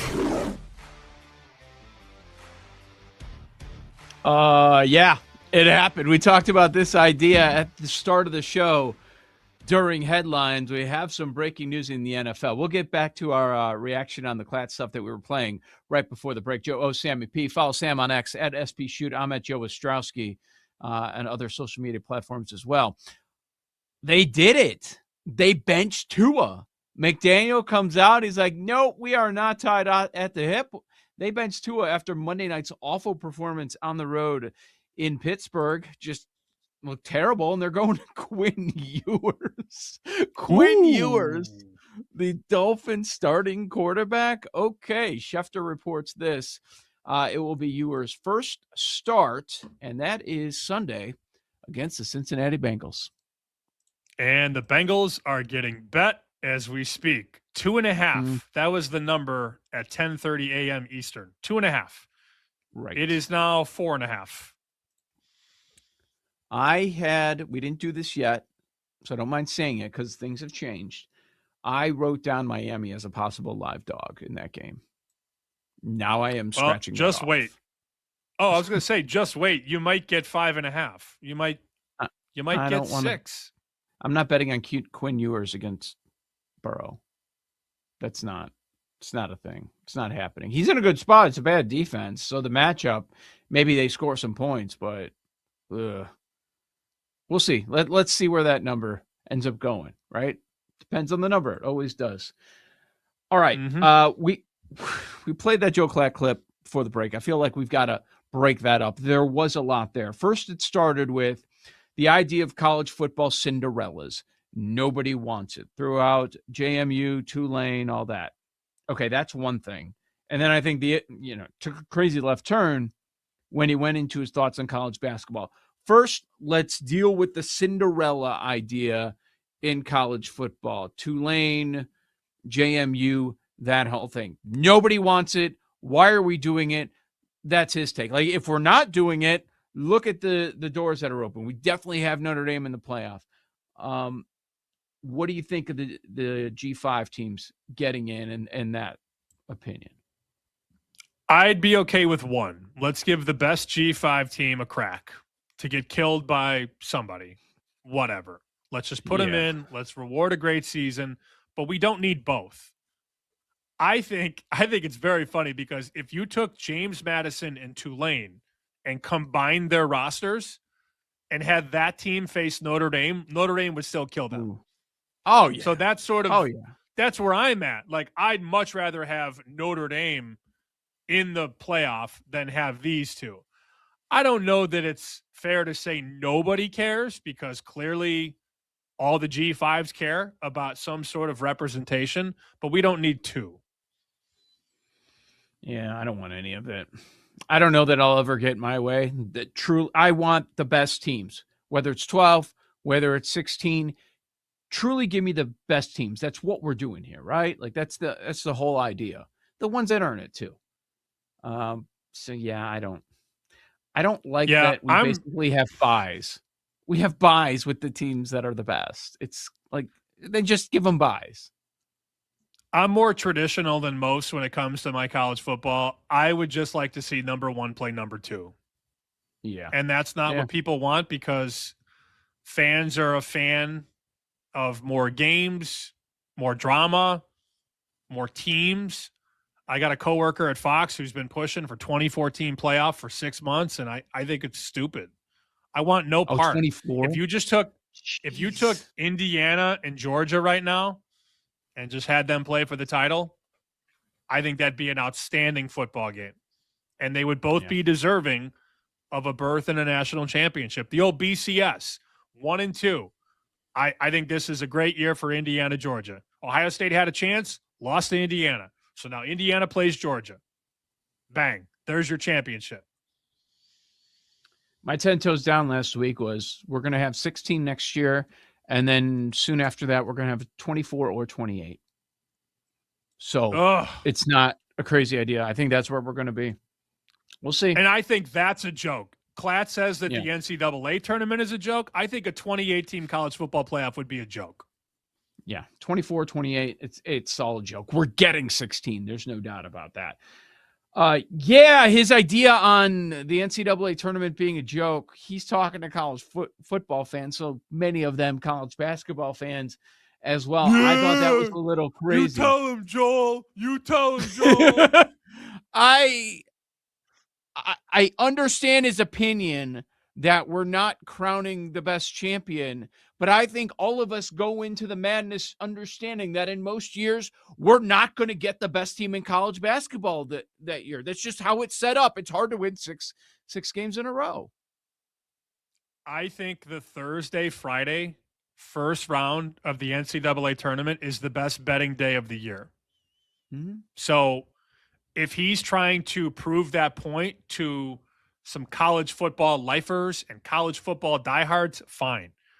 But you ask a gambler, somebody who's firing bets on games, what's your favorite part of the year? It's March Madness, because I can bet all day Thursday, all day Friday, and then most of the day Saturday and Sunday. You and I were in Vegas last year. How much fun did we have that opening day? I had way too much fun. They're still talking about it in Vegas, how much fun I had that day. It's the best day. There's the first day of the tournament, and then there's everything else. When you can turn on a basketball game at 9:15 in the morning in Vegas and bet all day, yeah, give me that. What a day that was. Oh, what a day that was. That was fun. Don't say anything about South Point. that was an entire adventure. I got in a lot of trouble that day. Naturally. Yeah. There are a lot of instances where you've gotten in trouble. But that day was so long. It was so long. It had was chapters. A marathon. And yes. Chapter 5, Paul, was dinner. That was the 5th chapter of that day, where we went to dinner and had all the wine and all the after dinner drinks. And then I went out. After dinner. I was gonna say, Joe. Yeah, I remember being like, I was like, all right, I gotta call this after dinner. After the after dinner, like Quarenta Trace, the after dinner drink, I was like, all right, I gotta go. So I didn't even go to dinner because I was done. Well, I was the dead to the show world. ended at 9 a.m. Like our day started at like 5 a.m. And like the second chapter 2 started at 9 a.m. And then and it just went. We started drinking those $2 bloodies at South Point at 10 in the morning. And then my buddy Doug drove up from California and then drove us to the Westgate, showed off his gun in the car. That's right. Remember? Yeah. And then we got to the Westgate and there were like 20 of our guys hanging out. We had a stack of tickets that big. All we did was drink and gamble all day. That was chapter 3. Chapter 4, we bought more booze and went to the room with our buddy Sheriffin. And chapter 4.5, we got lost in the elevator in the hallway and couldn't get up to the room. Chapter 5, 1st to 15, Omaha? Was it Omaha? Against St. John's. Paul convinced everybody to bet Omaha first team to 10 against St. John's, and it hit. Yeah. Oh, that's right. Corby was insane. Yes. Insane. Who else? What'd he say? He's like in the room. It's like, you want a shot? He's like, nah, I don't. Oh, nah, I'm allergic to tequila, but I'll have a little bit. It's so good. I think I'm allergic, but yeah, Corby won. That was one of the best days of my life. And my birthday was at midnight. That was my birthday at midnight. That was chapter 7. Oh. God, I'm forgetting chapter all 9, of that was in one day. Yeah. Chapter 9. You remember chapter 9? Yeah, Security. I remember. Yeah, I remember. They all remember. Yeah, well, it's a good day. It was. Man. Yeah, that was. Wait, wasn't that the day before? I'm confused. No, Wednesday was pretty chill. Wednesday was, we watched like a playing game and we were all on Xavier, I think, against Florida or something like that. Okay. Oh, and that's when I arrived. Like, late that night. Okay. Man, it is confusing. That was fun. But the point being, we were there because of the tournament. Multiple shows from this network were there, the network that's going away, because of the tournament. It's, you can't say it's a joke. I mean, it is as entertaining as anything. You don't have to crown the best champion. Sometimes it's just not possible. Guess what? The tournament's not the tournament if you have a best of 3 series. And nobody wants that. But we've had the last 3 years, we've had 3 deserving champions. UConn, Florida. Yeah, true. Okay, you want to throw Duke out there? Duke was heartbreaking for a lot of us on this network. I had Duke stock. I had 7, 6, 5-1, and then they're up 14 with like 4 minutes to go and can't finish. Should they have won? I guess not. But they made it to the Final Four. The best teams go far. And then if you don't like 4 teams for all the marbles, I don't know what to tell you. But for him to say that the tournament is a joke, ask any sports bettor. No. What's your favorite part of the year to bet? Most of them are going to tell you it's that first weekend college basketball tournament. Even if you're not a bettor, fans. I think most sports fans, Yes. right? That's where I was going. Most sports fans would say best day on the sports calendar, that Thursday, Friday, first round of the. And everybody fills out a bracket. Everybody's got a bracket. Everybody, Upsets, Survivor, Cinderellas. brackets, everything. People have pools where they just pick a team out of a hat, and that's my team for the tournament. Like, there are a million different ways to bet it. Yeah. Crazy. Well, it's a joke. That was a very loaded take. I didn't really understand the group play comparison to the World Cup. Like, you're never doing that with football. Like I agree. I'm kind of with like Joe. I agree with parts of it. Like, I'd rather have Notre Dame in there than both group of 5 teams. Like, for sure. Better product, better quality. As a guy that was making a case for Alabama a couple of years ago over Florida State, and I think even a year before with I want the best teams in this. But it went a little too far. What would the other team be if you remove both? Notre Dame and Texas? BYU. Vandy? I mean, Texas is probably the best team, right? So now all those teams get in. All those teams. Pavia guy. Pauly Pavia. Big Pavia guy. Bleep Indiana. I know. He's got the sign. I know. Joe O, Sammy P. We'll talk some live dogs and teasers on the other side. You've got Bet Sweats. You're listening to Bet Sweats with Joe O and Sammy P on the BetMGM Network.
Get ready to experience the ultimate fusion of wagering and entertainment. This is the BetMGM Network. Kicking off your morning with the Daily Tip with Michael Jenkins and Chelsea Messenger. Over. It's a very simple way to look at it. It's the best way to look at it. Followed by the newly branded Bet Sweats with Joe O and Sammy P. When I stop talking, that's when you jump in usually. He said, ring that bell! He said, ring that bell! Then it's You Better You Bet, hosted by Nick Costos and Femi Abebefe. Great teams and great players get a whistle. It's happened forever. It will continue to happen. Capped off every night with the electric Brad Evans and Ryan Horvat on BetMGM tonight. Oh, that's a sexy phrase. Quote Dr. Dre, creep with me and walk with me on this one. Welcome to a new era of Wagertainment. This is the BetMGM Network. Please gamble responsibly.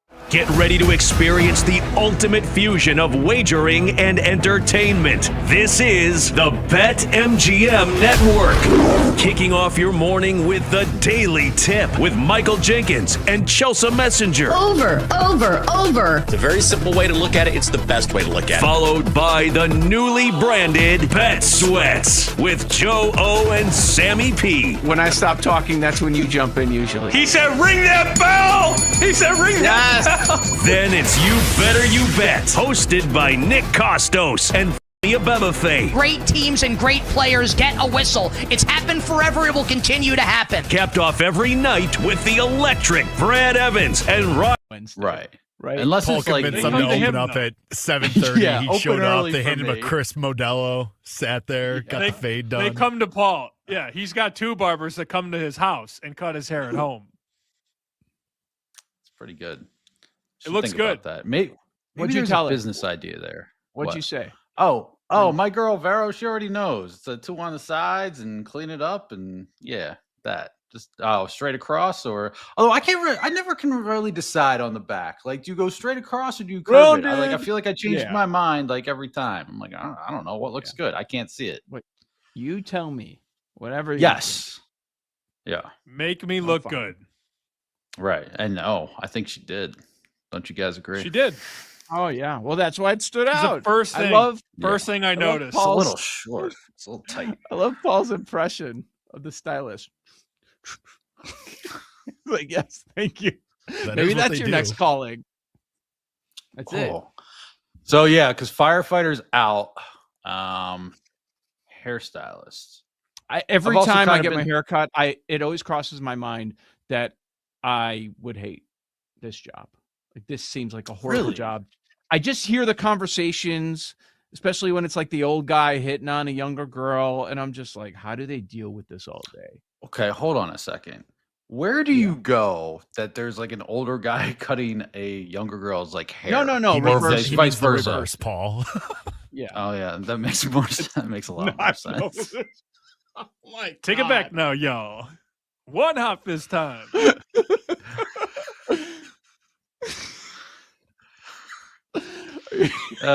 Where did you go this morning? It was doctor related, not calcium the related shop. though. Well, we know it's not the dentist. You went to No, pick never. something up. Yes, let's narrow. Oh, I've That's gotta go to another the career dentist. path that is dead to you. No, That's no right. dentist. I've got to go to the dentist. Oh, no. I've got to go to the dentist next week and lie about how much I floss. Oh, because you're in town. You can use the same dentist? crash course it. just bleed the hell out of your gums. If you want to game the system, I don't think you care. But they've been telling me my teeth are going to fall out for 5 years if I don't floss, and I have not flossed once. So they tell everybody this? Okay. Oh, yeah. Makes me feel better. It's probably, well, Sam, it's probably not the flossing for you. It's probably the candy for breakfast at 8:30 in the morning. That's once a week. I build that up to be way more than it is. I haven't had candy for breakfast in like 3 days. Please tell them. I mean, you that's eat when gummy I clusters every morning, though. No, for our entertainment. Oh, I'm tell gonna send them dads? the video of you housing gummy bears in this studio in front of me, 3 feet away from last year. Well, remember last year? I mean, I really think we hit a groove last January after we came back, because we had the day where we talked about how fat we were. And then we had the other day where I had the dentist appointment, and I was like, I am so glad my dentist isn't a gambler, because if he had a missile on the bowl game when he was in my mouth with a scalpel and a sword, like, you know what I mean? Like, that'd be really bad if my dentist had, $5,000 on Notre Dame, Georgia while I'm in the chair. Mm-hmm.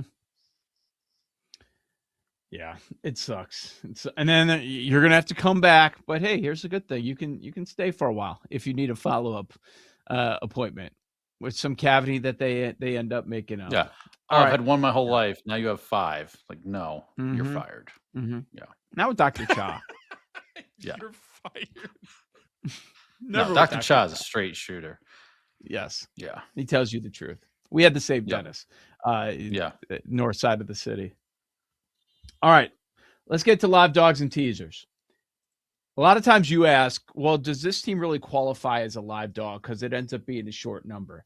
That's much of the board this week, Sam. There are so many dogs that are inside of a field goal with these tight spots. I mean, there's a couple of larger point spreads, but most of them 1.5, 2, 2.5, some touching 3. But that's the majority of the board. Holy cow. Before we get to live dogs, this move just came in on the Jacksonville-Denver over. Holy smokes. They bet this from 45.5 to 47 in the last 3 minutes while we were talking about how phony the dentist is. Damn. So Circa's at 47. Bet Online is at 47. BetMGM, title sponsor, 46.5. There's a 45.5 if you shop, but it's going to go real quick. This over just got slammed on a Wednesday morning, 45.5 to 46.5 and 47. That's a big move on a Wednesday morning, and that's from people with power. Wow. Let's see. My favorite live dog. Tennessee. Can I get there on Tennessee plus 3.5? That's the question. Good. That's the one I want to bet because I feel like the Chiefs are just dead. Mahomes Wanna isn't bet. playing. White flag. I wish I could get there on Tennessee. That's the one that jumps off first. My guys in Vegas, Rick and them, they love Pittsburgh catching a touchdown at Detroit. That's their favorite dog. Mine's probably Tennessee. Okay. Why every time I turn around, people are talking themselves into Tampa Bay again? They haven't earned your respect. It has been a long time since we've seen this team play some quality football. The Tampa Bay Carolina thing, we're going to get it twice in 3 weeks. What's going to happen? Are they going to split? Is Tampa Bay going to almost close it out this week? Don't know. Carolina's getting 3 at home where they play better ball. I don't understand why they're a road favorite and they're laying 3. I just haven't seen it with this team. I know Carolina's so up and down, and a lot of times you'll see an awful performance and they come back and they look good. You never know which Panthers team's going to show up, but the majority of the time they do show up at home at least. Plus 3, yeah, I think that there's certainly a live dog for me. You're going to see a lot of professional money too, my estimation. You're going to see a lot of that come in Saturday on Washington. Commanders are home against Philly. The number is 6.5, not 7. Just holding steady. Just shy of 7. That big fat touchdown number of 7. There's a reason it's 6.5, and there's a reason it hasn't gone to 7 yet. I think you're going to see some pros come in and bet Washington plus 6.5. That's my guess. That game's at Washington, and we have an opportunity in that game. The Eagles win They're going to clinch the division in back-to-back years for the first time since 2004. Even though things have looked ugly for them at a time, they could end up winning the division this weekend. Remember, no Jaden Daniels in that one. It's going to be Marcus Mariota. I told you that I was considering Miami, but I thought Tua was going to be playing. Let's see where they've settled here. I still see the board lighting up. Okay. Didn't go much further. We're at 4.5. Wow. DK went to 5.5 in that game. They're the only ones. South. Mm-hmm. Chris, wake up. Chris.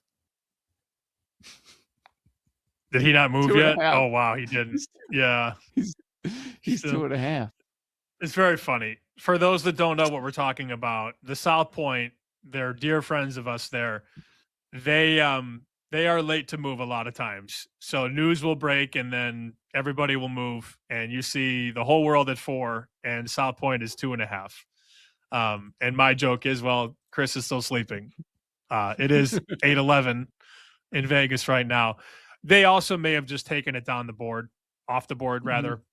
Sure. Sometimes these API feeds are a little bit slow. I don't think they're just taking water at 2.5 right now. Like that's probably a situation where they're just off the board. It's still funny though to look at the board and see 4, 4, 4, 4, 4, 4, 2.5, 4, 4, 4. Exactly. Sunday Night Football. The Patriots and Ravens got flexed to this spot. I've been thinking about the Patriots.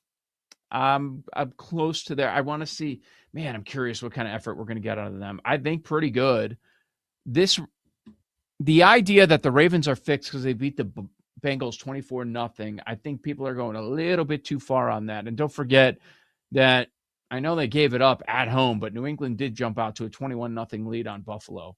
I still have a lot of trust in New England, and that Ravens defense has been leaky way too often this season. So if we're going to get past 3, I don't think we will. I definitely believe the Patriots are live in this game. There's a lot of games that are sitting 2.5, 3, where you can make a case for the dog winning. I laid 3 even money on Baltimore, so you and I are going to be heads up on that one. I'd like to see the Patriots deal with some adversity here. That was a bad loss. Yep. I know that they have a great record and they're going to make the playoffs, but that's a horrible loss. You had your biggest rival dead to rights. You had your hand over their mouth and you just couldn't finish the job. That team was dead and then rallies and wins the game. And now Buffalo has an outside chance to win that division. I'd like to see how New England recovers from that performance. And I don't think it's as easy as people think. I agree with that. Would you tease New England +9? No. Okay. What about that, the teasers here? First one that I wrote down, honestly, Chicago +7.5 against a beat-up Green Bay team. Any that jump out to you? That's a great teaser. I like Buffalo in the game, but I don't want to lay 10. I know this isn't a Wong teaser because I'm only going through one key number, 7 and 3. I'm only going through one of them.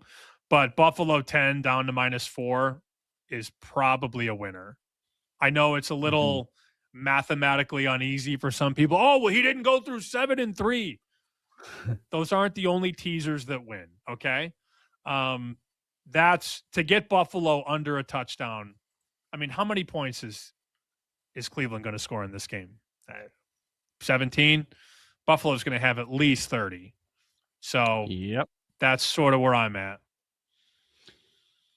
If I like Carolina +3, of course I like them +9. Are the Bucs going to go on the road and win by double digits? I'm not too concerned about that one. And here's one I expected you to bring up. You got a Dallas team that's eliminated. You have the Chargers already a short dog. You can move the Chargers to +8. Herbert against the Cowboys defense. Most importantly, Harbaugh +8.5. Like that's the real silver lining there. You get a great coach +8.5 against a team that's probably not playing for anything. So that makes sense. Dude, they keep betting this Jacksonville over. It's 47 in a bunch of places now. That's a crazy move. At open 43 this week at some respected spots. Wow, that's wild. All right, Matoy Pearson, Vegas bookmaker. He's going to drop by next. Bet Sweats on the BetMGM Network. You're listening to Bet Sweats with Joe O and Sammy P on the BetMGM Network.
Welcome back to Bet Sweats with Joe Ostrowski and Sam Paniotovich on the BetMGM Network.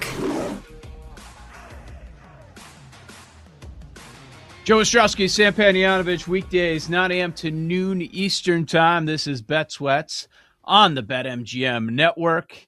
Let's go out to Las Vegas to bring in Wynn Resorts bookmaker Matoy Pearson. You can find him on X. He's got takes there at Heed These Takes. Matoy, appreciate you waking up early for us. Thanks for coming on. Yeah, man. It only took a couple minutes for me to decide if I wanted to talk to Sammy or not. On your birthday of all days, you were going to blow me off? I don't think I would have been able to forget it had I did, man. So I had to go to war for you today. Joe even said, how did you get Matoy? He doesn't do anything. And then I told the story about how you told me you would only do it if you could do our last show. And Joe's like, who does he think he is? It seemed so right at the time when we were talking about it. I was like, well, at least we'll make it memorable. So, I didn't mean anything by it, Yes, no doubt. Well, let's make it memorable. Let's talk about these college football playoff games. Let's talk about the one on Friday. It took like a little bit once we got the matchup for the market to settle in on Bama as a short favorite. Low total, lowest of the four college playoff games. What are your thoughts on the game, and what kind of action are you guys seeing? Oh, man, we haven't really seen much on any of the game. I mean, mostly on the bigger favorites in the Oregon game, and I can't even think right now. Sorry, it's so early. Ole Miss. the Ole Miss game as well. There wasn't really much from what I can remember. I think most of it, from what I can remember, was on Oklahoma early, but we just haven't seen anything as early until I'm sure day of the game will get more action. But me personally, I think I like Alabama. A lot of people are giving them, they're not really cutting them a lot of slack after the last couple games. The Iron Bowl, obviously, they kind of had a close call with Auburn there and then just ran out by Georgia and the SEC champ.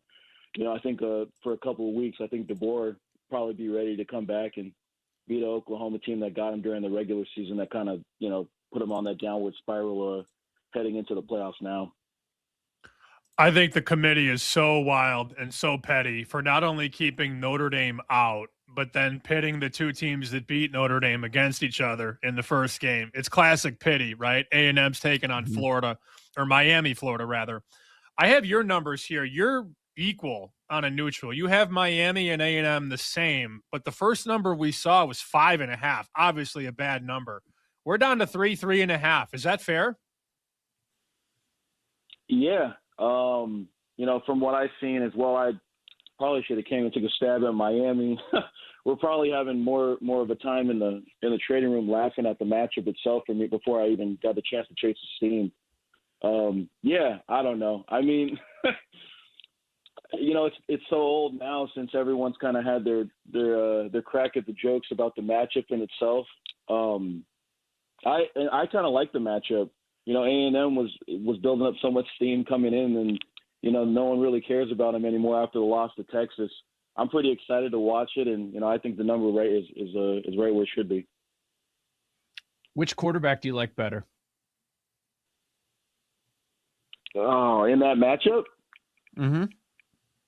Does it suck that I kind of like Beck a little bit? Probably a little bit more going into this. He's kind of been flying under the radar, but Miami's kind of been, steamrolling a lot of these opponents. I know they haven't been as good, but he's looked better. And, when no one's really talking about you, you're probably doing a little bit better. So, Beck might be good here. You're a 1H guy. I know that. You're a first half guy. We've been together many a nights where you've been shipping first half bets, and it's my favorite thing that you do. And you love it because then you have the ability to rebet at the half. But when it comes to these dogs in the big games, the big spreads rather, JMU, Tulane, I personally feel like if they're not in it early, they're not in it late. And that may be a lazy handicap, but if Oregon's up 17-0, it might as well be 50-0. Same with, Ole Miss, Tulane. If you're going to bet one of these dogs, is it not a bad idea to just look 1H instead? Yeah, absolutely. I always just enjoy looking at the ticket count on these massive favorites and just seeing which one's going to destroy, a lot of these people's free space parlays. I was, kind of doing that a couple days ago, but I don't know. If I had to choose one, I think I'll choose JMU because they look so lousy against Troy. People are going to be, going to town on Oregon, and maybe Oregon doesn't come out, play the way they should. Opposing the Ole Miss that everyone's kind of sleeping on, and Tulane dominating in their game. I mean, this is just all built off speculation and not much legit handicapping.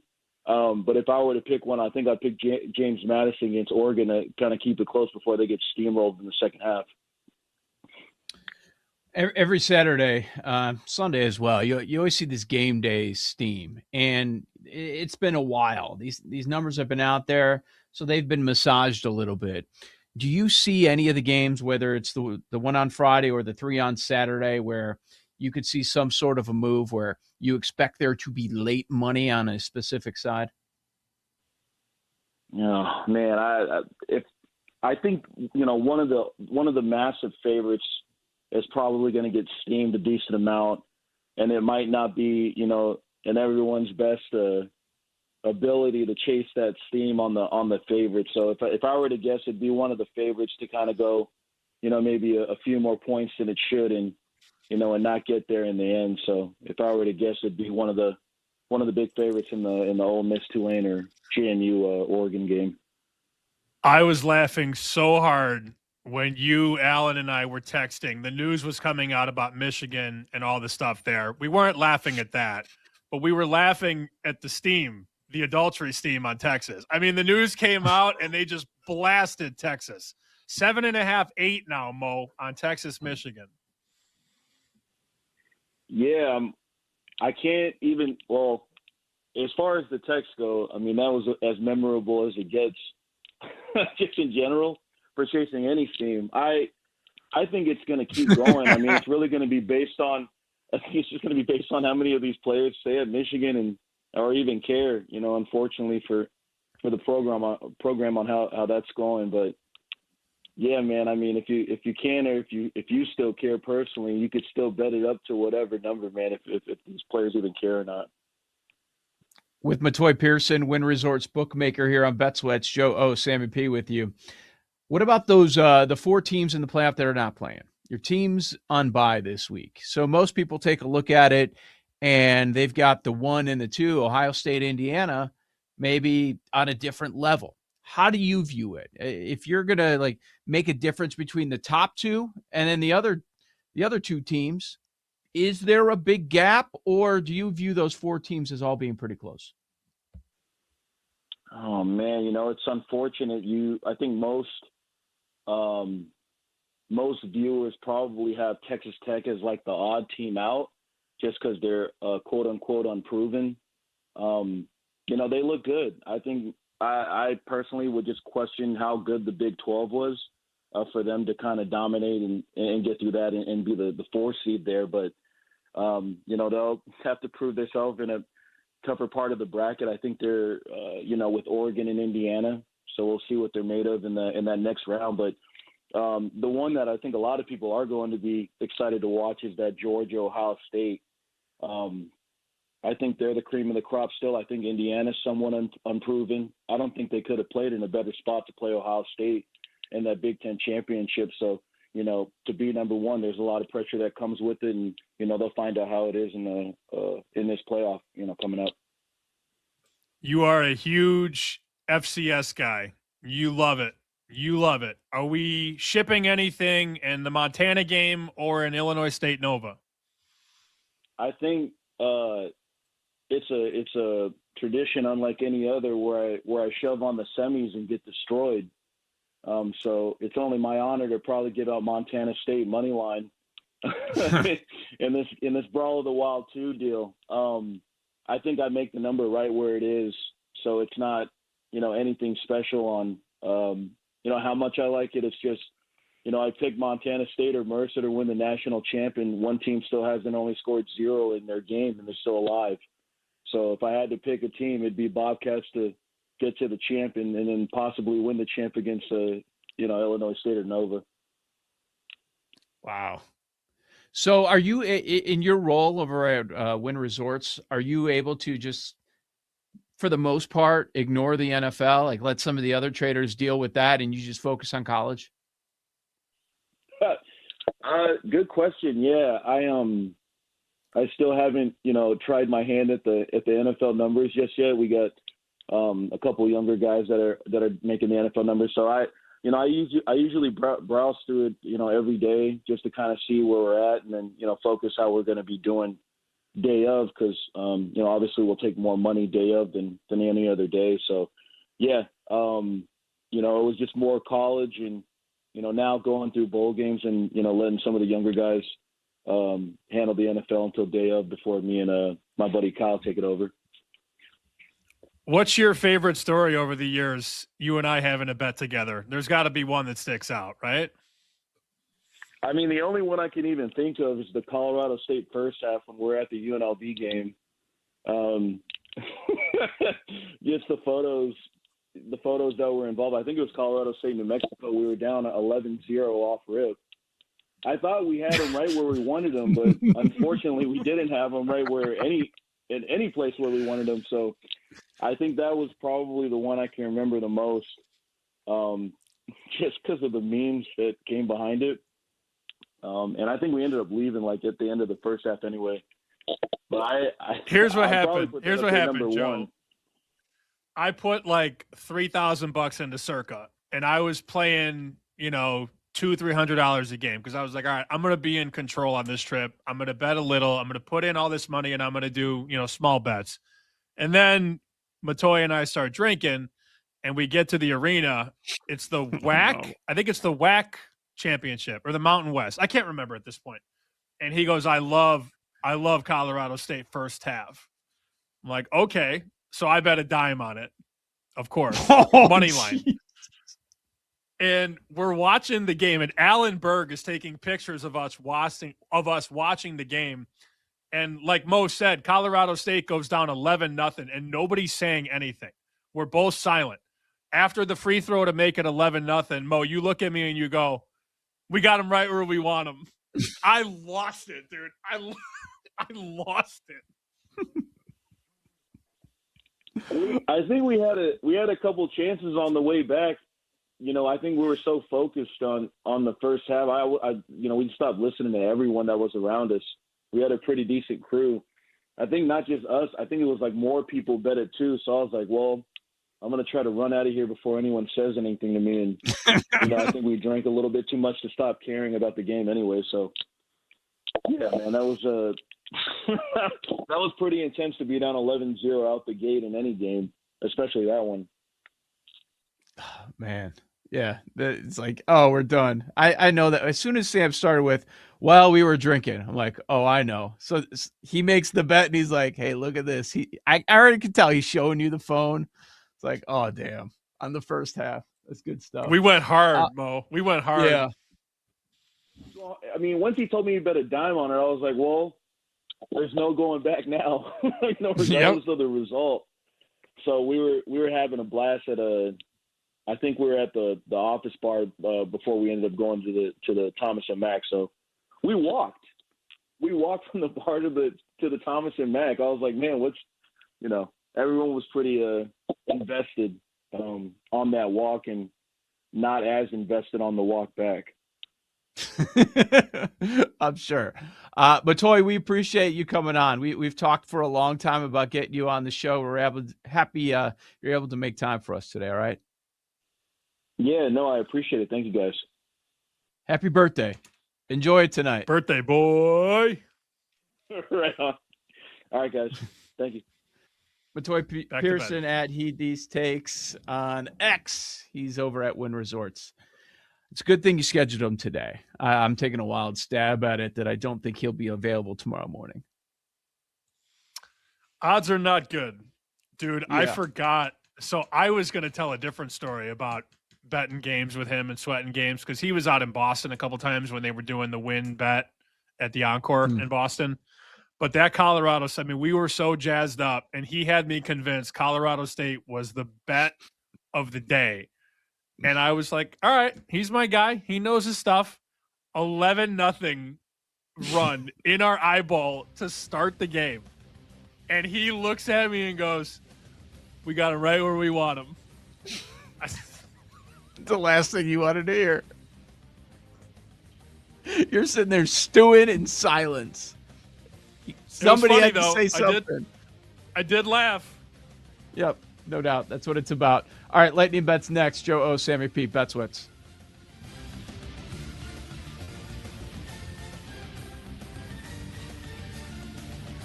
You're listening to Bet Sweats with Joe O and Sammy P on the BetMGM Network.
back to Bet Sweats with Joe Ostrowski and Sam Paniotovich on the BetMGM Network.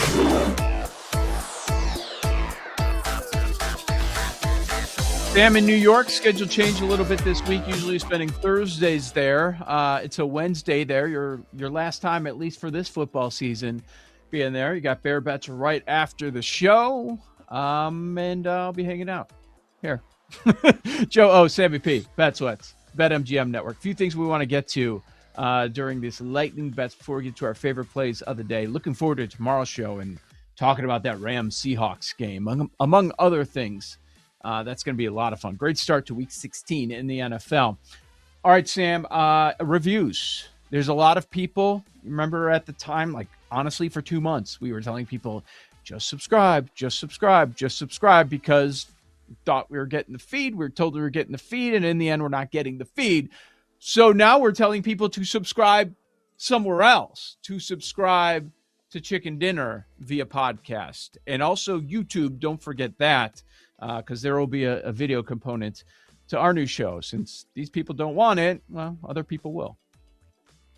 If you'd like to subscribe to the new feed, it is pinned at the top of the feed on Chicken Dinner, at Chicken X Dinner. I did want to blow through a couple new reviews we got on the Bet Sweats feed, which, again, we appreciate, but we may have to ask you to reinvest your review on the new Chicken Dinner feed. This is from Dr. Loggins, a 5-star review.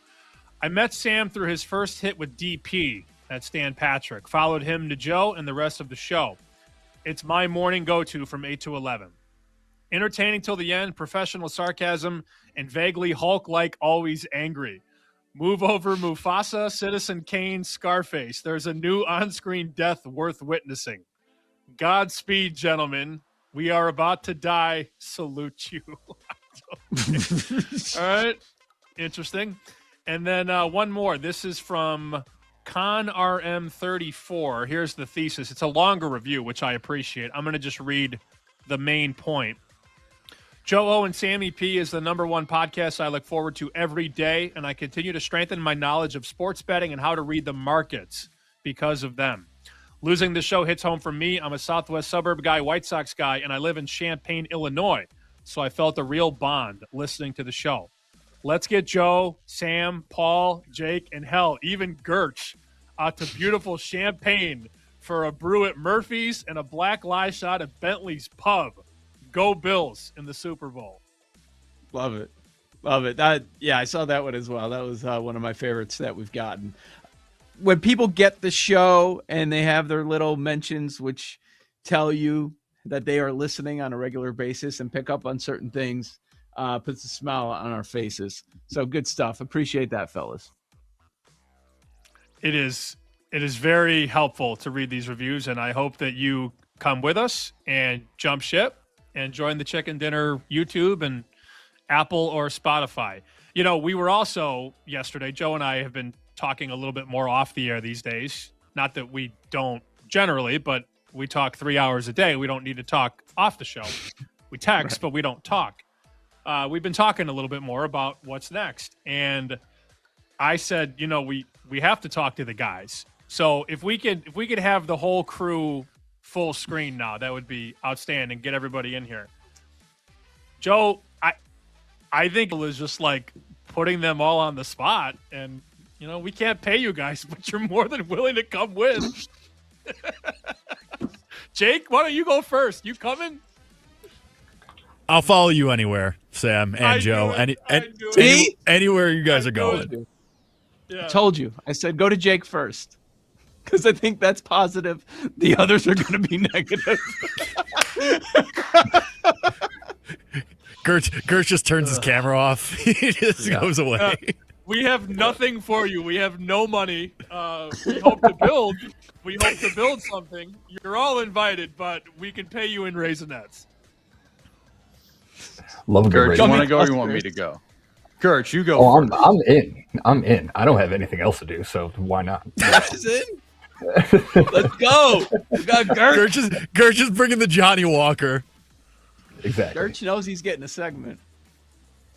All right. Well, I have some demands. No pressure. Damn. Haircut budget? Christmas list. Haircut stipend? Free haircuts for life. That was added today. I will not wake up ass early in the morning for this.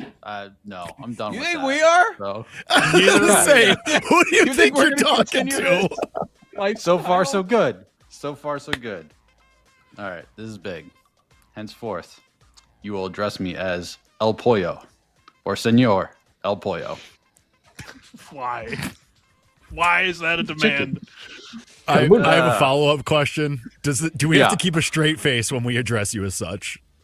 I'm not going to ask for the. Yeah, like I'm going to be reasonable about this, Jake. Yeah. Beautiful. All right. This is my personal favorite. We sacrifice a chicken live on the show every Super Bowl week to smite our enemies, and Jake drinks the blood. Yes. Blood sacrifice. All right. I Yeah. have another follow-up question. I have another follow-up question. What's the Are we name of the talking- chicken? No, Jake, I'm not going there. Wasn't gonna go there. That'd be crazy. Is it a shot glass? Are we talking a pint? Like, what are we talking here? All of it. Right out of the neck. Yeah, that's also. Yeah, shotgun. How about shotgun? Yeah, right out of the neck. I like that. All right. Oh, and last one. The Chalky Chickens and I, we're going to demand royalties and about 5 years of back pay. Oh man, what was? No. Okay, I wish ran we into saw- it years do we have that later. video What was clip? the video? Yes. Are we thinking the same thing? The When chicken So, Paul video? I'll had be the honest. chickens pick the playoff games, right? Yeah, it would be very timely. We could run it back. I'll be honest. I took about a 5-minute look for that video, and I was like, I'm not wasting any more time on this. I thought It's somewhere in the about Ramway. having I it. actually saw it today because I was looking for the white shirt. I remember one of the chickens because you were shocked when the chicken, you were like, Seattle, huh? Like one of the chickens picked the Seahawks for some reason, and you were so shocked in real time. You're like, oh, Seattle, huh? We'll do that. So I think that means How I'm many in. years ago? Oh, I mean, it was 2020, 21. Yeah, I was going to really. say 2020, 2021 playoffs, maybe. Yeah. Intrepid reporting. Very good job. Very good. Hey, I mean, look at what's working now. You never know. Right. Look at what hits. I mean, on a much lesser scale, this is what the Dan Patrick Show did. This is what McAfee did. They eventually all went on their own. And I think Pat and Dan were very clear. I don't know if this is going to work, but if this does work, we're all good, you know? So that's sort of, again, a conversation we could have at a different time. But I thought it would be funny to ask you all on live radio, do you want this life raft or not? And I was not expecting 3 yeses. I'm not going to lie. I was expecting a half a yes. Like a half a yes from Jake, and that was it. I knew Jake was definitely A half? That is Yeah. disrespectful. But I knew Actually, that you know what? I have one demand too. I'm only coming if we get the lady from downstairs who asked Sam if he pushed the button. She's not invited. I needed She it. will not be invited. Dose But of she's probably positivity here. every day. Yeah. Our shows will probably, I'm going to guess, we'll probably do these shows because we're going to do them live to tape. I'm going to guess we do them at like 7 or 8 o'clock at night when everybody's home anyways, you know? Oh, never mind. I'm out. Oh, all right. What time would you pick? Oh, never mind. No, time I'd say like middle of the day. Middle of the day. Like a noon to 3, maybe. we can't get in the way of Paul's haircut and or butcher's tap time. There's a Noon to very 3. specific window here. Noon to 3 was a very funny comment there. Noon to 3 was good. Very good. Still waiting. Any announcement there? No announcement. No, Sam's not Paul going to say mentioned he anything. wants back pay. I don't think he's hit the required service time to get it, though. 3's a good time. Oh. All right, let's get Sam. Let's get Now Gertz wants to bring out the 97 on the black. Yes, That was 99. Pedro. Uh-huh. Uh-huh. Sam, what are you picking today? Lady bets. Well, I told people to bet Old Dominion a week ago at 5.5. Now it's 3. I don't feel great telling people to do that, so hopefully you've been listening to the show. I am going to bet Tulane at plus 17.5. You know why I got there, Joe? Because Michael Felder says they're going to win outright. And he's not a hot, outlandish take guy. I don't think Tulane's going to win, but their coaching staff might be able to pull a fast one on Ole Miss here. So I will take 17.5 with the Green Wave. I don't expect a lot of people to get there on that one, so it wouldn't surprise me. Game day steam we were talking to Matoy about, if that jumps on the Ole Miss side, given the result from very early in the regular season. That was a 45-10 game, so we'll see. Yeah, that's an interesting one. All right, the 20.5. Why are we here? Like, you missed maybe the 21 before, or you thought you did, but now it's 20.5 at BetMGM. Give me Oregon. I think this is the time now because it's probably going to go back up through the 21, and who knows, maybe 22 on game day. So, like Oregon, and I've been talking about it for 2 weeks, might as well just give it out a lightning bet. Bears money line.